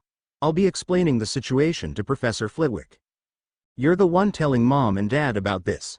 A look of dread came over Minerva's face, even worse than before. She took a deep breath. I suppose I shall. I'd imagine your mum will be quite displeased. At this, Harry actually chuckled. Now that's an understatement if I ever heard one. She'll be p. Harry, language, ticked off. He shrugged his shoulders. I guess I'll let you go. Bye. I suppose I'll see you tomorrow. Goodbye. After turning off his mirror, Harry went in search of his girlfriend, whom he found lying on a couch with a book floating above her, reading. Hey, Hermione, he said nervously, can I talk to you? Sure, she said, grabbing the book out of the air and placing a bookmark in it while sitting up. As she turned to look at him, she began asking, Okay, Harry, what's wrong? I just got a call from Aunt Minnie. Her eyes went wide and her face took on an expression of concern. Is she all right? Did something happen to her? She's fine, it's just, he took a deep breath and looked into her eyes. I have to compete as a 4th champion in the Triwizard tournament. What? After Harry explained to her what his aunt had told him, she yelled, That is so unfair. It's ridiculous. There's got to be a way out of it. Without another word, she got up and headed toward the door. Harry knew his girlfriend well enough to know exactly where she was headed, so he called out, The library's closed, causing her to freeze in her tracks. Oh, yes. Of course it is, she replied, turning around. He noticed that her ears were quite pink as she continued, I forgot what time it is. Tomorrow, we'll look. Tomorrow they're taking me to Abondened, no matter what we find in the library, but... He put his hand on Hermione's shoulder and faced her. The person coming with a portkey is a ministry official whose job is to get me to France. He or she isn't coming to look at evidence. That's for the judges to look at. I'm going to have to cooperate. He shrugged his shoulders. Maybe you'll find something in a few days to give those judges and I'll be able to return. Maybe not. The point is that I'll be leaving and we don't know when we'll see each other again. A sly smile made its way onto his face. I think we should enjoy the little time we have left. What do you, oh, she replied as he moved his face closer to hers and kissed her. The next morning at breakfast, Harry walked into the great hall between Hermione and Padma, who'd been informed of the situation, and immediately focused his attention on the Gryffindor table, where he saw his little sister sitting in between her 2 red-headed best friends, Lily Spindler and Ginny Weasley. He walked straight up to her. "Hi, Harry," said Lily with a small blush. She'd always seemed to have a crush on him. "Hi Lily, Ginny." He turned to his sister. "Brianna, can we talk for a minute? It's kind of important." "I suppose," she replied and got up, "but only for a minute. I want to finish breakfast."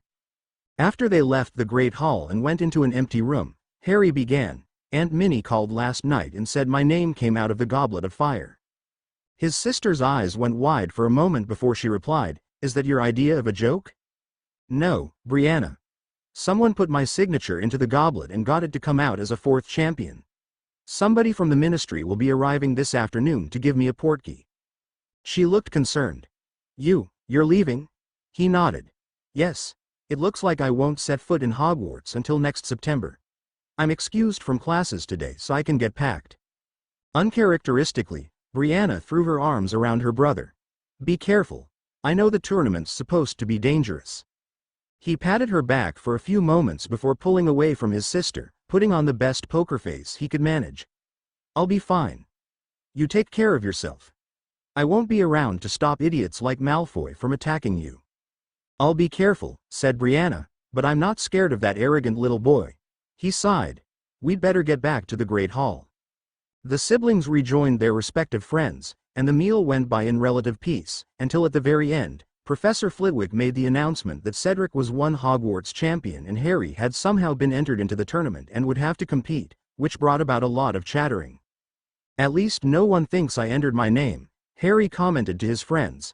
"Imagine if the Triwizard had been held here." "Everyone would think you snuck in during the night and put your name in," said Hermione. "It's a good thing you have such an unbreakable alibi," added Padma. "Yep," replied Harry in his full American accent. He had been slowly developing a British accent that he tended to use at Hogwarts, but when he was worried, his speech reverted to its origins. "I'd better go pack. I'll see you later." Before he stood up, Hermione asked, "Do you speak French?" Harry's eyes went wide. "No, I hadn't thought of that. That's just perfect. I won't even be able to understand their healers when they're treating me after each task. They'll say, 'There's nothing I can do,' and I'll think they're telling me I'll be fine." "Don't talk like that," Hermione practically yelled. "You will be fine. I'm just concerned about how you'll communicate with all the new friends you'll meet." For a moment, her face developed a frown, but then went back to a neutral expression. Harry figured he knew what she was worried about. "I'll call you every day, just like during the summer." The meal ended shortly and Harry separated from his friends. They went to classes while he returned to Ravenclaw Tower, where he spent the morning packing. When he finished with his room, he also went to CARE headquarters to collect his Game Boy and CDs. He figured he'd leave the boombox for the club and buy his own if he could use it. By the time he was finished, his watch told him that lunch was about to begin. In silence, he made his way into the Great Hall. Harry entered the Great Hall to see his girlfriend standing at the head table talking to Professor Flitwick. Figuring she had a question about the latest charms assignment or something, he shrugged his shoulders and headed for the Ravenclaw table, sitting across from Padma. "So," she began, "are you all packed?" "Yeah. I even packed my music. I left the CD player there for you, though." "Thanks. I would really miss the music at headquarters. I figure that if electricity works there, I can guilt-trip Aunt Minnie into buying me a new one." Padma started laughing just as Hermione arrived. "What's so funny?" "Nothing," replied Harry instantly, knowing that Hermione wouldn't approve of his using this situation to get his aunt to buy him new stuff. "I asked Professor Flitwick, and he allowed me to miss classes the rest of the day," she announced to them. "Really?" asked Harry, actually touched that she'd miss class to spend time with him. "Thanks." "You're welcome. There's actually something I want to talk to you alone about at headquarters. You are all packed, right?" "Yeah. Good. We should have time before you go. Professor Flitwick said the ministry official shouldn't arrive until 3. "Time for what?" asked Padma. Then, a concerned expression came over her face. "Hermione, you're not gonna." "No," she replied, with her ears turning pink. "But this is a personal matter between Harry and me, sorry." Sighing, Padma replied, "All right, you two can have your goodbye." She turned to face Harry. "It won't be the same here without you." "I'll miss you, too, Padma." With that, the trio began to fill up their plates and ate their lunch. When they were finished eating, Harry and Hermione stood up to leave. Before he'd left the table, a blonde girl a year younger than him got up from where she'd been sitting at the same table and said, "Goodbye, Harry McGonagall," while reaching out to shake his hand. "Bye, Luna," he replied, taking her hand and shaking it. "I think that the next time I see you, you won't be you." The unusual girl immediately turned and walked away. "What?" he asked, confused, but she was already leaving the Great Hall. "Never mind that, Harry. We've got to get going," said Hermione. Although she did respect Luna, knowing that the girl had helped Harry recognize his feelings for Hermione, Harry's girlfriend was in a hurry. "All right. It usually takes several months to understand what Luna is saying, anyway." The two of them started walking toward the doors when a familiar annoying drawl came from behind them. "McGonagall, I'll bet you think you're really special getting your aunt to enter you in the tournament." They turned to see the three stooges, Malfoy, Crabbe and Goyle, facing them. Harry knew there was no point in trying to tell him that he didn't want to be in the tournament, so he didn't try. Instead, he replied, "I will admit that it will be nice not to see you for nearly a year. In fact, I'd like to start that now. Come on, Hermione." They began to walk away as Draco called out, "I'm not done talking to you, McGonagall, you and your mudblood." 20 points from Slytherin, Mr. Malfoy, said Flitwick, who'd come up behind him. "I believe that you're familiar with the rest of the punishment for using that foul, stupid expression." He was, of course, referring to the fact that the headmistress had been forcing people who used that term to write a report on the average class performance of Muggle-borns versus purebloods. Contrary to bigoted pureblood philosophy, the results were that the Muggle-borns outperformed the purebloods 99 times out of 100. "Yes, Professor Flitwick," he grumbled. "So," said Harry with a smirk as he sat down on a couch in CARE headquarters, "what do you want to talk about?" He was clearly expecting the best snog he'd ever gotten. "I want to talk about the French language. You said you don't know it." Harry frowned. "That's right, I don't. But I'm going to try and teach it to you." He stared at her in disbelief. "In 2 or 3 hours? That's crazy. I have an idea." Suddenly, she became nervous. Well, thought I could teach you through legilimency." "You learned that?" asked Harry. "Yes. After I mastered occlumency, I thought it would be helpful to learn the reverse." Harry scratched his forehead for a few seconds before saying, "I don't recall the book I read mentioning teaching through the mind arts." "It didn't? You see, well, sharing information to that extent is sort of personal and not used very often. You'd be allowing me to plant information in your mind, which requires completely dropping your mental shields and allowing me access. You'll have to trust me not to invade your privacy." You could even accidentally learn things I'd prefer to keep secret, couldn't you?" "Well, yes. I was hoping you'd trust me to keep whatever I learn private. I promise I'd never." "I know, Hermione. I know." He took a deep breath. "There are some thoughts I have that." Hermione slightly frowned. "If you don't want me to do that, it's all right. It was just a suggestion. I thought it would help." He scratched his chin. "This could bring us even closer together." "It could," agreed Hermione. "I was hoping it would. I really do want to speak the language of the country I'll be spending several months in. I really don't want to rely on a translator." Hermione smiled again before he said, "Do it." She sat next to him on the couch and gave him a quick kiss before staring into his eyes. "You'll have to drop your shields for me." He complied and suddenly felt her presence in his mind. It was soothing, and in some ways disturbing to feel this extra presence in his mind. He noticed his invisible scar was twinging slightly, but ignored that, focusing on his girlfriend. He felt her apprehension about his participation in the tournament along with sadness that they'd be separated. He felt fear that he'd fall for another girl in France and pride that he was her boyfriend. Above all, he felt love from Hermione. Though they weren't comfortable saying they felt that way, he now knew it was true. As he thought about his love for his girlfriend, certain images came to the surface of his mind, unbidden. Seeing her in a bathing suit, kissing her, hugging her, noticing, and appreciating different parts of Hermione's body. Mixed in with actual memories were imagined pictures as well, dreams he'd had but never told anyone about. As he tried to force those images down, he felt both embarrassment and amusement coming from his girlfriend. Realizing she was in fact seeing those images inspired him to show her how he saw her. The most beautiful, brilliant woman in the world. He knew she wasn't absolutely perfect, but she was perfect for him, and no girl, woman or pack of Vila would ever stand a chance of pulling him away from his love. He soon began noticing images of the French alphabet, along with words from an entire French dictionary popping into his mind. He saw pages of grammar books and heard conversations in that language. He started developing a slight headache to go along with his scar's pain as his mind was absorbing all this new information, making it a permanent part of Harry's knowledge.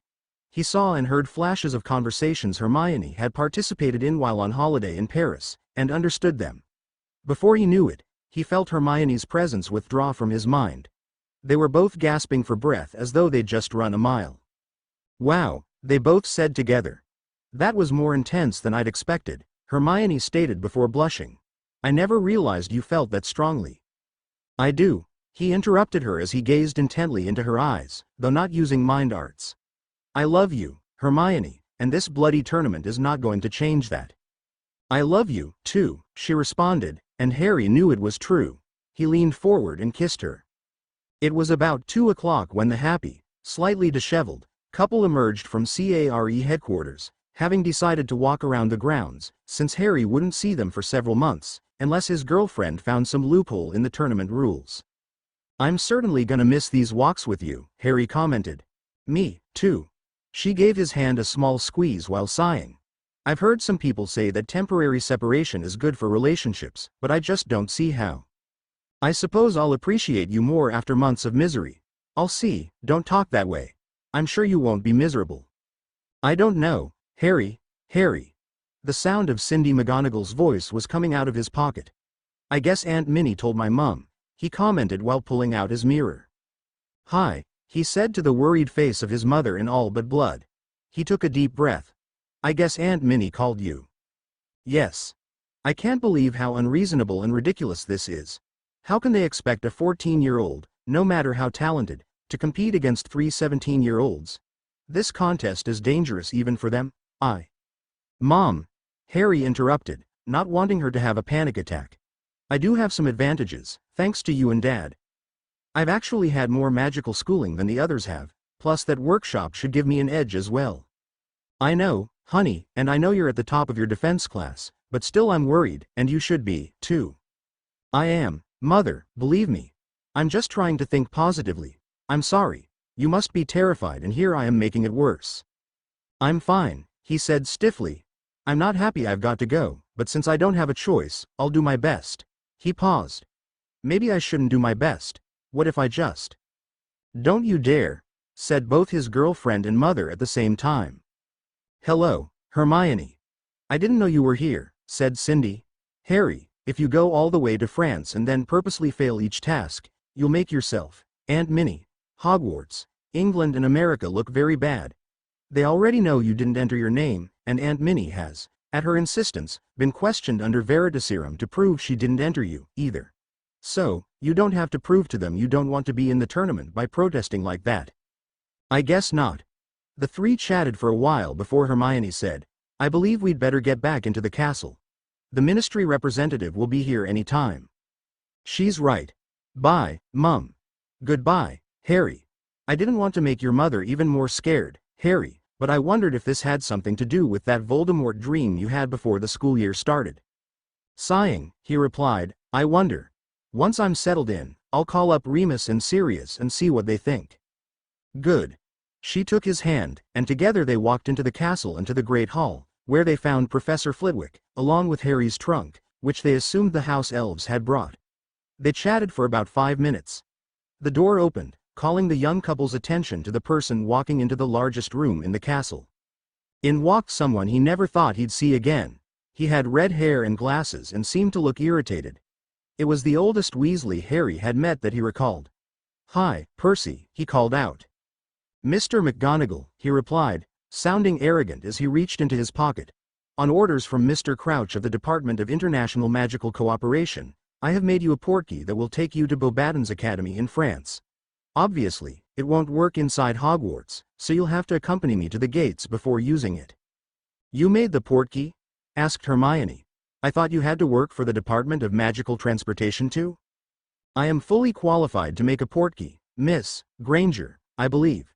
Yes. I'm sorry to question your professionalism." Suddenly, Harry was nervous about the portkey, but knew he couldn't do anything about it. He eyed the old-looking quill Percy was holding with apprehension. Professor Flitwick said, "I believe that Harry is ready to leave now." The boy nodded. "Excellent. I wish you good luck, Harry." "Thanks." He turned to Hermione. "I'll call you tonight." He then kissed her passionately, only separating when Percy cleared his throat behind them. "Bye," Harry said one last time before grabbing his trunk and following the ministry official out the door. Percy didn't make a sound as he walked briskly ahead until they arrived at the gates. "Remember, you are representing England in Hogwarts, so be on your best behavior." "Of course," Harry replied. Percy glanced at his watch. "Now, this portkey will leave in about 10 seconds, so make sure you are holding it in your trunk." "Got it. Here's your portkey." He held out the very used quill and held onto it, as well as his luggage, tightly. After a few seconds, he felt a tug from behind his navel as he was pulled into France. When the pulling stopped, he began to get his bearings, looking eye to eye with a rather tall woman, when he realized that his feet weren't on the ground. Bam! He landed roughly on the ground, dropping his trunk, which fortunately didn't break, as he fell. He knew he had a few bruises and scrapes as he slowly got up. "It would seem that your portkey brought you a few feet off the ground, Mr. McGonagall," said the tall woman. It was that idiot Percy Weasley. He thought he could make a portkey himself instead of having it made by someone qualified. "I can't believe he was hired at the ministry." "I'd have never taken a portkey he made," said Cedric, who Harry now saw was there, as well as 4 other people. One was his aunt. 2 were about Cedric's age, and the last was a middle-aged man. Minerva spoke. "Harry McGonagall, may I present Madame Maxime, the headmistress of this school, Professor Karkaroff, the headmaster of Durmstrang, and your fellow champions, Victor Crumb of Durmstrang, Fleur Delacour of Beauxbatons, and Cedric Diggory, who is of course from Hogwarts." It was Madame Maxime, the woman who Harry realized was as tall as Hagrid, who spoke first. "Welcome to France," she said before bending down to kiss him on both cheeks, with Fleur following her headmistress led. Fortunately, when Harry had gleaned the information on the language from Hermione, he'd also learned a few customs, so wasn't overly surprised, although his ears turned pink. Using the information he just downloaded from his girlfriend's mind, he said hello in French. With a smile on their faces, both Fleur and Maxime began speaking in their native tongue for a few seconds before he asked them to speak a bit slower, but did manage to converse with them while his aunt watched in shock. "When did you learn French, Harry?" his aunt asked in English. "Recently. I'll tell you about it later, Professor McGonagall." He turned to another champion. "Victor Crumb, I do believe I've heard of you before, though I've never seen you play. I didn't know you were still a student." He held out his hand and Crumb shook it. "I'm surprised you weren't at the World Cup last summer. I spent the summer in America. That's where I actually live." "Pardon," said Fleur, in English, "but you look familiar, like I know you from somewhere." Well, the only time I've been in this country before was a few years ago at that Quidditch match between the Sweetwater All-Stars and the Quiberon Quafflepo Punchers." He's nearly called them Quaffle Poofters like he'd done at the game, but didn't want to offend anyone. "I was there, too," replied Fleur before smiling for a moment. "You were camped right next to me." Harry's eyebrows came together as he tried to remember, then his ears turned pink yet again as he recalled staring at her for a few moments. "I think I remember you," he replied. "Well," said Madame Maxime, "I believe it's time to go back into ZZ Cool." For the first time since landing, Harry looked at his surroundings. He was standing in a grassy clearing that was about half a kilometer from the building that had, unbeknownst to Muggle history, inspired King Louis XIV in his design of the Palace of Versailles. It was easily as big as Hogwarts, but this wasn't a grim-looking medieval castle. This was a beautiful palace fit for a king. It appeared to be made of gold, although Harry guessed that was a magical affect. The building he was staring at was the greatest tribute to French classical architecture in existence, and unfortunately, the Muggles would never see it. Harry didn't know the terminology to describe the building properly, so he said the only thing he could. "Wow. We are so far from ZZ Cool because of Z wards," said Maxime conversationally before calling a house elf to take Harry's trunk. "Where am I going to sleep?" he asked. "Inside the expanded carriage with the other Hogwarts students," replied Professor McGonagall. As they began to walk, Professor Maxime informed Harry, Et is good that you speak French, because we haven't you concluded that you will be taking classes with the Abondened students. Harry was surprised at that. What? Aunt Minnie explained. The other Hogwarts students here, as well as the Durmstrang ones, are in NEWT level classes and we are letting them study independently. Otherwise, we'd have to bring all our teachers with us. That makes sense, agreed Harry. However, in your case, I don't think you're quite ready for completely independent study. Therefore, we decided that it would be best for you to attend classes with the other fourth years, and had been trying to find a solution for the language barrier. Apparently, you've already solved that problem. Yes. They took him on a brief tour of the palace that had been converted into a school, and Harry was truly impressed. Instead of being dark and foreboding, it was bright and cheerful. Their great hall was roughly the same size as the one at Hogwarts, but it contained several smaller tables that sat up to 10 people, rather than just the house tables. Each corner of the room contained an exquisite sculpture of a famous French wizard. Soon, Harry was shown another room. The walls contained several paintings and Harry was surprised when he realized that they were the former headmasters and headmistresses of the school.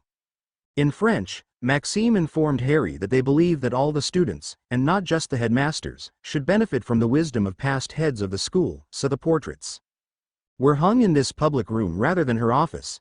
Harry replied that's probably a good idea and that he'd make it a point to talk to a few of those paintings while he's staying here. His aunt seemed to know they were bad-mouthing Hogwarts, and so suggested in English that they continue the tour. While they were finishing his tour of the castle, he was given the list of classes available to him and told to look it over that night so that the next day he'd be able to make a schedule.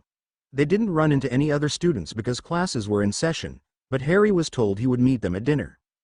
Chapter end notes. I'll give more details on Abondened as I decide them. I don't know how to describe architectural style, and believe that a picture is worth 1,000 words.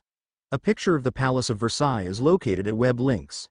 You could also look up Palace of Versailles on Google for more information. The idea is that Abondened is even more spectacular than this palace. Chapter 34 Chapter notes. See the end of the chapter for notes. Harry McGonagall, Chapter 34 Acclimating to France. So, Harry, are you going to tell me how you suddenly went from barely knowing the French alphabet to being a fluent speaker? Asked Aunt Minnie. She and Harry were sitting alone at a table in the Great Hall. Although they called it the dining chamber, of Abondened waiting for dinner to begin in about 15 minutes. I know you can't master a language from one lesson per week during a year. She was referring to Professor Lavelle's lessons of the previous year, which Harry had attended and learned a bit in. He'd also attended some lessons this year before the tournament, although he certainly hadn't mastered the language from those classes. Hence the desperate need for his magical mind meld with Hermione. He had learned enough that he could apply his newly acquired knowledge immediately. Otherwise, he'd have taken weeks processing the information his girlfriend had given him. Therefore, he did not consider those lessons to be a waste. Looking at his aunt, he realized that he'd better answer her. Well, he began, switching back to his American accent. Hermione had this idea, you see. Go on. Although he didn't know why, he felt very uncomfortable talking about what they'd done. However, he knew Aunt Minnie would not accept anything less than the truth. She, kind of, taught me through legilimency. He said the last part as fast as he could. Minerva's eyes bulged out at that proclamation as her lips thinned. What? Do you realize how dangerous that could be? Dangerous? He repeated, showing confusion on his face. How? Our books didn't say it was dangerous. They said nothing about teaching through that manner at all. That means it hasn't been properly tested before, so anything could happen. I think most people just don't want to completely open their minds to another person like that, Harry countered, knowing that his girlfriend's idea had worked flawlessly. It was rather personal. He involuntarily blushed at that statement. But the point is that it worked perfectly, and since I'd had a few French lessons before, I came out of it ready to speak the language fluently. For example, I now know that Abondened, translated roughly means beautiful wands. It was a bit overwhelming to learn the language, but I'm glad I did. I wasn't aware she spoke French so well. Oh, yeah. You know, her parents have taken her to Paris several times. She learned the language as a little girl so she wouldn't be helpless if she ever got lost. Probably also so she could read French books. I know Hermione said she spoke a bit of French before joining the class, but that's just her modesty. I honestly don't know why she took the class at all, except maybe to review. He grinned. I remember that she did want to sign up for Muggle studies that year, too. Yes, replied Minerva with a small smile. She never feels she knows anything well enough, always trying to learn more. With a far-away look in his eyes and a grin on his face, Harry softly whispered, "Yeah." Putting a hand on her nephew's shoulder, Headmistress McGonagall replied, "You'll see Hermione soon, don't worry." I suppose. At about that time, the doors burst open, revealing a herd of French students, all wearing robes of fine silk. The girls' outfits were pale blue while the boys were a slightly darker shade. One thing he noticed is that those school uniforms looked like they weren't as thick as the Hogwarts robes he was wearing. He'd slowly been realizing that it was much warmer at Abondened than Hogwarts, and he really needed to either start wearing different clothes or begin using cooling charms on himself. I'd better get over to the faculty table. I don't want any of your potential new friends to avoid this table because they don't want to sit with an old teacher. As his aunt got up, Harry started to protest, "You're not old," but trailed off because she was leaving. And so, for the first time since his arrival, he was alone, if only at a table. Taking a deep breath, he looked up at the incoming students and smiled at them, to show he was friendly. It was after 5 or 6 of those students gave him a strange look and walked to a table on the other side of the dining chamber, and Harry's expression fell, that one of the boys that appeared to be his age approached him. Harry noticed that the boy had dark hair and brown eyes as he sat down across from him. Slowly, the boy spoke in English. "Hello. My name is Jean-Luc Lassalle." He sounded like every English word he spoke was a challenge. "You must be Harry McGonagall," the boy who lived in secret replied. Then he continued in the language of the land he was in. "I speak French." "Good. That makes communicating much easier. If you don't mind, I'd like to point out a cultural mistake you've been making." Harry frowned. "Already?" "Yes. I'm afraid so. I know that in some other countries, smiling at strangers puts them at ease, but that's not the case here." Nodding, Harry replied, "I've noticed that's not the affect it's had so far. In France, if a stranger smiles at you, you think he's madman escaped from the mental hospital. You wonder what he wants with you." Harry's ears turned pink as he realized that's the first impression he gave several people. "Thanks for the tip, Jean-Luc." "No problem. I'm happy to help. Do you mind if I have my friends sit here with you?" "Of course not. The more the merrier." Within a few minutes, the 2 teenage boys were joined by 3 others, a boy and 2 girls. "Harry McGonagall, this is my girlfriend, Bridget, and our friends Pierre and Henrietta." As Harry looked at his new companions, he saw that Bridget had long, dark brown hair that was in a ponytail. Her eyes were blue and her face somewhat pale. Pierre had hair as blonde as Malfoy's with brown eyes, and was holding Henrietta's hand.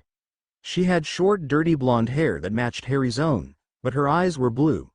They were all in school robes and had obviously just gotten out of class. The 3 newcomers all seemed surprised, and Harry immediately realized why. "Yes, I speak French," he said in their native language, "and it's good to meet you." Before they could respond, there was a flash in the middle of the room and a buffet table appeared, complete with plates and silverware. "Well," said Jean-Luc, "that's our cue to get dinner. Are you familiar with French cuisine?" "No," Harry admitted. With a large grin, Bridget said, "Then you are in for a treat." They got up and joined the line that was already forming. Harry patiently moved with the line as his 4 companions gave him a crash course in French food, talking about all the possible combinations for the 3-course dinner that awaited him. He was grateful that all the types of food were labeled, most likely for the benefit of visitors like himself. He read the names: duo de saumon fumé, escargots bourguignon, soupe à l'oignon, consommé de pêcheurs, vichyssoise, salade mélange, ravioli aux légumes grillés, queue de langouste, coq au vin, chateaubriand, and crepes Florentine, among other things. While he knew what the words meant, he didn't know much about the vast majority of it. Hermione hadn't shown him too much knowledge of French cuisine during their mind meld. He decided to take a bit of everything that looked good to him, earning a few weird looks from some of the French students. To go with that, he got a glass of pumpkin juice. He was both relieved and disappointed at the same time that Abondened didn't serve anything alcoholic to their students, despite Muggle customs regarding alcohol being different than in England or America. When he got to the table, Pierre said, You do realize that most of that food doesn't go together, don't you? Harry looked at the French teenager like he'd grown a second head. Why not? Without waiting for an answer, he stuck his fork into a piece of chicken from the bit of coq au vin he'd taken a sample of. As an American, he felt it was his right to eat whatever he wanted with whatever he wanted, whenever he wanted, within reason, and felt it was nobody's business what he ate. That doesn't mean he took offense at his new acquaintance's comment. It just meant that coming to France did not make him French. Besides which, he figured that he had no need of friends who couldn't tolerate the slightest hint that he wasn't raised in French culture. He wasn't trying to snub them by any means, but he was going to be himself. Fortunately, the 4 French students at Harry's table didn't take offense at Harry's meal. Instead, they were a bit amused. They had been told that Harry McGonagall had both a British and American background that day when it was announced he'd be coming, so they didn't expect him to act French. They were all glad that he at least spoke the language. "I can't believe someone forced you into that tournament," commented Henrietta sympathetically. "Me neither," agreed Harry. "Hermione, my girlfriend, was really upset. My sister, Brianna, thought it was a joke at first. It was also announced that you'd be attending 4th-year classes with us. Are you all in my year?" "Yes," they all answered. "What's it like to attend a school where your aunt is headmistress?" asked Bridget. Harry shrugged his shoulders. "Sometimes it's great. Other times it's not. My aunt will always listen to my side of the story if I'm in trouble, but she doesn't always side with me. She sometimes holds me to a slightly higher standard than the other students. Also, some of the students are of the opinion that my sister and I get favored, but that's nonsense." He sighed. "In any case, my friends don't treat me differently because of it, and that's what matters." "What's your girlfriend like?" asked Pierre.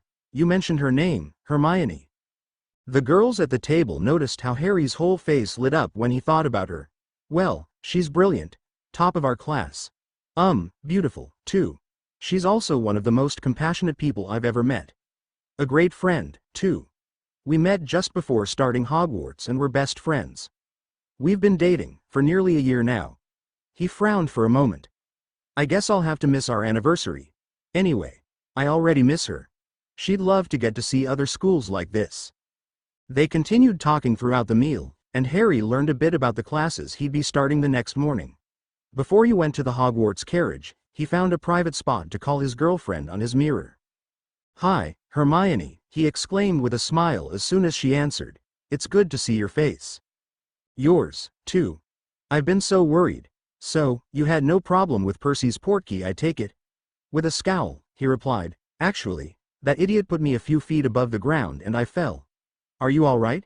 she asked in concern. "I'm fine. Thanks for teaching me French. It's really helped." Beaming at her boyfriend, she replied, "It was my pleasure." They chatted for a few more minutes, with Harry talking about both his tour and meal, along with the people he'd sat with. "It sounds like you're already making friends." "Yeah, but it doesn't make me miss you any less." With a giggle, she asked, "Which cheesy romance novel did you steal that line from?" "Hey, I'll have you know I came up with that cheesy line all by myself." He fake pouted as his girlfriend laughed. "I suppose I'd better get to bed," he said after a minute. "Tell Padma and Brianna I said hi." "I will." After a second, she got an evil grin on her face. "Make sure you copy the entire Bobaden's library for me this year." He grinned back. "I will. Bye." He took a deep breath before adding, "I love you." "I love you, too," she replied with a big grin. She then blew him a kiss. "Bye." When Harry got to the Hogwarts carriage, he found that there were only 2 dorms, one for boys and the other for girls, so he had to sleep in a room with over 20 guys. When he opened the door, he found that the lights were on and he was in a dorm full of 17-year-old boys, men in various states of undress. Some of them were studying textbooks while a few others had magazines he knew his aunt couldn't be aware of, based off the glimpses he got of the centerfolds that were being meticulously studied. He could swear one of the models winked at him, causing his ears to turn pink. A Wizarding Wireless was playing a song called, "Can You Dance Like a Hippogriff?" in the background. He noticed a cot near the door that had his trunk on it, so decided that this must be his bed. As he moved to sit down, he heard one of the boys he didn't know announce, "Look everyone, it's McGonagall the champion," with a tone of voice that left no room for doubt that he was being insulted. Harry glanced up to see it was a Gryffindor he'd never met. There were a few chuckles at this, but fortunately not that many. "Hey, guys, lay off," said a Ravenclaw prefect named Eric. "You're only jealous that somehow he got picked by the goblet and we didn't." "But he cheated," exclaimed a Slytherin. "While he was at Hogwarts," countered Cedric Diggory. "Don't be stupid, his aunt." Harry interrupted this argument himself by shouting, "Has been opposed to this bloody tournament since the summer. She thinks it's too dangerous for any of you, to say nothing of me. You have no idea how upset she is about this." He took a deep breath. "I don't want to be here and you don't want me here, but we're stuck. You leave me alone and I'll leave you alone." "Or what?" asked the stupid Gryffindor while the others rolled their eyes. Cedric replied, "Or his Aun will have you sent back to Hogwarts in detention cleaning the bathrooms with your tongues for the rest of the year." "Pretty much," Harry agreed with a grin. This normally was not his style, but he'd never had to deal with this many upperclassmen before, and had no idea how good any of them were in dueling and didn't want to find out. "I don't care what you do among yourselves, or what you read," he gestured toward the nearest Playwitch magazine, "as long as you leave me alone. I'm not a tattletale, but if I have to ask for a different room, my aunt will want to know why, and when I tell her, she'll be really, really upset." Harry didn't like the way he felt throwing his status around like that, but really didn't know what else to do to avoid trouble with this group. It seemed like there were only a few troublemakers there, but if he didn't nip this in the bud they could make his life miserable. He also made a vow to cast the best wards he knew how around all his stuff, including his bed, so that nothing would happen to it while he was either asleep or absent. Harry was in the dining chamber early the next morning, and was soon joined by his new friends. He'd been pretty much ignored by the older boys in his sleeping room, aside from a few friendly ones. He really did miss his small dorm at Hogwarts.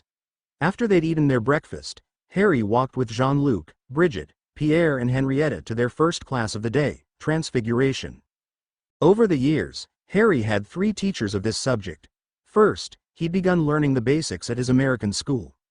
Then at Hogwarts, he had his Aunt Minnie before she was replaced by Professor Chapon. Now, he was meeting his 4th Transfiguration teacher. As Harry found a seat near his companions, he looked at the friendly-looking elderly man seated behind the desk. He had short white hair with a well-trimmed mustache to go with it. He was wearing a maroon beret with navy blue robes. "Good morning, everyone," he said in French. He looked over the class, silently taking attendance, until his eyes rested on the new face. "You are Harry McGonagall, I presume?" "Yes, sir," the foreigner replied. "I'm Professor Ledoux. Your Hogwarts grades were forwarded to me and I have a copy of the book I use for this class that you may borrow until you have the chance to purchase a new one." "Thank you, sir. According to your Professor Chapon, your class just finished learning to turn vases into cats, which is what we will be covering today. Am I correct?" "Yes, sir," Harry agreed, guessing what was coming next.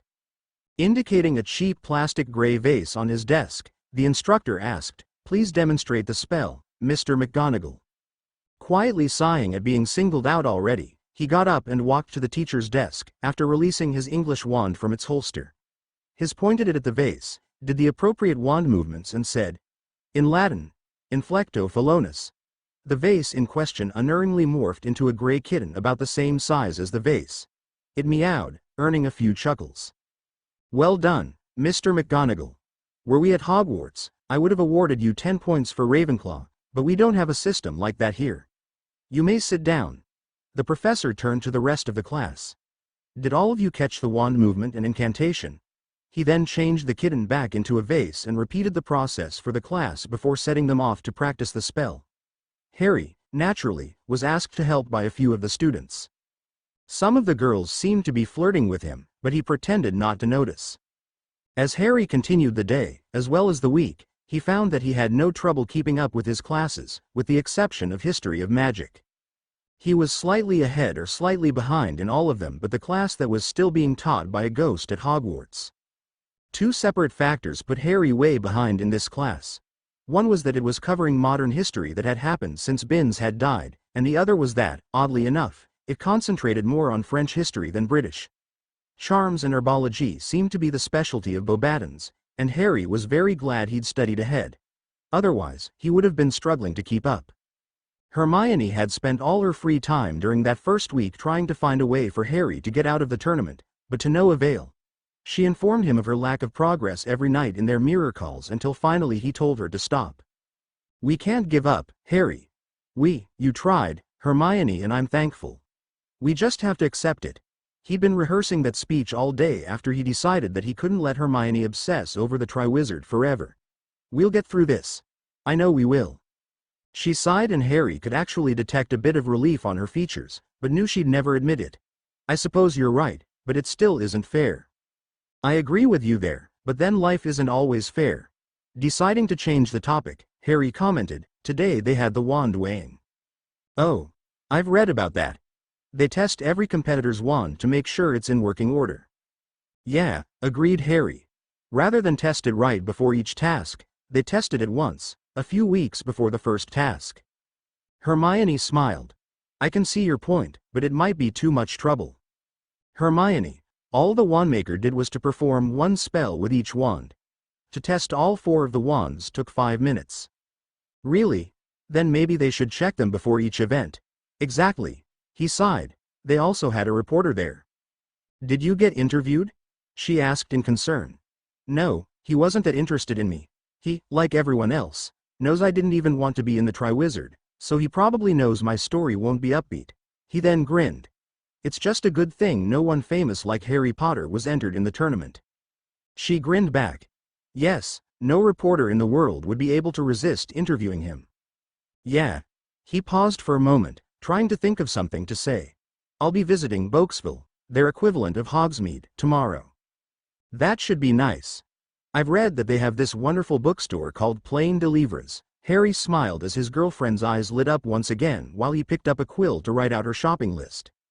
After much searching, Harry had found a place where his Game Boy worked, a small room that was part of the stables that housed the Abraxan that lived at Abondened. After finding it, he made sure there were no rules against going there, which there weren't as long as he left the horses, along with their single malt whiskey, alone, and talked his aunt into buying him a new CD player. She made sure to charm one wall with a silencing spell so he wouldn't disturb the animals while he listened to music, transfigured a shovel into a chair and transfigured a rusty bucket into a desk. This is where he mostly stayed when he wasn't hanging out with his new friends. He pretty much only went to the Hogwarts carriage to sleep and shower. "Welcome to Boxville," exclaimed Jean-Luc as they exited the Abraxan-pulled carriage that had brought them to the magical French village. Harry looked around the area to see a small town that was more modern-looking than Hogsmeade, and seemed, to Harry, much more feminine, sort of like a larger version of Madame Puddifoot's. It seemed that flowers were growing on every spot of dirt as his eyes roamed around. He saw an enchanted flower shop, as well as a romantic-looking restaurant, but what surprised him most was a small wedding chapel that was obviously put there to handle elopements. "Wow," exclaimed Harry. "It looks like they want students to elope." "Love is encouraged in France," replied Bridget with a grin. "I can see that. What else is here?" He began walking down the street and noticed a few more restaurants before finding the bookshop Hermione had mentioned to him. Plain de Livres. Many books. So he walked inside and pulled his girlfriend's shopping list from his pocket. He was thankful he'd remembered his bottomless book bag. Otherwise, he'd have never been able to carry the 24 tomes he'd been asked to purchase, in addition to his new French textbooks. After leaving the bookstore, he noticed a magical art store, with several moving portraits of both people and animals spread throughout the studio. It even allowed customers to commission a portrait to be painted, either of themselves or anything else they fancy. Appointments had to be made for those services. When it was lunchtime, the group went to a restaurant, where Harry simply ordered the same thing Pierre did. He still wasn't an expert on French food, although he hadn't found much that he genuinely disliked. The restaurant, unlike Bobaden's, did serve wine, which Harry did sample, but didn't really like that much. He bought some souvenirs for his friends in England after that, and eventually the group returned to Bobaden's palace. The next few weeks passed far too quickly for Harry, as he had yet to get one clue about what he'd face during the first task of the tournament. He complained about this to his aunt during animagus practice, who looked regretful as she replied, "I'm sorry, Harry, but I can't tell you what you'll face. However, I know that you can succeed. You have been taught what you need to do." Harry could tell she was giving him a clue about the next task and decided to try to find out more. "So, I've learned the spell I'll need." "Yes." His eyebrows came closer together as he concentrated. But I'd assume it's not a spell taught in one of my classes. It would probably be NEWT level. His aunt didn't say anything, but he could tell he was correct. That should narrow it down. It's something I have done, not just attempted. He was trying to eliminate his attempts at transforming into an animal. She remained almost motionless, but he detected her nearly imperceptible nod. Suddenly, he knew what he'd need to do. "Thanks, Aunt Minnie," he said, and quickly left to practice the spell. "For what?" she asked softly, with a small smile on her lips as the door to her temporary office was closed. "I hope Professor Ledoux was right that this was fair," she whispered to herself, hoping she hadn't really cheated. The day of the first task came quickly, far too quickly in Harry's opinion. He had just sat down for breakfast at the table he and his French friends used when he noticed the door to the dining chamber open to reveal the last person he'd expect to see here. Harry's jaw dropped as he automatically stood up and began walking. "Harry!" exclaimed Hermione Granger with a large grin once he was close enough to hear her. Not needing an invitation, he rushed forward and hugged her tightly for about 10 seconds before pulling back just enough to kiss her.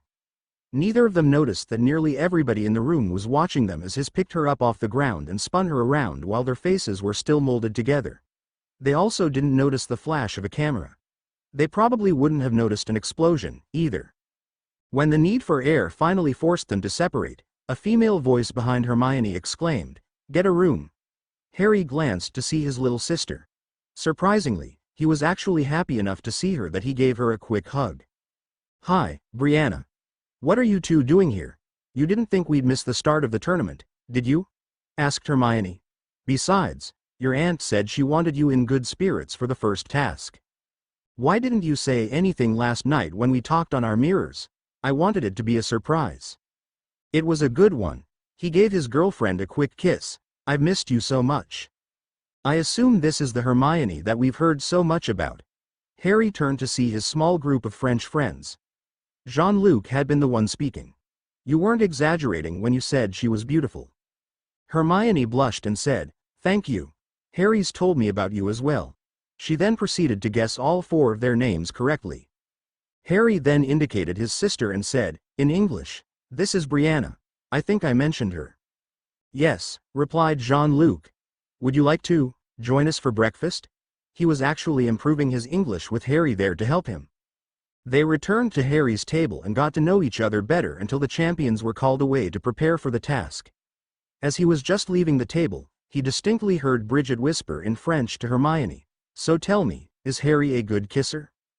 Harry was led into a tent with the other 3 champions, all of whom appeared to be nervous. Harry was nervous himself. He had narrowed the choices of what they would be facing down to 2 creatures, neither of which was really something he'd want to fight. He had practiced as much as he could and was currently confident in his ability to cast the necessary spell. Unfortunately, he also knew that many things could go wrong. The tent itself had the entrance on one side of it and the exit on the other side. All of the competitors' eyes were drawn to the exit as they waited for the tournament to begin. "Welcome, everyone, to the first task of the Triwizard tournament," said the head of the French Department of Games and Sports, his voice amplified by a sonorous spell. All 4 champions heard that announcement, followed by, "Our first champion will be Victor Krum from Durmstrang." Without a word, the Durmstrang champion left the tent through the exit. The others heard gasps, screams and applause as they waited for the next champion to be called. About 10 minutes after Krum had left, the announcer declared, "Our second champion will be Harry McGonagall of Hogwarts." Taking his wand out, Harry walked through the tent flap into complete darkness. Chapter end notes. I just thought I'd clarify that only the movie has Bobadden's a girls' school and Durmstrang a boys' school. In the book, both schools have both sexes, just like Hogwarts. Besides, it's really difficult to believe that in France, only the girls have magic. Navigating the darkness. Chapter notes. There are many instances where the speaker is using the French language to express the message I've written in English. As previously stated, I don't speak French and have no desire to butcher that language. Harry McGonagall, Chapter 35. Navigating the Darkness.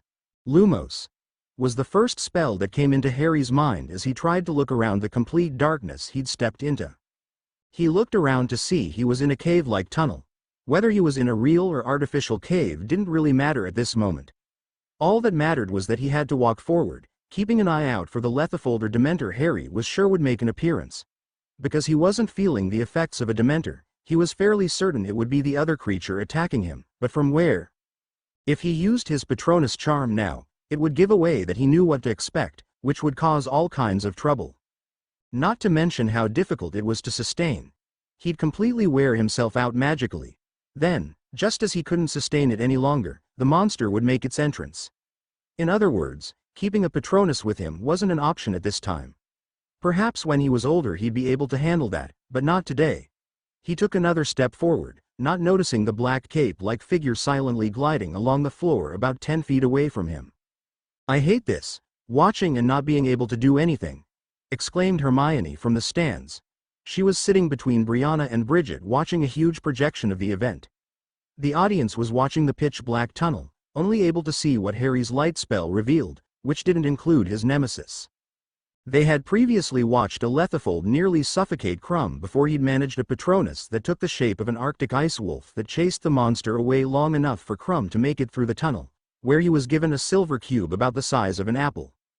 With her omnioculars, Hermione had determined that the object was like a Rubik's Cube, except that each square had a rune inscribed on it, rather than a different color. She imagined that something would happen if the runes were properly aligned and was looking forward to examining one with Harry after the task was completed, which brought her back to the present. Harry had just turned a corner in the cave when something jumped out in front of him. With every step Harry took in the dark tunnel, his heart was beating faster and faster. Although it wasn't hot, sweat was beginning to form on his brow. He could hear a noise in the distance, but couldn't identify it. He was pointing his still-lit wand in front of him when he turned the corner and saw it. In front of Harry, something was moving on the floor. In the darkness, he couldn't make out its shape except for the golden eyes that almost seemed to glow in the dark. He pointed his wand toward it and was about to fire a curse when the monster in front of him meowed. He moved his wand closer and could see it was a simple black cat, and released the breath he hadn't realized he'd been holding. He walked around the cat and couldn't help but notice the distant sound he'd heard earlier wasn't so distant. It sounded like flapping wings that were getting closer and closer until he could see a bat flying toward him.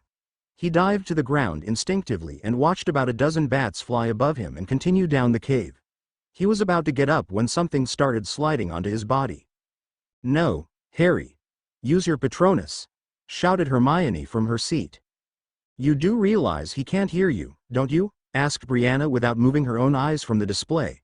She wouldn't admit it, but she was scared, too.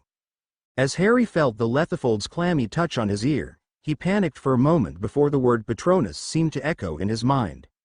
As he felt the living black cloak move toward his face, he pictured kissing Hermione that very morning and, while tightening the grip on his wand, shouted, "Expecto Patronum." His silver tabby cat shot out of his wand and immediately turned, running through Harry, filling him with joy, until it was facing the Lethifold. It seemed to bite the dark creature, causing it to let go of Harry before sliding off as fast as it could, with a silvery white cat in hot pursuit. He slowly stood up as his heart rate went down to normal. He was panting like he'd just run a marathon. After a moment of catching his breath, he realized that he was still in a timed competition and began to run the rest of the way down the passage. While there were still bats, cats and probably rats in the tunnel, he knew he'd faced the real challenge, so he didn't slow for them, figuring he needed to make up time for how slowly he'd started off. Before long, he turned a corner to see the light at the end of the tunnel. He continued running until he was nearly blinded by the light that surrounded him as he exited. While he was still blinking as his eyes adjusted, he heard it announced in French, "Harry McGonagall has completed the task in 9 minutes and 30 seconds. 10 seconds quicker than Krum." While the crowd was cheering, he accepted his silver cube from the judge, being told that it contained a clue for the next task. "The judges will now show their scores," the announcer continued. Professor McGonagall used her wand to write a 9 in the air. Harry figured she didn't want to appear biased, but still wished she'd have given him a 10. Madame Maxime and the head of the French Department of Games and Sports also gave him 9s. Karkaroff gave him a 4 and was rewarded with much booing from the audience. The head of the French Department of International Relations gave Harry a 10, making his total score a 41. Just as Harry had computed his total, Hermione's voice from behind him announced, "You're tied with Victor Krum." He turned and smiled at her, waiting until she was close enough and kissed her, much to the crowd's satisfaction, if the new round of applause was any indication. They separated quickly and walked, hand in hand, to the bleachers and joined Brianna. "Good job, Harry," she said before adding with a smirk, "I could have done it faster, ha ha." "The task did seem a bit easy," she added. "What did you expect?" replied Harry with a smirk. "Them to make the champions steal a dragon's egg." That statement earned a laugh from all of Harry's group. When she'd finished giggling, Brianna commented, "Still, Aunt Minnie should have given you a 10. Karkaroff did that for Crumb. Then you'd be in the lead." "I can't believe they judged this competition with something as subjective and arbitrary as this system," complained Hermione. "There should be specific points." "Like a test or homework problem, right?" interrupted Harry. "It is, after all, a school competition." At that time, it was announced that Fleur was entering the tunnel, and while they watched the part villa, they continued their conversation. "Exactly. For example, there should be a set time limit. If you go beyond that, you lose a certain amount of points per minute. Then, if you performed the Patronus correctly."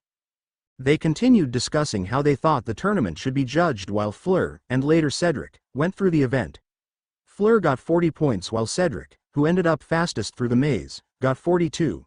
When the event was over, Harry and Hermione walked hand in hand to the Great Hall for lunch with the rest of the group. Harry, his girlfriend asked enthusiastically once she had filled her plate, "Can I see that clue you were given?" After lunch, he replied before jabbing a piece of meat on his plate. "It's not really considered good manners to be messing with something like that during a meal here." "All right, Harry. I guess I am a bit eager, I just want to solve the puzzle." "I understand," he replied with a grin. "It's part of your nature. In fact, it's a very cute part of your nature." She blushed as the others, especially Brianna, smirked at her. Trying to change the subject, she asked, "I know Harry told you all about CARE." The French students nodded. He'd mentioned it in one of their many mirror conversations. They had all joined. "Do you think one of you might be able to start a branch here?" 4 pairs of eyes bulged out and stared at her. Harry and Brianna were used to Hermione, but his new friends weren't, and therefore were surprised she'd suggest that. Finally, after about 5 seconds, Jean-Luc replied in English, "We will consider it." She then turned to Harry. "While I'm here today, I'd like to meet some of those headmaster portraits you told me about." "Sure," he agreed. "I wonder if they can help with the clue. Wouldn't that be cheating?" asked Bridget. "I don't know," Harry shrugged. "They are available to everyone." Good point. They continued the meal in quiet conversation until they were finished. Harry was grateful that his aunt had walked up and volunteered to take Brianna on a tour of the school so that Harry could have a walk with his girlfriend. "I really have missed this," he commented as he looked at their joined hands. "Me, too." She gave him a quick kiss before they resumed their journey. "I wish they'd let me stay at Hogwarts and just show up for the events. My mom said that sometimes it's good for a couple to be separated for a little while, to help them realize how much they need each other." "I didn't need this tournament to tell me I needed you," he admitted as they continued walking until they reached their desired destination. "There's one particular portrait I'd like you to meet." He brought her in front of the painting of a man with light blonde hair and a goatee that appeared to be in his 50s. If one looked closely, a few white hairs could be spotted amongst the blonde, but they weren't easy to see. The name beneath the portrait made Hermione gasp, Dominique Malfoy. "Hello, young lady," said the portrait in French. "Hello, sir." Turning to Harry, he asked, "Is this the beautiful woman you have told me so much about?" causing both of them to blush. "Yes.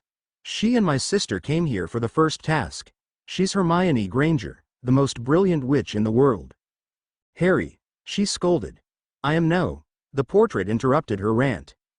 "Every young man should feel that way about his lady, don't you agree, Miss Granger?" She nodded, surprised. "Surely it is not your goal to convince Mr. McGonagall that you are not worth his time. If each partner in a romance considers him or herself the fortunate one, both will treat each other very well, and their love will blossom. For instance, as Mr. McGonagall has a much higher opinion of you than himself, I'm sure that you have a much loftier opinion of him than Mr. McGonagall has of himself." She blushed slightly. "Why, yes I do, Mr. Malfoy." She honestly tried to keep all bitterness out of her voice when vocalizing the former headmaster's last name, but apparently there was still a detectable trace in her inflections because he chuckled for a moment. "I can see you've noticed my last name. Let me assure you that I am ashamed of what my great-great-great-grandson Lucius has done. He has made a disgrace of our family. The Malfoys who left France for England were neither stuck up nor prejudiced, and I have no idea what occurred to change my descendants so much. On behalf of the Malfoy family, I apologize for every word he or young Draco has said to you." She grinned slightly. "Thank you, sir, but you are not responsible for their behavior. They're the ones who should apologize, not you. If I held every Malfoy responsible for the actions of a few, I'd be as guilty of prejudice as they are." "You are very wise, Miss Granger. Thank you, sir." Turning to the Triwizard champion, Dominique Malfoy asked, "How did the first task go? You appear uninjured." "He did wonderfully," proclaimed Hermione. "I got through," claimed Harry. "What sort of creature was it that you faced? You suspected it would be either a Dementor or a Lethifold." "A Lethifold, sir. They made him go through a dark tunnel that was projected so the spectators like me could see." "No doubt they made it as frightening and disorienting as possible," the painting agreed. "After I got through, they gave me this cube that's supposed to contain a clue for the next task." He produced it out of his pocket. Hermione snatched it immediately out of Harry's hand and examined it, making sure that Dominique could also see it. "Some sort of ancient rune puzzle," the portrait commented after a few moments. "Alas, that was my worst subject. I was much more gifted in charms and arithmancy." Harry was enjoying watching his girlfriend bite her bottom lip in a very kissable cute way so that he couldn't really concentrate on the markings. After about 5 minutes of her soundlessly examining every side, she muttered, "It can't be this easy, can it?" This brought Harry's attention back to the magical Rubik's Cube. "Let me see it, Hermione." While he was looking at it, Hermione explained what she suspected. "That does seem a bit too easy, doesn't it?" he asked, agreeing that her hypothesis did seem likely, but it would put the runes in an order they'd seen in one of their first ancient runes classes. He shrugged his shoulders and turned the cube appropriately.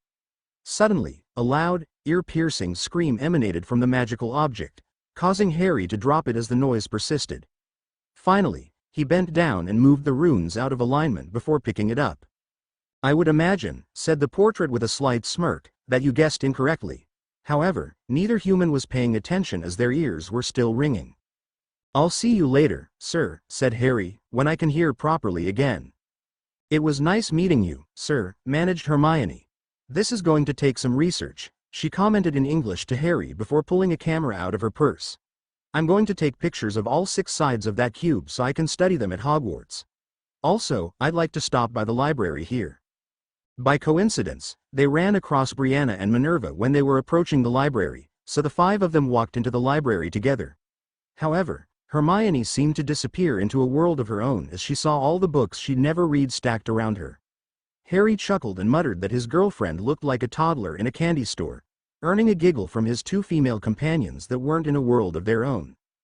Hermione was soon pulling out a pen and notebook. Parchment, quill and ink was far too impractical to use outside of class work, and was writing down titles of the books that interested her while muttering that she wished she could spend more time here instead of going back to Hogwarts that night. "Surely that is not the only reason you would wish to stay here, is it, Hermione?" The English witch looked up in surprise to see Fleur Delacour beaming at her. She had naturally recognized her from their meeting nearly 1.5 years before at the really long Quidditch game. "Hi, Fleur," she responded in French. "I was happy to see you kissing Harry this morning.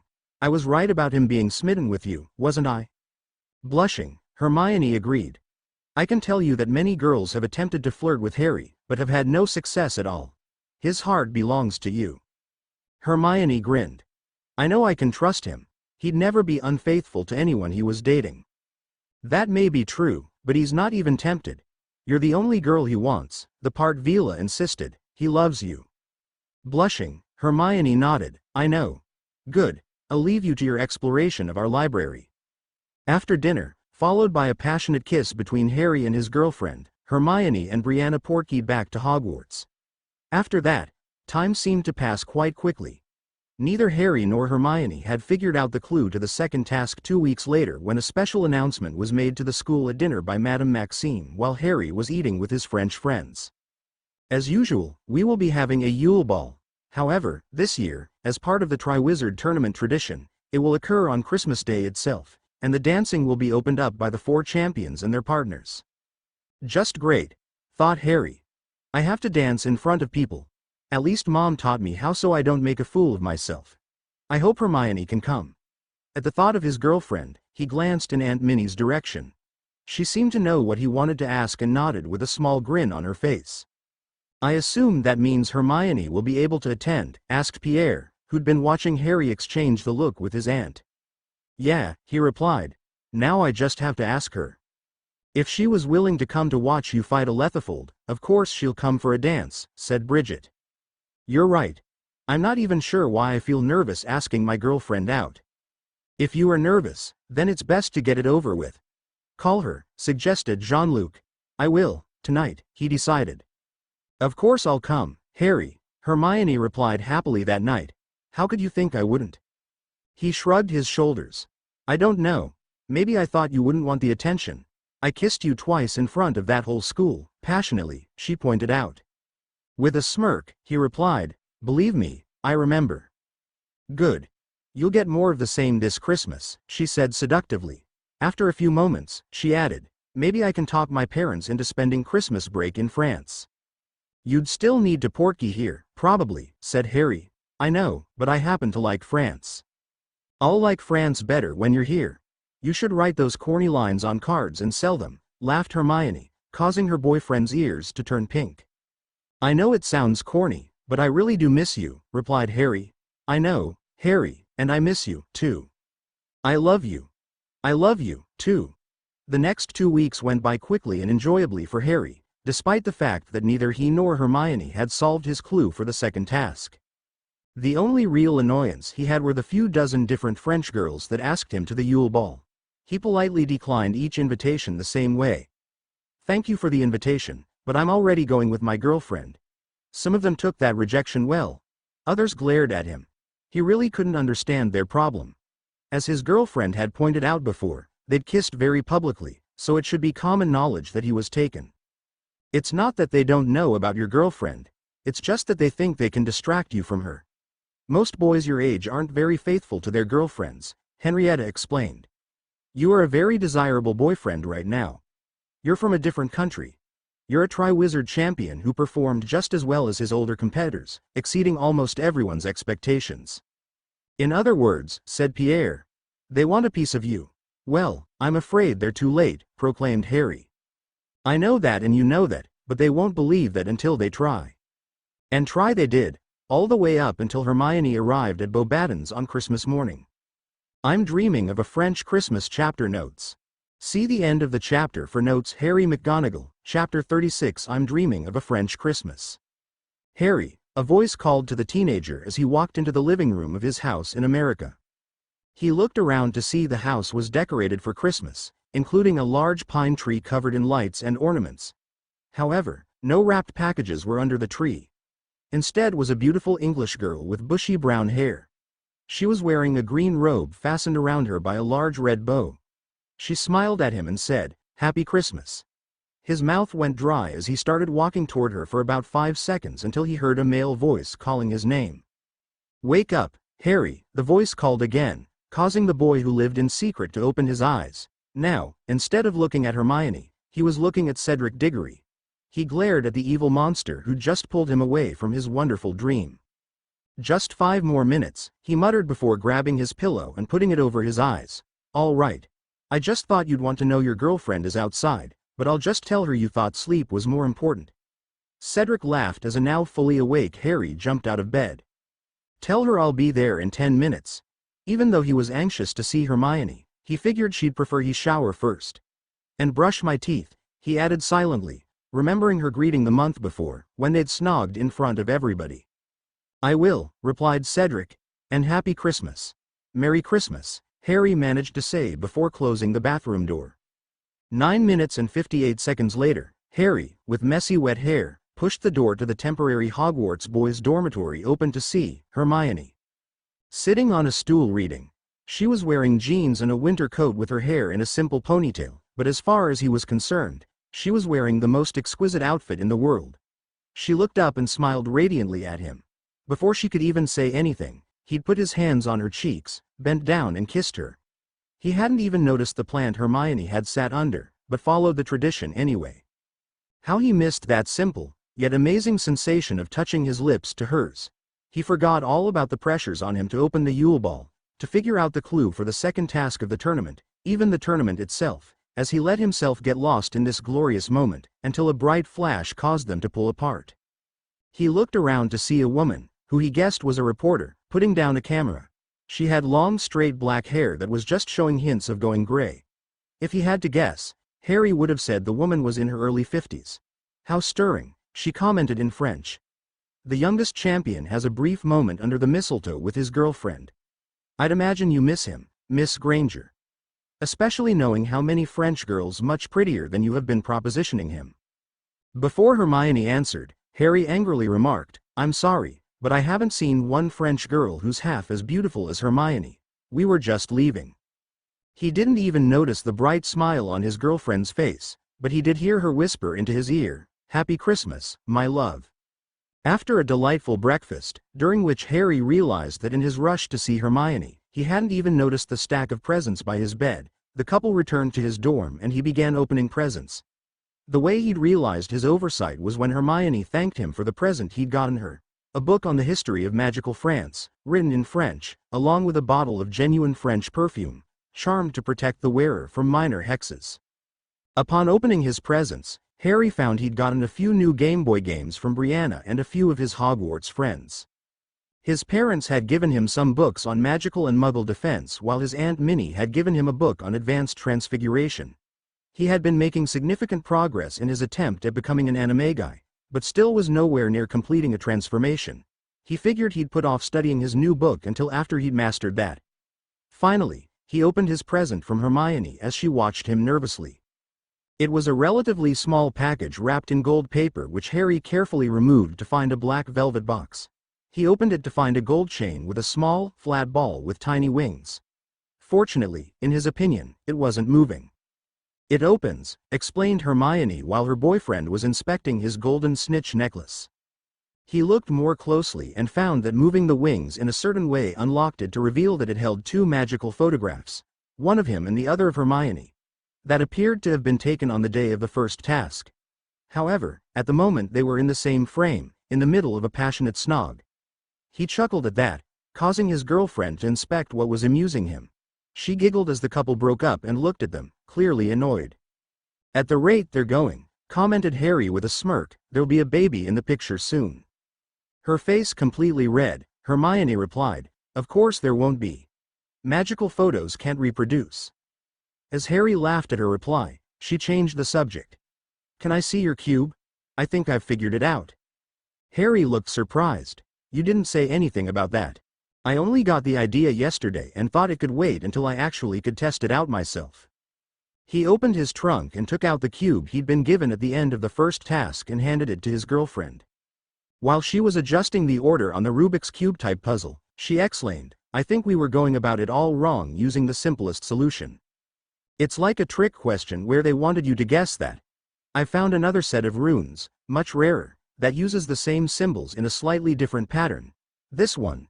She held up the cube to show a different pattern when it began glowing with a white light and floating out of her hands to about a foot below the ceiling. The two watched in awe as a voice began singing out of it. Searching high above the clouds where flying creatures do abound to find what's taken is your goal. You'll sorely miss what we have stolen hour long. You'll have to search to find the correct natural perch. And if your treasure isn't found, whatever goes up must come down. The song repeated 4 times before it slowly descended back to Hermione's hand and stopped glowing. She stated, obviously, this task takes place in the sky, so you've already got an advantage. That I'm pretty good with a broom, added Harry. Exactly. The question is what they're going to steal from you. Something I'll sorely miss, quoted Harry. They'd better not take my broom. With her eyebrows furrowed, Hermione replied, somehow I doubt it would be something like that. Your treasure would have to be irreplaceable. Irreplaceable? But nothing I own is. Oh no. They'd better not. Harry's expression was getting angrier by the moment as he turned and walked toward the door. Come on. Let's see about this. Despite the exercises she was continuing at Hogwarts, Harry's girlfriend still had a difficult time keeping up with him as he marched straight to Professor McGonagall's temporary office. He opened the door to find her standing right in front of him, smiling. Ah, Harry, Hermione. Happy Christmas. I was just going to find you. I think that family, what's wrong? She'd finally noticed his expression. Is Hermione going to be the treasure that gets stolen from me for the second task? He asked without preamble. Minerva's lips thinned as she took on an irritated expression. However, her nephew could tell she wasn't irritated with him. She sighed. Yes. I fought those idiots tooth and nail, but they would not be turned. They insisted that human beings be used as hostages. I explained that the prize awaiting the champion would have nothing to do with the difficulty of the task, but they wouldn't listen. They think it'll be more entertaining for the crowd and more stressful for the champion if someone they love has been kidnapped. But couldn't you keep Hermione safe, if they couldn't find her? They'll just use another person. Brianna, perhaps, or one of your parents, even me. If they can't find any of us, they'll use your friends. Perhaps Padma or Michael or... I get it, Harry snarled at her. Don't worry, assured Hermione. I'm certain I'll be perfectly safe, but the poem said. That was just for dramatic affect, interrupted Aunt Minnie. The hostages will be perfectly safe where they will be kept, and they most certainly won't be dropped down 61 minutes into the competition. She paused for a moment before adding, however, the hostages will be at risk during the actual rescue. Anything that attacks the champions while they're holding the hostages is just as likely to injure them, especially as the hostages will be defenseless. So Hermione will be safe until I free her, but then if I drop her, there was no need to finish that statement. I'm afraid so, Minerva replied, her Scottish temper beginning to show again. I told them it's complete madness, but those fools wouldn't listen. I'd suggest you work on finding a way to secure and protect Hermione. I will be able to bring my broom, right? Naturally. If it weren't for the hostage part, Harry commented, this would have been a great opportunity to use my hoverboard. Don't even think about using it during that task, Harry marked McGonagall. Hoverboards are for one passenger only. Could I bring the hoverboard as well? That way I could let Hermione use the broom. The hostages will be unconscious, she interrupted, until they are returned. So she wouldn't be able to fly. That sucks. Perhaps we could set that problem aside for the rest of the day, suggested Aunt Minnie. It's Christmas. The rest of Harry's day was spent with Hermione. After a few hours with Minerva, the young couple joined his French friends. Hermione mentioned that she and Brianna would be starting an enchanting club at Hogwarts in January, where they'd teach the skills they'd learned at the workshop they'd been to during the summer. Finally, at about 5 o'clock, Hermione left to get ready for the Yule Ball. It was at precisely 7 p.m. that Harry McGonagall, wearing dress robes that matched his emerald eyes, emerged from the boys' dormitory and walked to the nearby school. Hermione was dressing in the Beauxbatons girls' dorm with Harry's new female friends. He wasn't alone in his trek as nearly half the Hogwarts boys were attending the ball with a French girl. Although he wasn't really friends with any of the older Hogwarts students that had come for the tournament, he was getting along with them based on the live and let live principle. He didn't cause them trouble and they didn't cause him trouble. The only one of them he talked to at all was Cedric Diggory, the real Hogwarts champion, and they weren't really friends. However, he did know that his rival for the seeker position on the Ravenclaw team, Cho Chang, had come to the school to be Cedric's date for the ball. As Harry stood amidst a crowd of boys waiting for their dates, time passed very slowly. He watched girl after girl appear and leave with her date as he continued to impatiently wait. In actuality, only about 10 minutes passed, but it felt like 10 hours. Finally, the door opened again, this time revealing a brunette beauty with a light green dress that matched his robes. Her hair was fixed in a French braid and she looked flawless. When she smiled at him, he swallowed nervously. He'd been dating this woman for more than a year, and had known her longer than that, but she had never looked as lovely as she did at that moment. He forced himself to speak as she approached. Hermione, why you look, wow, be beautiful. Thank you, Harry. You look quite handsome. She held out her hand, and it took him about 3 seconds to realize he should take it. When he did, he gently pulled it to his lips and kissed it before they walked toward the ball, hand in hand. After the doors to the dining chamber were opened, allowing everybody entrance, all the students and guests of Beauxbatons stared in wonder at the decorations, including Harry and Hermione. Every table had been moved closer to the walls in order to allow a large, empty center of the room for dancing. Each table appeared to be made of snow, and it appeared to be snowing heavily underneath each table, although when Harry touched the surface of the champion's table, it felt perfectly smooth and warm, and his legs and feet felt no snow under the table. He therefore concluded that the snowy look was an illusion. There was a large Christmas tree in each corner of the hall, with colorful fairies flying all around it. They could hear Christmas songs in the background as they sat down in the round table designated for the tournament participants. It seated 8 people, which included the 4 champions and their dates. Harry was with Hermione. Cedric was with Cho Chang. Fleur was with an older boy that was obviously French. Victor was with a French girl who was obviously a fangirl and in complete awe of him. Harry could tell by looking at Crumb that he was annoyed with his date, but trying to be polite. They had some small talk for a few minutes, during which Harry noticed Victor looking admiringly at Hermione, who seemed to be impressing the French occupants of the table with her knowledge of their culture. When they were told to speak their order to the menus that were at the table, he ordered the same thing Hermione did, not because she'd ordered it but because it had become one of his rites during the past few months. When the band started playing ballroom music, Harry was the first to ask his date, "May I have this dance?" To which Hermione happily complied. Before they'd even stepped from the table, the other champions had joined them, and together, as was the custom, they opened up the dancing for the Yule Ball. Harry was smiling brightly as he held his girlfriend close to him as they swayed to the music. "You really do look incredible," he commented. "You've always been beautiful, but tonight."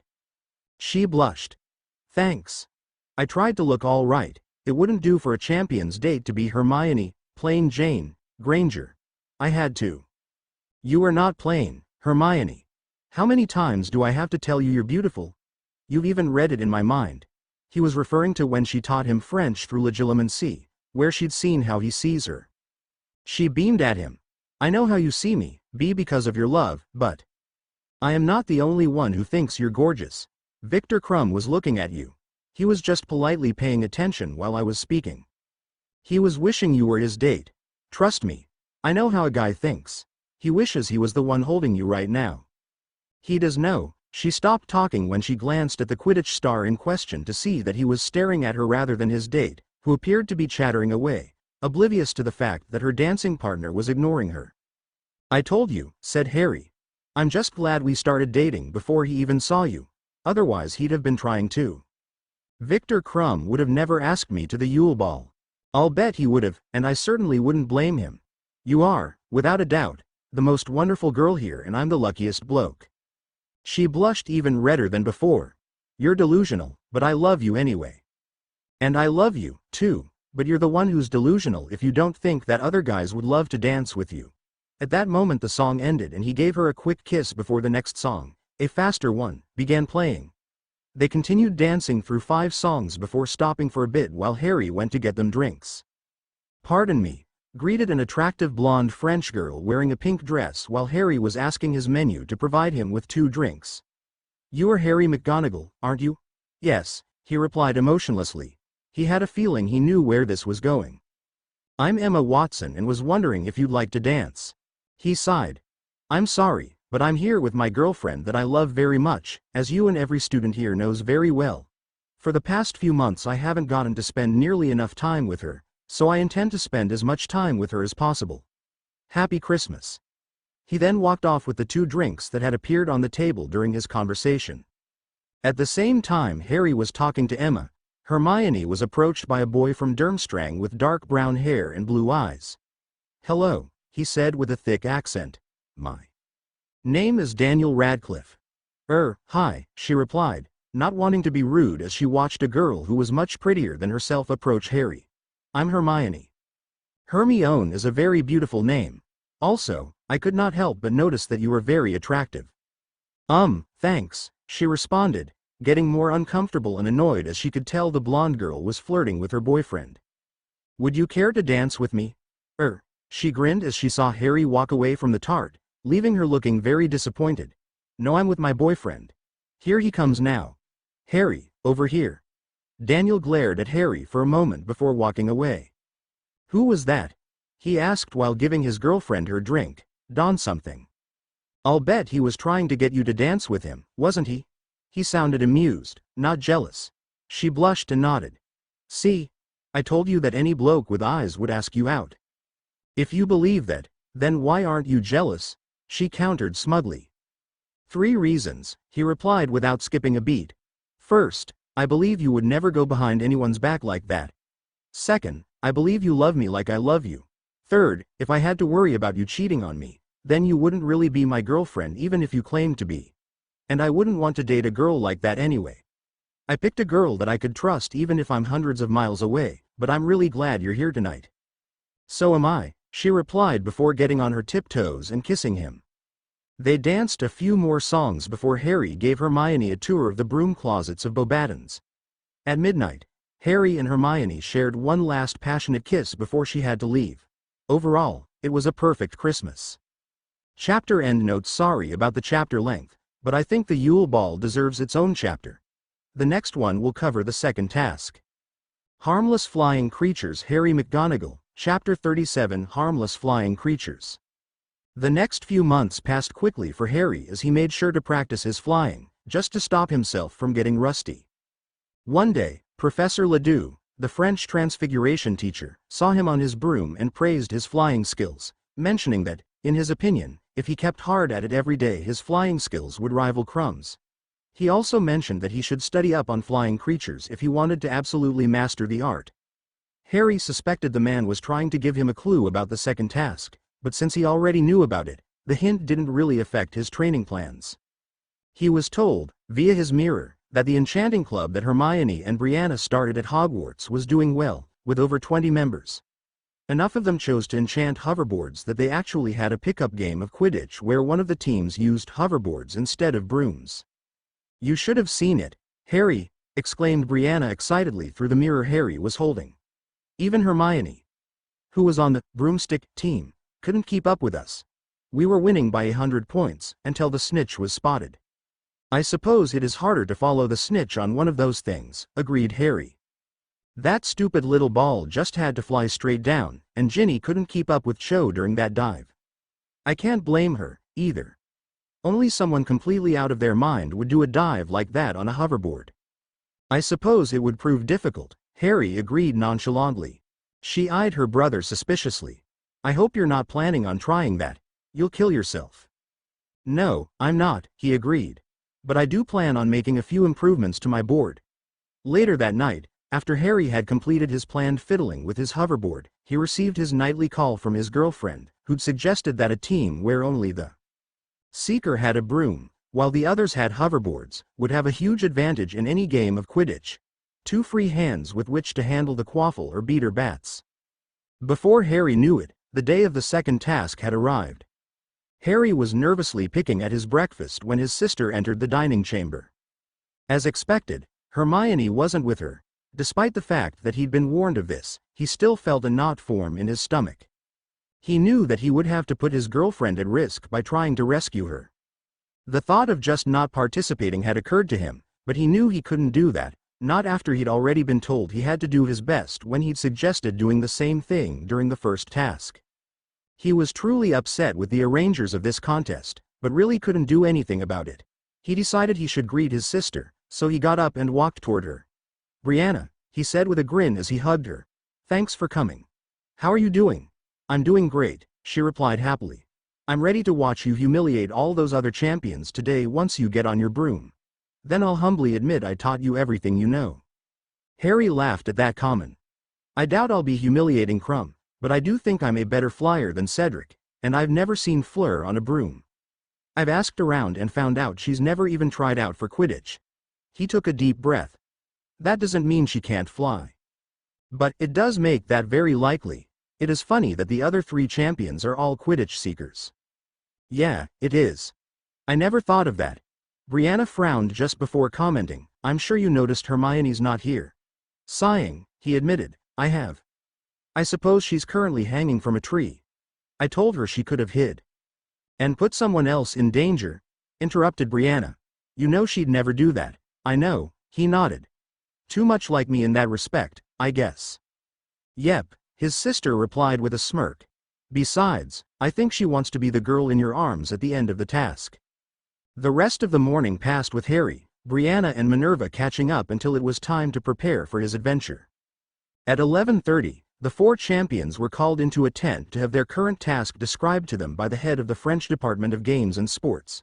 About 20 miles east of here is a range of mountains where someone important to you is being held. Your job is to retrieve that person in less than an hour. You will, of course, be allowed flying transportation such as brooms or beasts. Sounds simple, replied Cedric sarcastically. What's the catch? Oh, nothing too serious, he replied innocently. Just a few harmless flying creatures that will try to stop you. Like what? Asked Crumb. You'll find out. The contest starts in about 10 minutes. That should give you plenty of time to retrieve your brooms. Good luck. He then hurried out of the tent before he could be asked any more questions. Well, suggested Harry. I guess we'd better do what he said. He then hurried to his dorm to retrieve his lightning bolt. Welcome, everyone, to the second task of the Triwizard tournament. Just like last time, each champion's adventure will be projected for your viewing enjoyment. For today's event, each of the champions will have to retrieve a treasure of sorts from a nearby mountain, facing several fierce monsters along the way. The first one to return, assuming any of them do, wins. I'm glad he has so much faith in us, aren't you? Harry asked his fellow champions before scanning the crowd with his eyes. He first saw his aunt sitting with his sister, along with his friends. He then noticed the last person he expected to see, yet the most difficult person not to spot, sitting in the stands. He grinned for a moment before frowning. They wouldn't? Would they? Would they what? Asked Flur. He didn't get a chance to reply, because at that moment, the cannon went off, signifying that it was time to start flying. He mounted his lightning bolt while Crumb mounted his firebolt. The other two champions had Nimbus 2001s.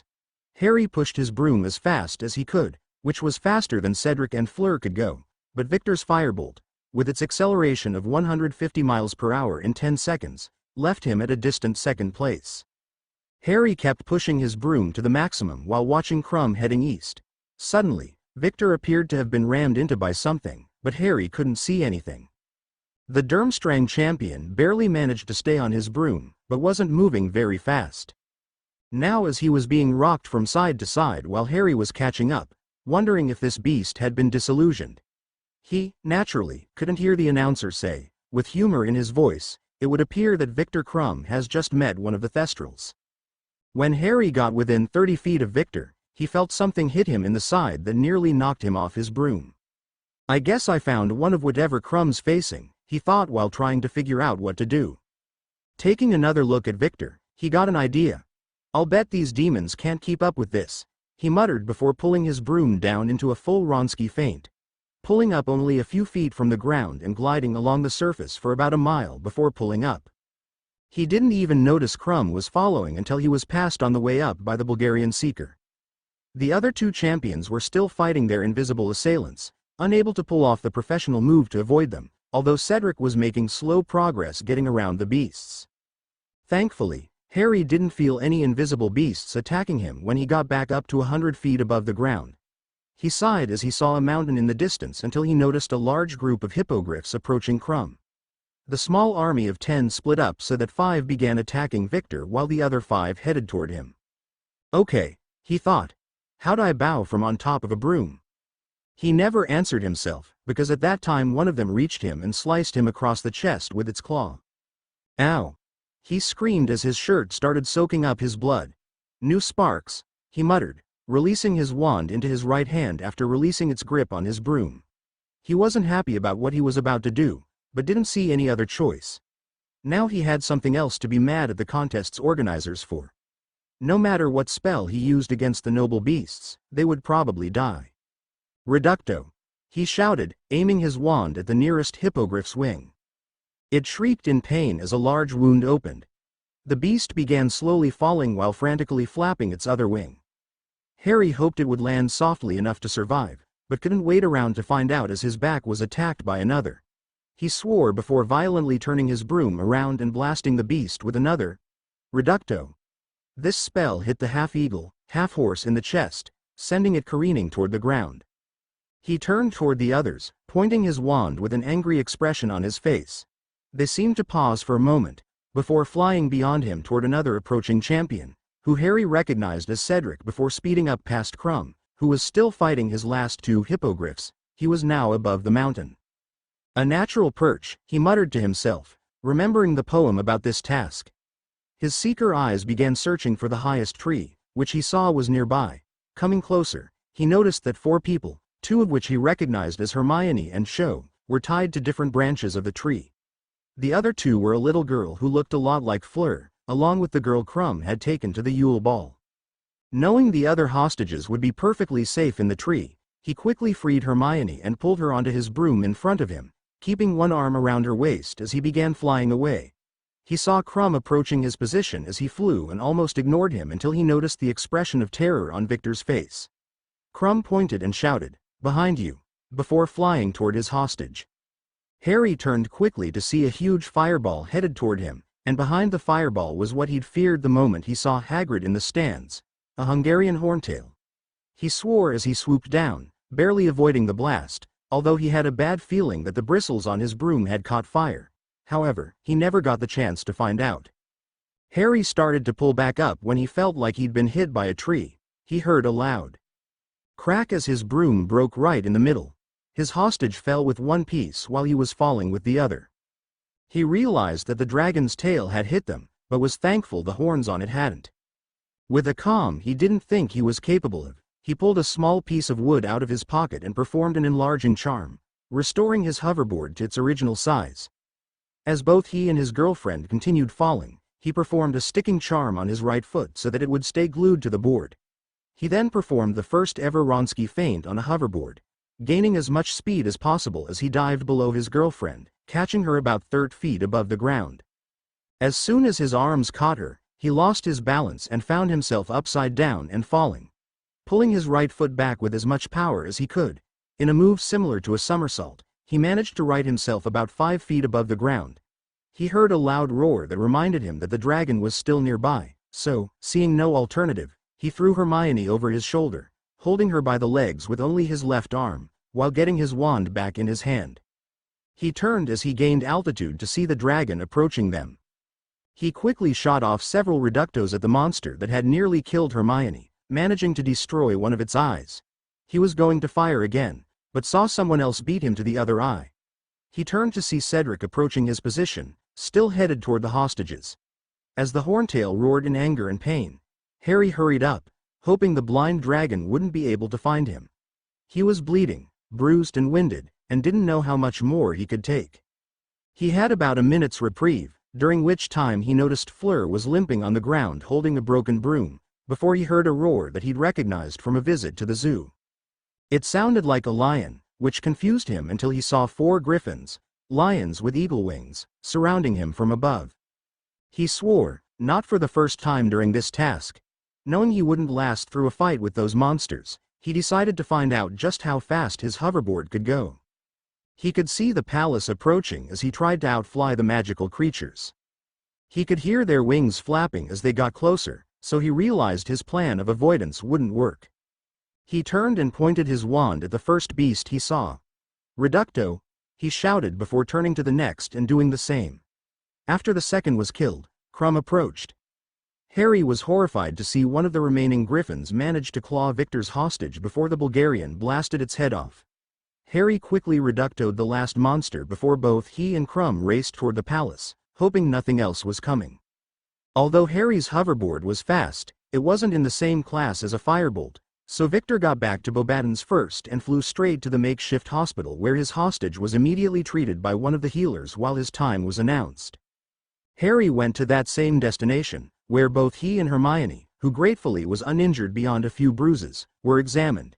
He was immediately confined to a bed as his several injuries, including many cuts and bruised ribs, were treated. He passed out just as the healer performed a finite to detach the hoverboard from his foot. Hermione was awakened in time to hear the announcer saying in French, "Here comes Cedric Diggory with his hostage." After McGonagall and Crumb cut their way through all the obstacles, he must have had an easy flight. At least he was considerate enough to pick up Fleur Delacour, whose broom was destroyed by the Thestrals. Within a minute, a broom carrying Cedric, Cho and Fleur landed in the hospital area. The Bobadden's champion looked devastated as she kept saying, "Gabrielle," over and over as she dismounted the broom. Harry's girlfriend immediately noticed the French girl's limp, as did the healer, who ushered her to a bed. At this point, Minerva and Brianna rushed into the tent. "Are you all right, Hermione?" the headmistress of Hogwarts asked while Harry's sister rushed up to him. "I'm fine." "That's a relief," Minnie replied. Now to see just how badly Harry was injured. Suddenly it dawned on Hermione that she didn't know her boyfriend's condition. She was suddenly worried. "What happened?" she asked while turning her eyes to the battered and bloody figure on the bed across from hers.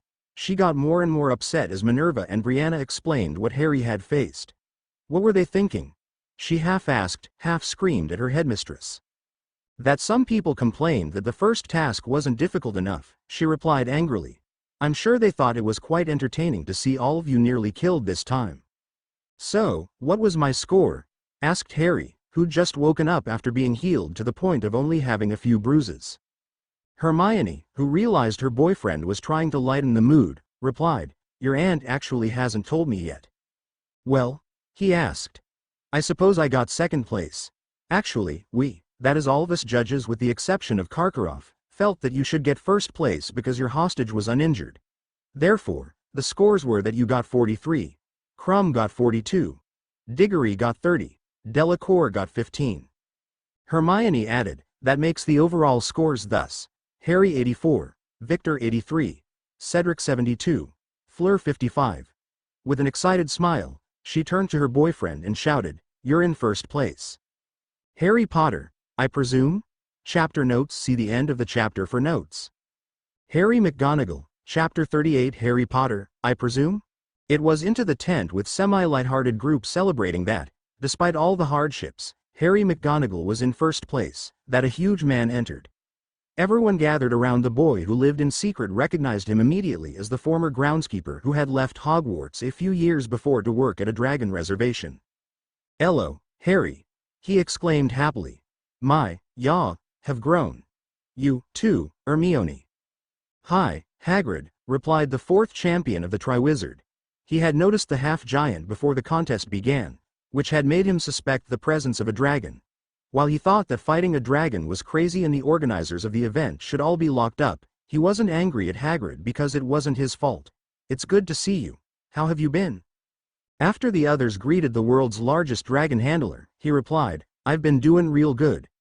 My boss says I have a natural talent with dragons. Of course," he added shyly, "that doesn't include identifying gender. I should have named Norbert Norberta." Harry grinned at that admission. Hermione asked, "How is she doing?" "Just fine. Harry, you did really good in the task. It's too bad about the creatures that died." He looked ready to cry, "But that wasn't her fault." "I plan on writing a letter of protest over this whole event," declared Minerva. "That was too dangerous for fully qualified wizards to attempt. Much less children. It's a wonder all of the contestants weren't killed. If Harry hadn't thought to bring that hoverboard, then both he and Hermione would have died." "Yeah," agreed Hagrid. "Beth, the horntail, must not." Avenue realized Ya couldn't fly without that broom when she was trying to slow Ya down. "I told her not to hurt anyone. I hope she can be healed up right." He didn't notice that every eye in the tent was glaring at him. He was saved from a retort by someone else being brought into the temporary medical structure by one of the tournament officials. "Gabrielle!" exclaimed Fleur, who got up to watch her uninjured sister get revived. Harry tuned out the French conversation that was taking place while focusing on the main thing. He'd survived the second task and only had one more to go. Then his life would get back to normal. Later that night, after a celebration with his friends, a young English couple walked the halls of the French magical school hand in hand. They knew it would be months before they saw each other again. "I wish I could come here for Easter break," commented Hermione, "but my parents want to take a trip to Spain instead." "I know," he replied, "and I've got to stay here to keep practicing my spells. Considering how hard the second task was, I don't even want to think about the third one." She paled slightly, but tried to keep a smile on her face. "Yes, you need to keep training as hard as you can, and I know you'll do great. I think you'll win this tournament." He shrugged his shoulders. "I just want this to get over with so I can see you every day again." She studied his face closely.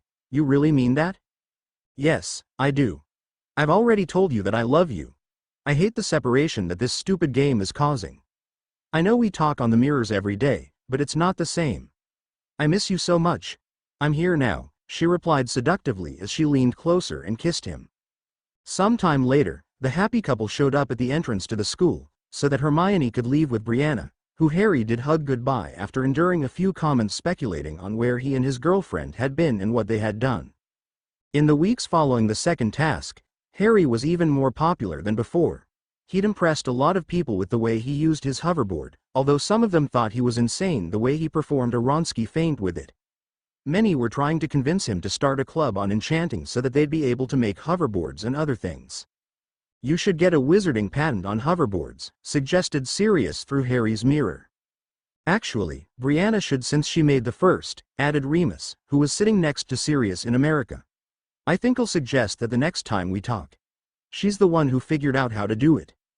Harry grinned at the thought of his little sister making a hoverboard presentation to a racing broom manufacturer. "It's just a guess, mind you, but I think she'd need an adult representative. Probably Aunt Minnie, since she's our closest magical relative." "And one tough lady," added Padfoot. "I still can't get used to you calling her Aunt Minnie. By the way, I got you a replacement for your lightning bolt. It was a shame what happened to it." Harry sighed. "Yeah, it was. I loved that broom." He then grinned at his godfather. "What kind of broom did you get me?" "Oh, no, that's a surprise," he replied with a grin. "It's on its way. I'm sure you'll like it." "Moony." Harry turned to the other marauder. "Tell me what Padfoot bought." "Oh, no, you don't, cub. Remember, Sirius is the one who's here to hex me. You're not. But you'll find out when it arrives, and no sooner." Sitting on the floor of his little room in the stables at Beauxbatons where he did most of his homework, Harry had his eyes closed. He was breathing in through his nose and out of his mouth while his hands and feet began growing black fur before changing shape. Soon, fur began to sprout almost everywhere on his body, with the exception of his head. His arms and legs were reshaping, too. He could even feel a tail forming. The night before in their normal mirror call, Hermione had excitedly reported that she'd managed her animagus form, a domestic long-haired cat with brown fur, and he was trying to do the same. He'd grinned and congratulated her for that achievement, and he was genuinely happy and proud of her, but a small part of him was jealous. He'd wanted to manage it first. Without him saying anything about that, she'd pointed out that he'd been under a lot more stress than her this year, and had spent a great deal of time training for the tournament, so it was natural that he'd take a bit longer than her. He agreed she was right about that, at least mentally, but still wanted to prove himself capable of that complex bit of magic. Consequently, he was working on it now. He could feel his body begin to reshape itself into a feline form, but no matter how hard he tried, his head wouldn't change at all. His aunt told him that his body wouldn't resize to the animal's proper size, whether bigger or smaller, until after it had completely changed. He wasn't sure what type of cat he was, but was hoping for a large panther. Giving it up as a bad job, he finished for the night and allowed himself to revert to his normal human form. This wasn't the first time he'd been stopped by this same problem, so he'd already asked his aunt about it. She simply replied, "You've got to trust your inner animal enough to even give it control of your head." "So, have they told you anything about the third task yet?" asked Jean-Luc Lassalle, one of Harry's first French friends. Even though he'd made a lot of friends at this school, he still tended to eat breakfast with the small group he'd met his first day there. They'd finished eating and were simply waiting for it to be time for their first class of the day. He replied in perfect French, "Not a word. I figure, based off the last event, that we'll be dodging killing curses, and the winner will be the one who takes the longest to hit." Jean-Luc's girlfriend, Bridget, replied with a frown, "That's not funny. How can you even joke about that?"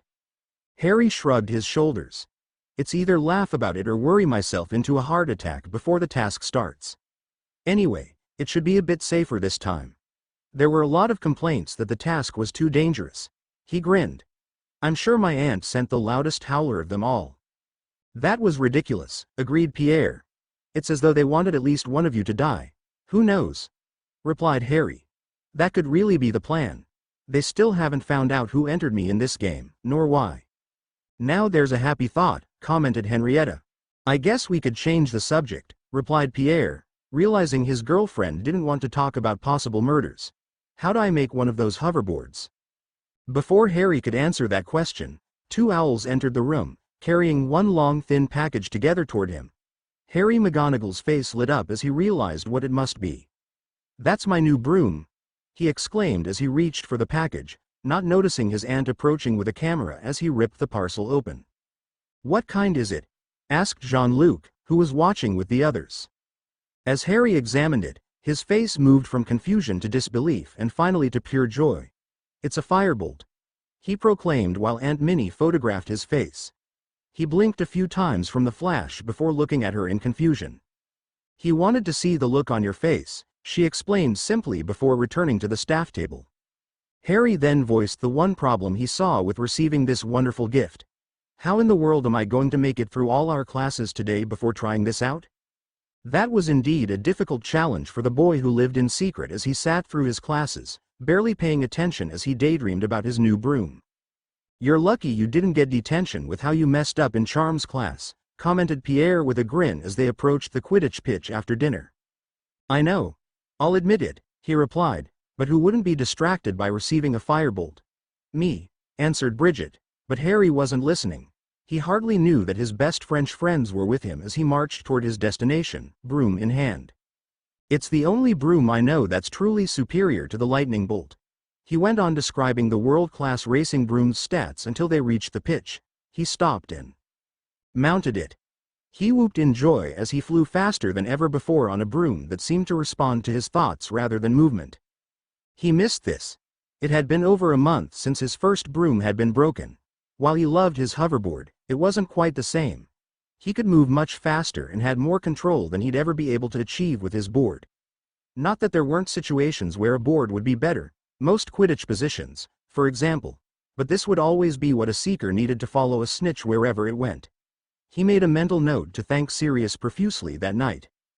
Harry spent most of his spare time either testing his firebolt, training for the tournament, or working on his animagus transformation, even through spring break. As far as changing into an animal, it seemed Harry was at a standstill. He was, as the saying goes, so close but so far away from achieving his goal. His aunt suggested that he take a break from it and try it again after the tournament. She figured he was too nervous about that, especially since he didn't even know what task awaited him. She was still upset that he'd be forced to participate. Finally, on May 22nd at 9 p.m., the 4 champions were asked to meet with the head of the French Games and Sports Department. Harry walked out onto the grounds near the Quidditch pitch where he saw a structure that reminded him of a magical amusement park. It was a 7-sided polygon shape and was covered in bright colors that appeared to have been spray painted all over the place by several different graffiti artists working independently. This, lady and gentlemen, is the final task, the man proudly proclaimed. While this structure is already large, it has been expanded inside to be even larger, though I won't say how much larger. Inside, you will find a maze full of magical creatures. The one who makes it to the center first will find the Triwizard Cup and win the tournament. I should mention that neither brooms, nor hoverboards, are allowed inside. All you'll bring are your wand and your wits. Mr. McGonagall is in the lead, so he will enter first, followed by the rest of you in the order of your scores. Have a good evening. He then walked off before they could ask any questions. The next day, Harry was inside an empty classroom that Beauxbatons had provided for him to train in. They'd provided similar rooms for each champion so they could train in privacy whenever they had time. He was currently working on his speed and accuracy in spell casting and had 20 small targets placed all over the room, shooting them each with stinging hexes and seeing how fast he could shoot each one in the bull's eye using only one wand. So far, the best scores he'd gotten were either 10 seconds while hitting the area just outside the bull's eye or 20 seconds hitting the exact target. He had no idea how good he would have to be to win the contest, so he kept practicing, hoping to improve. He stopped firing spells when there was a knock on his door. He grabbed a hand towel and wiped the sweat off his forehead before saying, "Come in." The door opened, revealing the Transfiguration teacher, Professor Ledoux, dressed in his standard teaching robes. He smiled. "Practicing your spellwork, I see. Very good. Yes, sir. I thought I'd come by to see your progress and give you a bit of advice. While this method of training is very good, it could be improved. For example, you could animate the targets so that they're moving, as no doubt whatever you'll be facing during the third task will be." Harry considered that for a moment before saying, "Good idea, thanks." "You're quite welcome. Also, if you had something attacking you, it would be more realistic. I'd suggest having one or more of your friends firing simple hexes at you while you're trying to hit all your targets." "That's not a bad idea," he agreed. I hope you're sharing these tips with all the champions. But of course, Professor Ledoux replied easily. Anyway, I must leave now. Good luck. Thanks, Professor. You're welcome. Good day. As the teacher closed the door behind him, Harry began casting spells on his targets. Harry McGonagall was in the best shape he'd ever been in on the day of the third task. He'd been exercising since the previous summer, but he'd managed to bring it to a new level as he prepared for this challenge. He'd gotten his 4 best friends to help him train in exactly the way Professor Ledoux had suggested, and had gotten to the point where he could hit all 20 moving targets in the bull's eye, while dodging spells, in 15 seconds, of course. He'd only done it that fast once, and usually it took closer to 18, but that was his top score and he was sticking with it. At long last, the final day of the Triwizard tournament dawned and the boy who lived in secret woke up nervous and excited. He wasn't as excited about the task as he was about the fact that his girlfriend would be visiting again. He climbed out of bed early and showered, putting on his best cologne in anticipation of that meeting. Despite his getting up early, his love had arrived in the dining hall before him and was waiting at the entrance. She was dressed in a lovely sundress that was a light shade of blue, with her hair arranged in a simple, yet attractive, style. Hermione, he exclaimed as he ran toward her. Harry, she managed before he captured her mouth with his as they put their arms around each other, neither wanting to let go. After about a minute of snogging, they heard someone clearing her throat, so they broke apart to turn their attention to Brianna McGonagall. If you two are through giving each other mouth-to-mouth resuscitation, I'd like a hug from my brother. It's been a long time since I've seen him, too. Harry complied, confirming that he did miss her. Every time I shoot at a target during practice, I picture your face, he joked. That means so much to me, she replied melodramatically. Well, suggested Harry with a grin, shall we sit down to breakfast? Harry and his family, including Hermione, had enjoyed the day as they sat and walked together, talking about anything but the challenge awaiting him a few hours after lunch.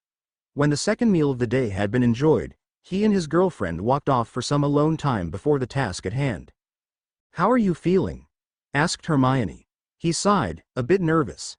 He grinned. Why don't you show me your cat form?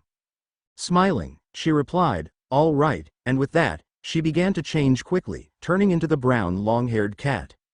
You're beautiful as an animal as well as a human, he told her as he squatted down to pet her. She purred as he gently stroked her back. I'm really proud of you. He then asked, how does Crookshanks like your form? She backed away and reverted back to human form.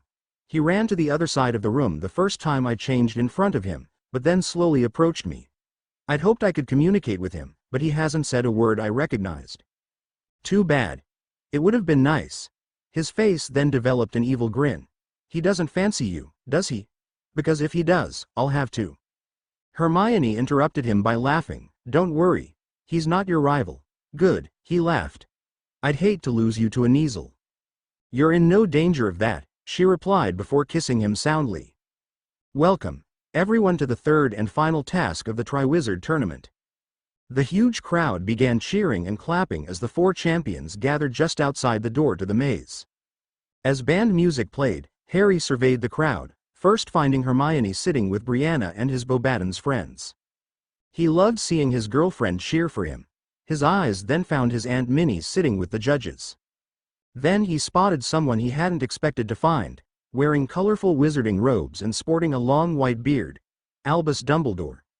Harry then thought he was stupid not to think the retired headmaster might wish to see this event. He noticed that the elderly man was clapping rather slowly before realizing that his right hand appeared to be black, as though cursed. Harry had no time to think about this because at that moment, the announcements resumed. The points stand thus.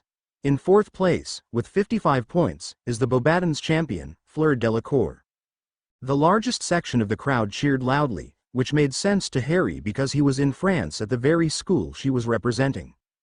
In 3rd place, from Hogwarts, with 72 points, is Cedric Diggory. He received a decent amount of applause. Harry grinned as Amos Diggory lifted his son's arm in the air. In 2nd place, with 83 points, is Victor Crumb of Durmstrang. The internationally famous Quidditch star received the loudest applause yet. When that had quieted down, the announcer continued. And in the lead, with 84 points, is Harry McGonagall of Hogwarts. Harry waved to the crowd as they cheered, doing his best not to let it go to his head. These brave champions will enter the maze in order of their points. 4 will begin, but will 4 finish?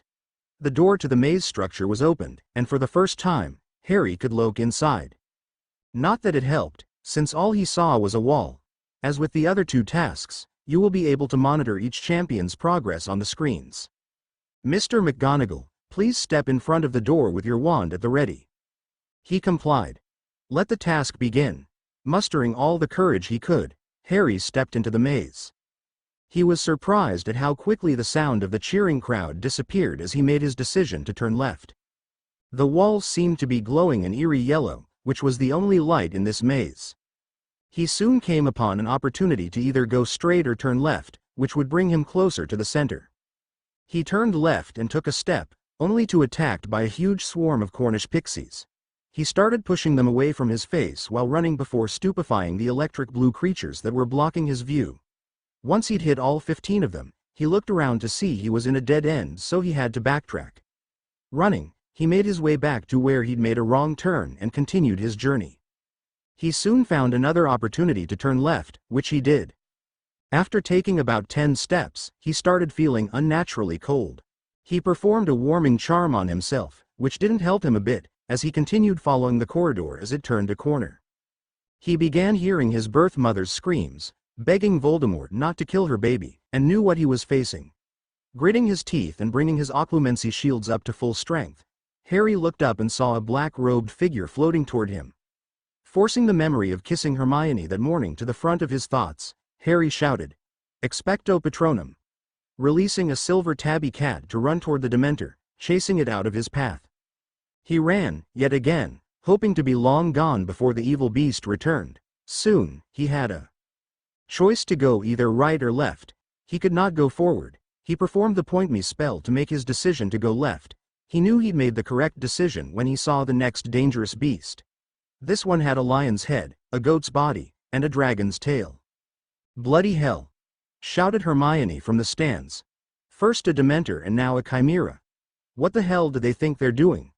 Hermione kept alternating between covering her eyes and watching Harry's screen while swearing, which showed how worried she was about her boyfriend.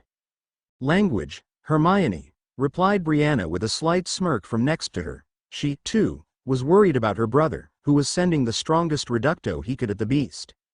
"Roar. I guess I made it mad," mumbled Harry as he watched the monster growl at him. That was the bad news. The good news was that he was now facing a one-eyed chimera. He pointed his wand at the creature and shouted, "Reducto!" this time hitting the monster's mouth. It rolled backwards into the wall and fell over. Harry did not wait around to see if it was dead, unconscious or simply knocked over.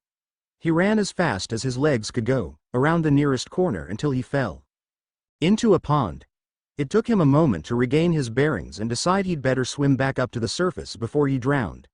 When he got to the water's surface, he saw the top of a horse that seemed to be looking at him, expecting him to climb aboard.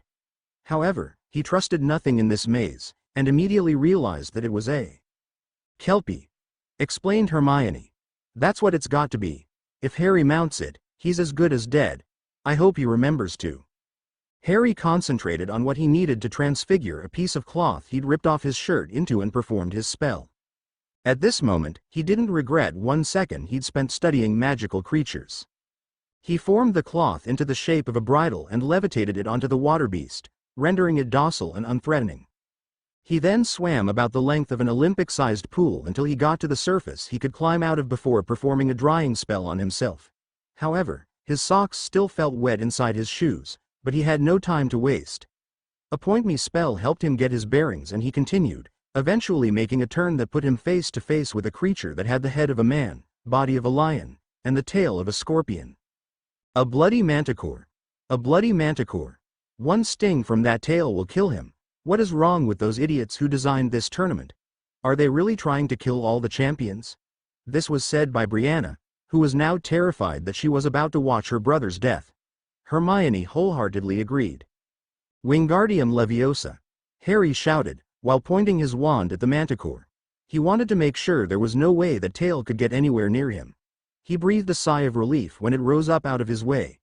He ran, while keeping his wand pointed at the beast, hoping to get as much distance between them as possible while he planned his lawsuit against the tournament. What's next, he wondered, Anundu. Right after he released the manticore to fall, he turned the corner to find a troll. I should have recognized the stench, he thought. Remembering, with a grin, how he and his friends had subdued one during first year, he thought up a strategy. The last time, they'd summoned its club between them, causing it to hit the troll's head. This time, since he was alone, he decided to modify that method. He pointed his wand at the monster's club and cast Wingardium Leviosa. The club pulled out of the troll's hand and floated several feet above it. The rather stupid beast looked up at its recently stolen toy until it fell back down, straight into its head. The troll fell to the floor, unconscious. After regaining his bearings, Harry advanced more, until he saw something he'd never have believed happening. Cedric Diggory shot a stupefy at Fleur Delacour.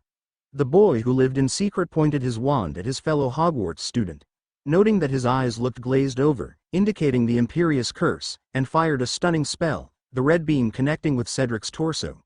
He figured that the whole audience had seen what had happened and would send help, but didn't have time to stick around. He wondered who it was that had done that to Diggory, pondering whether it was Victor Crumb or not. He had no time to think about that when he encountered a 15-feet-high monster covered in purest white hair. I guess you're a Yeti, he mumbled at the monster long thought to be related to the troll. I'm glad I know what scares you. He then performed a fire spell that sent the creature backing up away from him, clearing the path to the next and final creature Harry would encounter, a sphinx.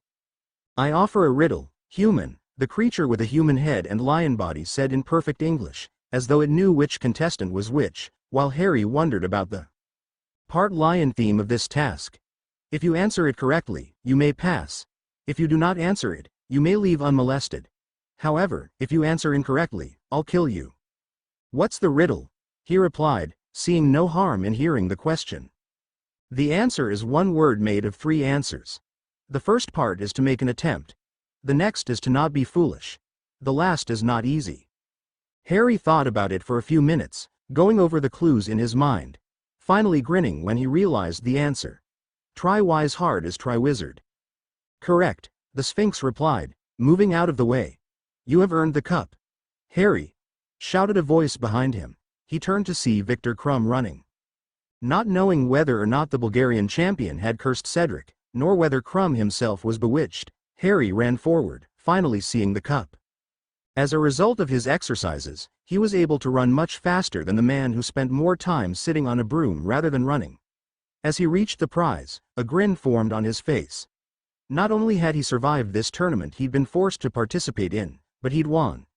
He grabbed the cup in victory, before feeling a familiar pull behind his navel. He'd picked up a portkey.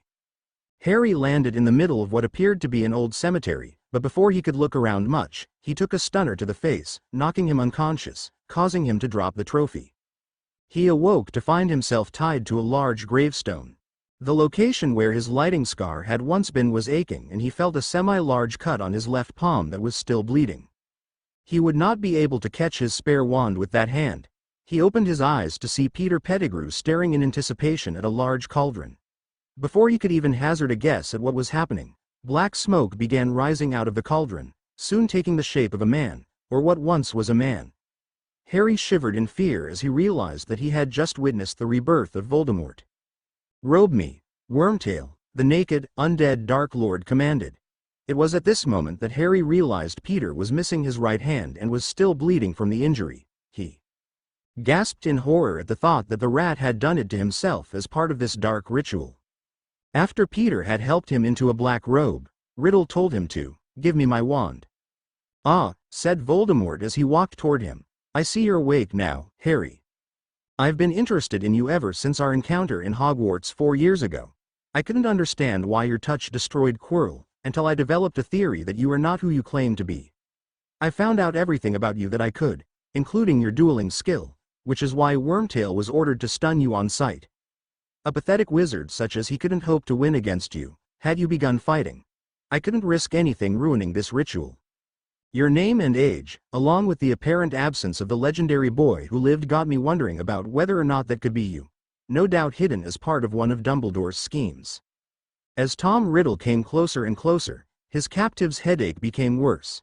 Finally, Voldemort placed his finger on Harry's forehead, causing the pain to double as the scar fought its way through the plastic surgery that had hidden it for so many years. It appeared fresh, raw and bleeding down the boy's face while his nemesis calmly asked, "Harry Potter, I presume?" "What of it?" Harry barked, unwilling to cringe in fear of this demon anymore. "This ritual required that I obtain the blood of an enemy. Anyone foolish enough to oppose me would do, which means this would have worked even if I were wrong about your identity, but I had wanted the blood of Harry Potter, and I accomplished my goal. It was I who arranged for your name to come out of the goblet, Harry.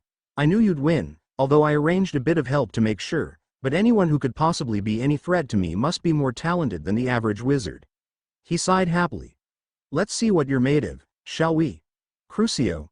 Harry felt that his whole body was on fire as he writhed against his ropes and the granite tombstone. Riddle laughed. "But, enough of this. I must invite other guests to see the entertainment." He walked back to the still bleeding Pettigrew. "Wormtail, hold out your arm." "Thank you, master," replied the pale-looking traitor as he held out his right. "The other arm." Peter frowned but complied, revealing the dark mark, which Voldemort pressed his wand to, summoning the Death Eaters, who appeared moments later. They all looked surprised as they surveyed the setting, but Harry didn't pay much attention to what was said. Voldemort was talking about being disappointed in them for not coming after him while Harry tried something desperate. He'd easily realized that he was the planned entertainment for the Death Eater party and decided he didn't want to be, so he attempted his animagus transformation, with visions of becoming a panther and killing all the gathered criminals with his teeth and claws. His body changed as Harry concentrated, finally desperate enough to even let his head transform. Then he started shrinking. He was quite disappointed when he realized he wasn't a big cat, but a small one. In fact, he was a black tabby cat. However, Harry quite easily got out of his ropes and transformed back into a boy, not noticing that his hair was now its natural black. He grabbed his wand off the ground. "I returned," claimed Wormtail, who was barely standing up. Voldemort walked toward him until Lucius Malfoy proclaimed, "That boy is escaping." Riddle apparated immediately in front of Harry, leaving Pettigrew to pass out from his loss of blood. "Going somewhere, Potter?"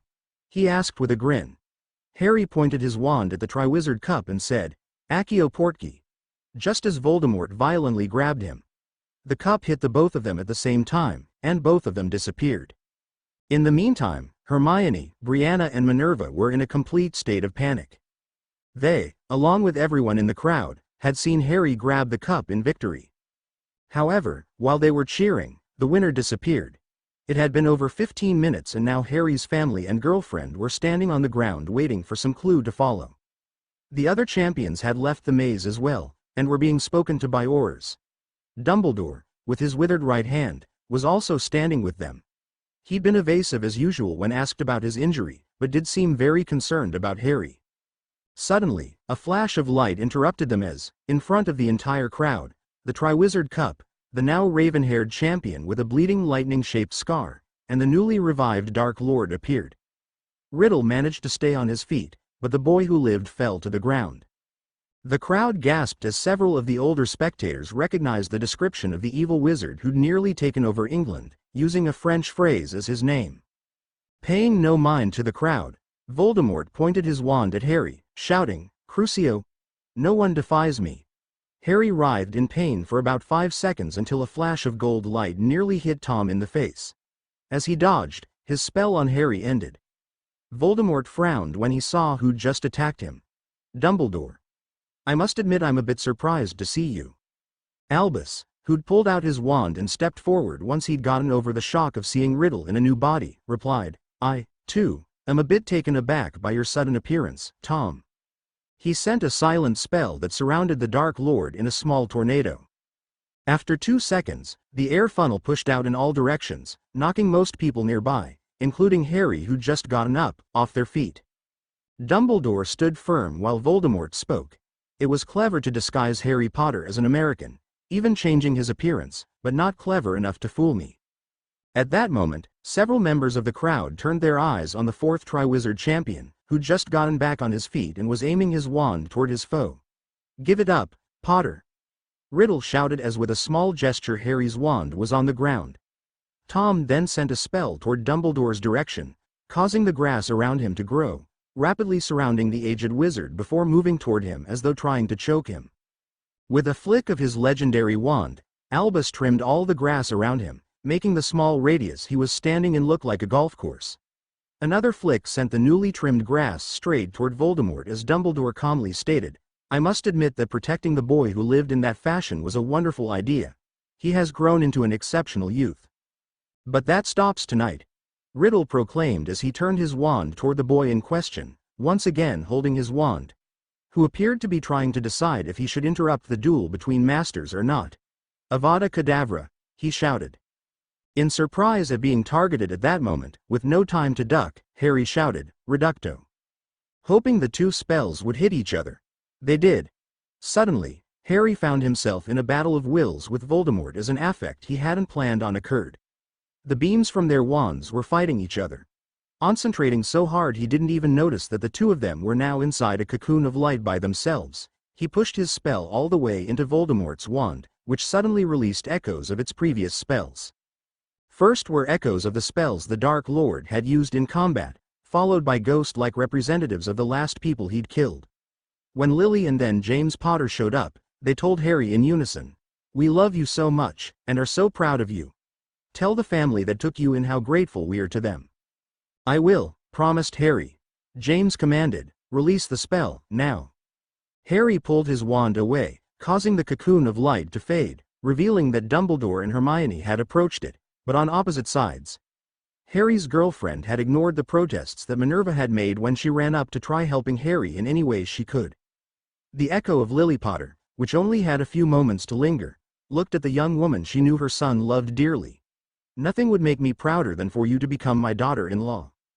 Hermione blushed for a moment before Voldemort shouted, "Accio Granger slut." Harry's expression moved from horror to anger as he watched his girlfriend pulled into the waiting arms of his worst enemy, his wand pointed at her throat. "Throw down your wand, Potter, or she dies." Dumbledore started to say, "Harry," but was interrupted by Voldemort shouting, "Now." Harry looked from his girlfriend's shaking head, who was trying to tell him not to do it, to Voldemort's determined red eyes that were looking for an excuse to kill yet another innocent Muggle born. While hoping for a chance to get his other wand, Harry tossed his own to the ground. "Fool!" shouted Voldemort, as he pointed his wand toward Harry without letting Hermione go. "Avada Kedavra." Hermione struggled against her captor, trying to put herself in front of the green beam of light, but couldn't. It hit Harry. He fell at the same time the spell bounced back at Voldemort, causing him to fall backwards, releasing his hostage, who immediately ran toward her fallen boyfriend, tears already filling her eyes as the crowd watched silently. Harry opened his eyes to find himself somewhere between life and death, surrounded by white light. When he realized he was naked, he noticed a white robe on the ground. He picked it up and put it on just before he noticed a woman with long red hair approaching. Recognizing her as someone he'd just seen, he asked, "Mum?" "Yes, darling. It's me. So I'm dead?" "Not quite. You can and should go back to your life. There is a lovely young woman crying over you right now." Hermione. "Yes. She needs you, Harry, just as you need her, then I'll go. Time here doesn't matter. You will return to the moment you fell no matter how long we speak. I thought I should first explain to you the reason you can live despite that vile curse hitting you. A piece of that monster's soul had been attached to you when you first received that scar. Plastic surgery couldn't change that." Harry grinned at that statement while his birth mother continued, "Now, that abomination is dying." She turned towards something he hadn't noticed before, something ugly that was crying nearby. "Now you'll no longer be immune to that curse, so don't allow it to hit you again. There are more of those monstrous creations in the world, but Mr. Dumbledore has been destroying them. If he asks you for help with this task, I suggest you give it to him." "But Dumbledore, I didn't say that you should always obey him and trust his judgment, as though he is infallible. His heart is in the right place, but he's always convinced he's right, and never seeks the counsel of those that disagree with him. Even Severus himself protested being made a teacher, but Dumbledore was convinced it was the right thing to do and ignored everyone." "Who disagreed?" "Which happened to be nearly everyone in England." "Severus. Snape. You knew him?" "Yes, I knew him. We lived in the same neighborhood as children and were friends for a long time." She sighed. "I won't reveal his secrets to you, nor excuse his petty, unprofessional behavior, but I will say that he does want Voldemort defeated. In this matter, you are on the same side." "So Dumbledore was right?" asked Harry. "Only regarding Severus' side in the war. Not that he should be a teacher. He did far more harm than good in that capacity." "I guess I'd better be going," stated Harry. "Could you permit me one thing before you go?" she asked. "I'd like to hug my son one more time." She then embraced him as he hugged her back for several seconds. "Bye, Mum," he said. "Your father and I love you. Hug your other family for us, too, especially Minerva. You'll never know how cruel the life she saved you from when she defied Dumbledore would have been." "I will." Harry awoke, finding himself lying on the ground with tears falling on his face like rain. He opened his eyes to see Hermione's face sadder than ever before.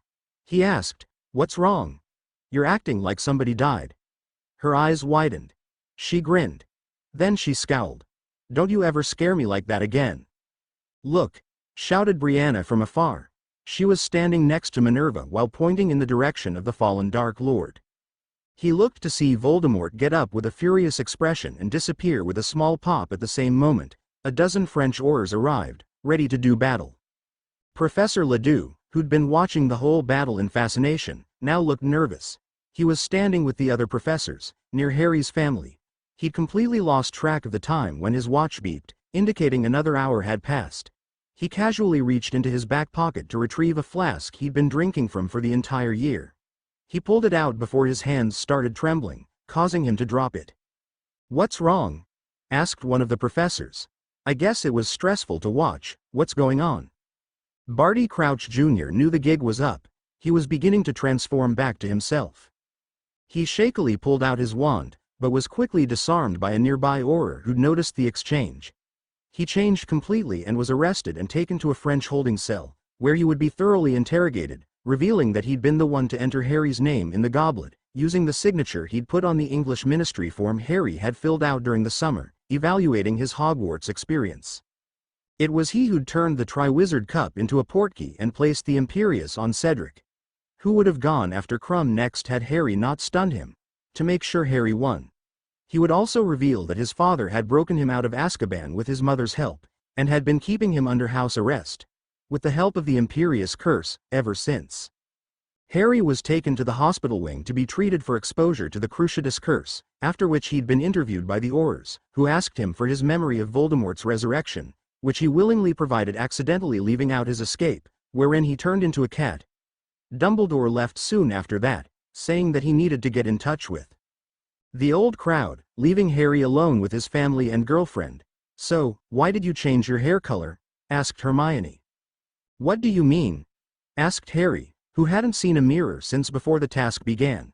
"Your hair is black," she replied as Minerva conjured a mirror and handed it to him. "That's your original hair color," she pointed out. "I know that," said Harry, "but I don't know when it changed. Maybe Voldemort did it while I was unconscious." "Harry, did you change into your animagus form while you were in the graveyard?" she whispered so no one beyond their group would hear. "Yes," he whispered back. "I became a small cat. Why?" "Until someone is quite experienced at the transformation, when they return to their human form, they become their natural form without any changes they've made, such as makeup, hair dye, and apparently transfigured hair color." "I like the change," commented Brianna. "What about you?" he asked Hermione. "Well," she replied, blushing, "both looks are good for you, but I do think this is a bit better." "Then I might as well keep it," he sighed. "I wonder if I can get my scar covered again." The wound had been closed by the healer and now was only a faint line in the shape of a lightning bolt. However, the healer said it would never completely go away. Of course, he knew Muggle plastic surgery could do that. "You probably shouldn't bother," replied Hermione, "since now everyone will want to see your famous scar." "Great. Just great. Are you going to change your name now?" asked Brianna, looking a bit concerned. "Everyone will want to call you Harry Potter now." "I've been Harry McGonagall for as long as I can remember, and I don't want to change that," he protested. "Good. I don't want you to," replied his sister. "If someone insists on using my birth name, they can call me Harry Potter McGonagall." At the same time in England, a reporter at the Daily Prophet was working on their story to cover the events that had happened in France. There was no denying that he who must not be named had returned. Far too many witnesses. However, this paper would not be treating the newly revealed boy who lived as a hero the way other publications would. This person read the last few lines about Harry with a smirk. He's been deceiving us for years. He's quite unstable. Isn't it quite a coincidence that he revealed himself at the same time as you know who? He may have been working with him. They did arrive together. He gave you know who some of his blood. Throw down your wand, Potter, or she dies. Voldemort was holding Hermione Granger hostage, pointing his wand at her throat. Now. Harry McGonagall's eyes opened and he nearly jumped out of bed. He was soaked in sweat from the nightmare he'd awoken from. He'd been reliving what had happened just a few days earlier, when Voldemort had returned. He wiped the sweat off his brow, pausing to feel the lightning-shaped scar that had re-emerged when Tom Riddle had touched his forehead.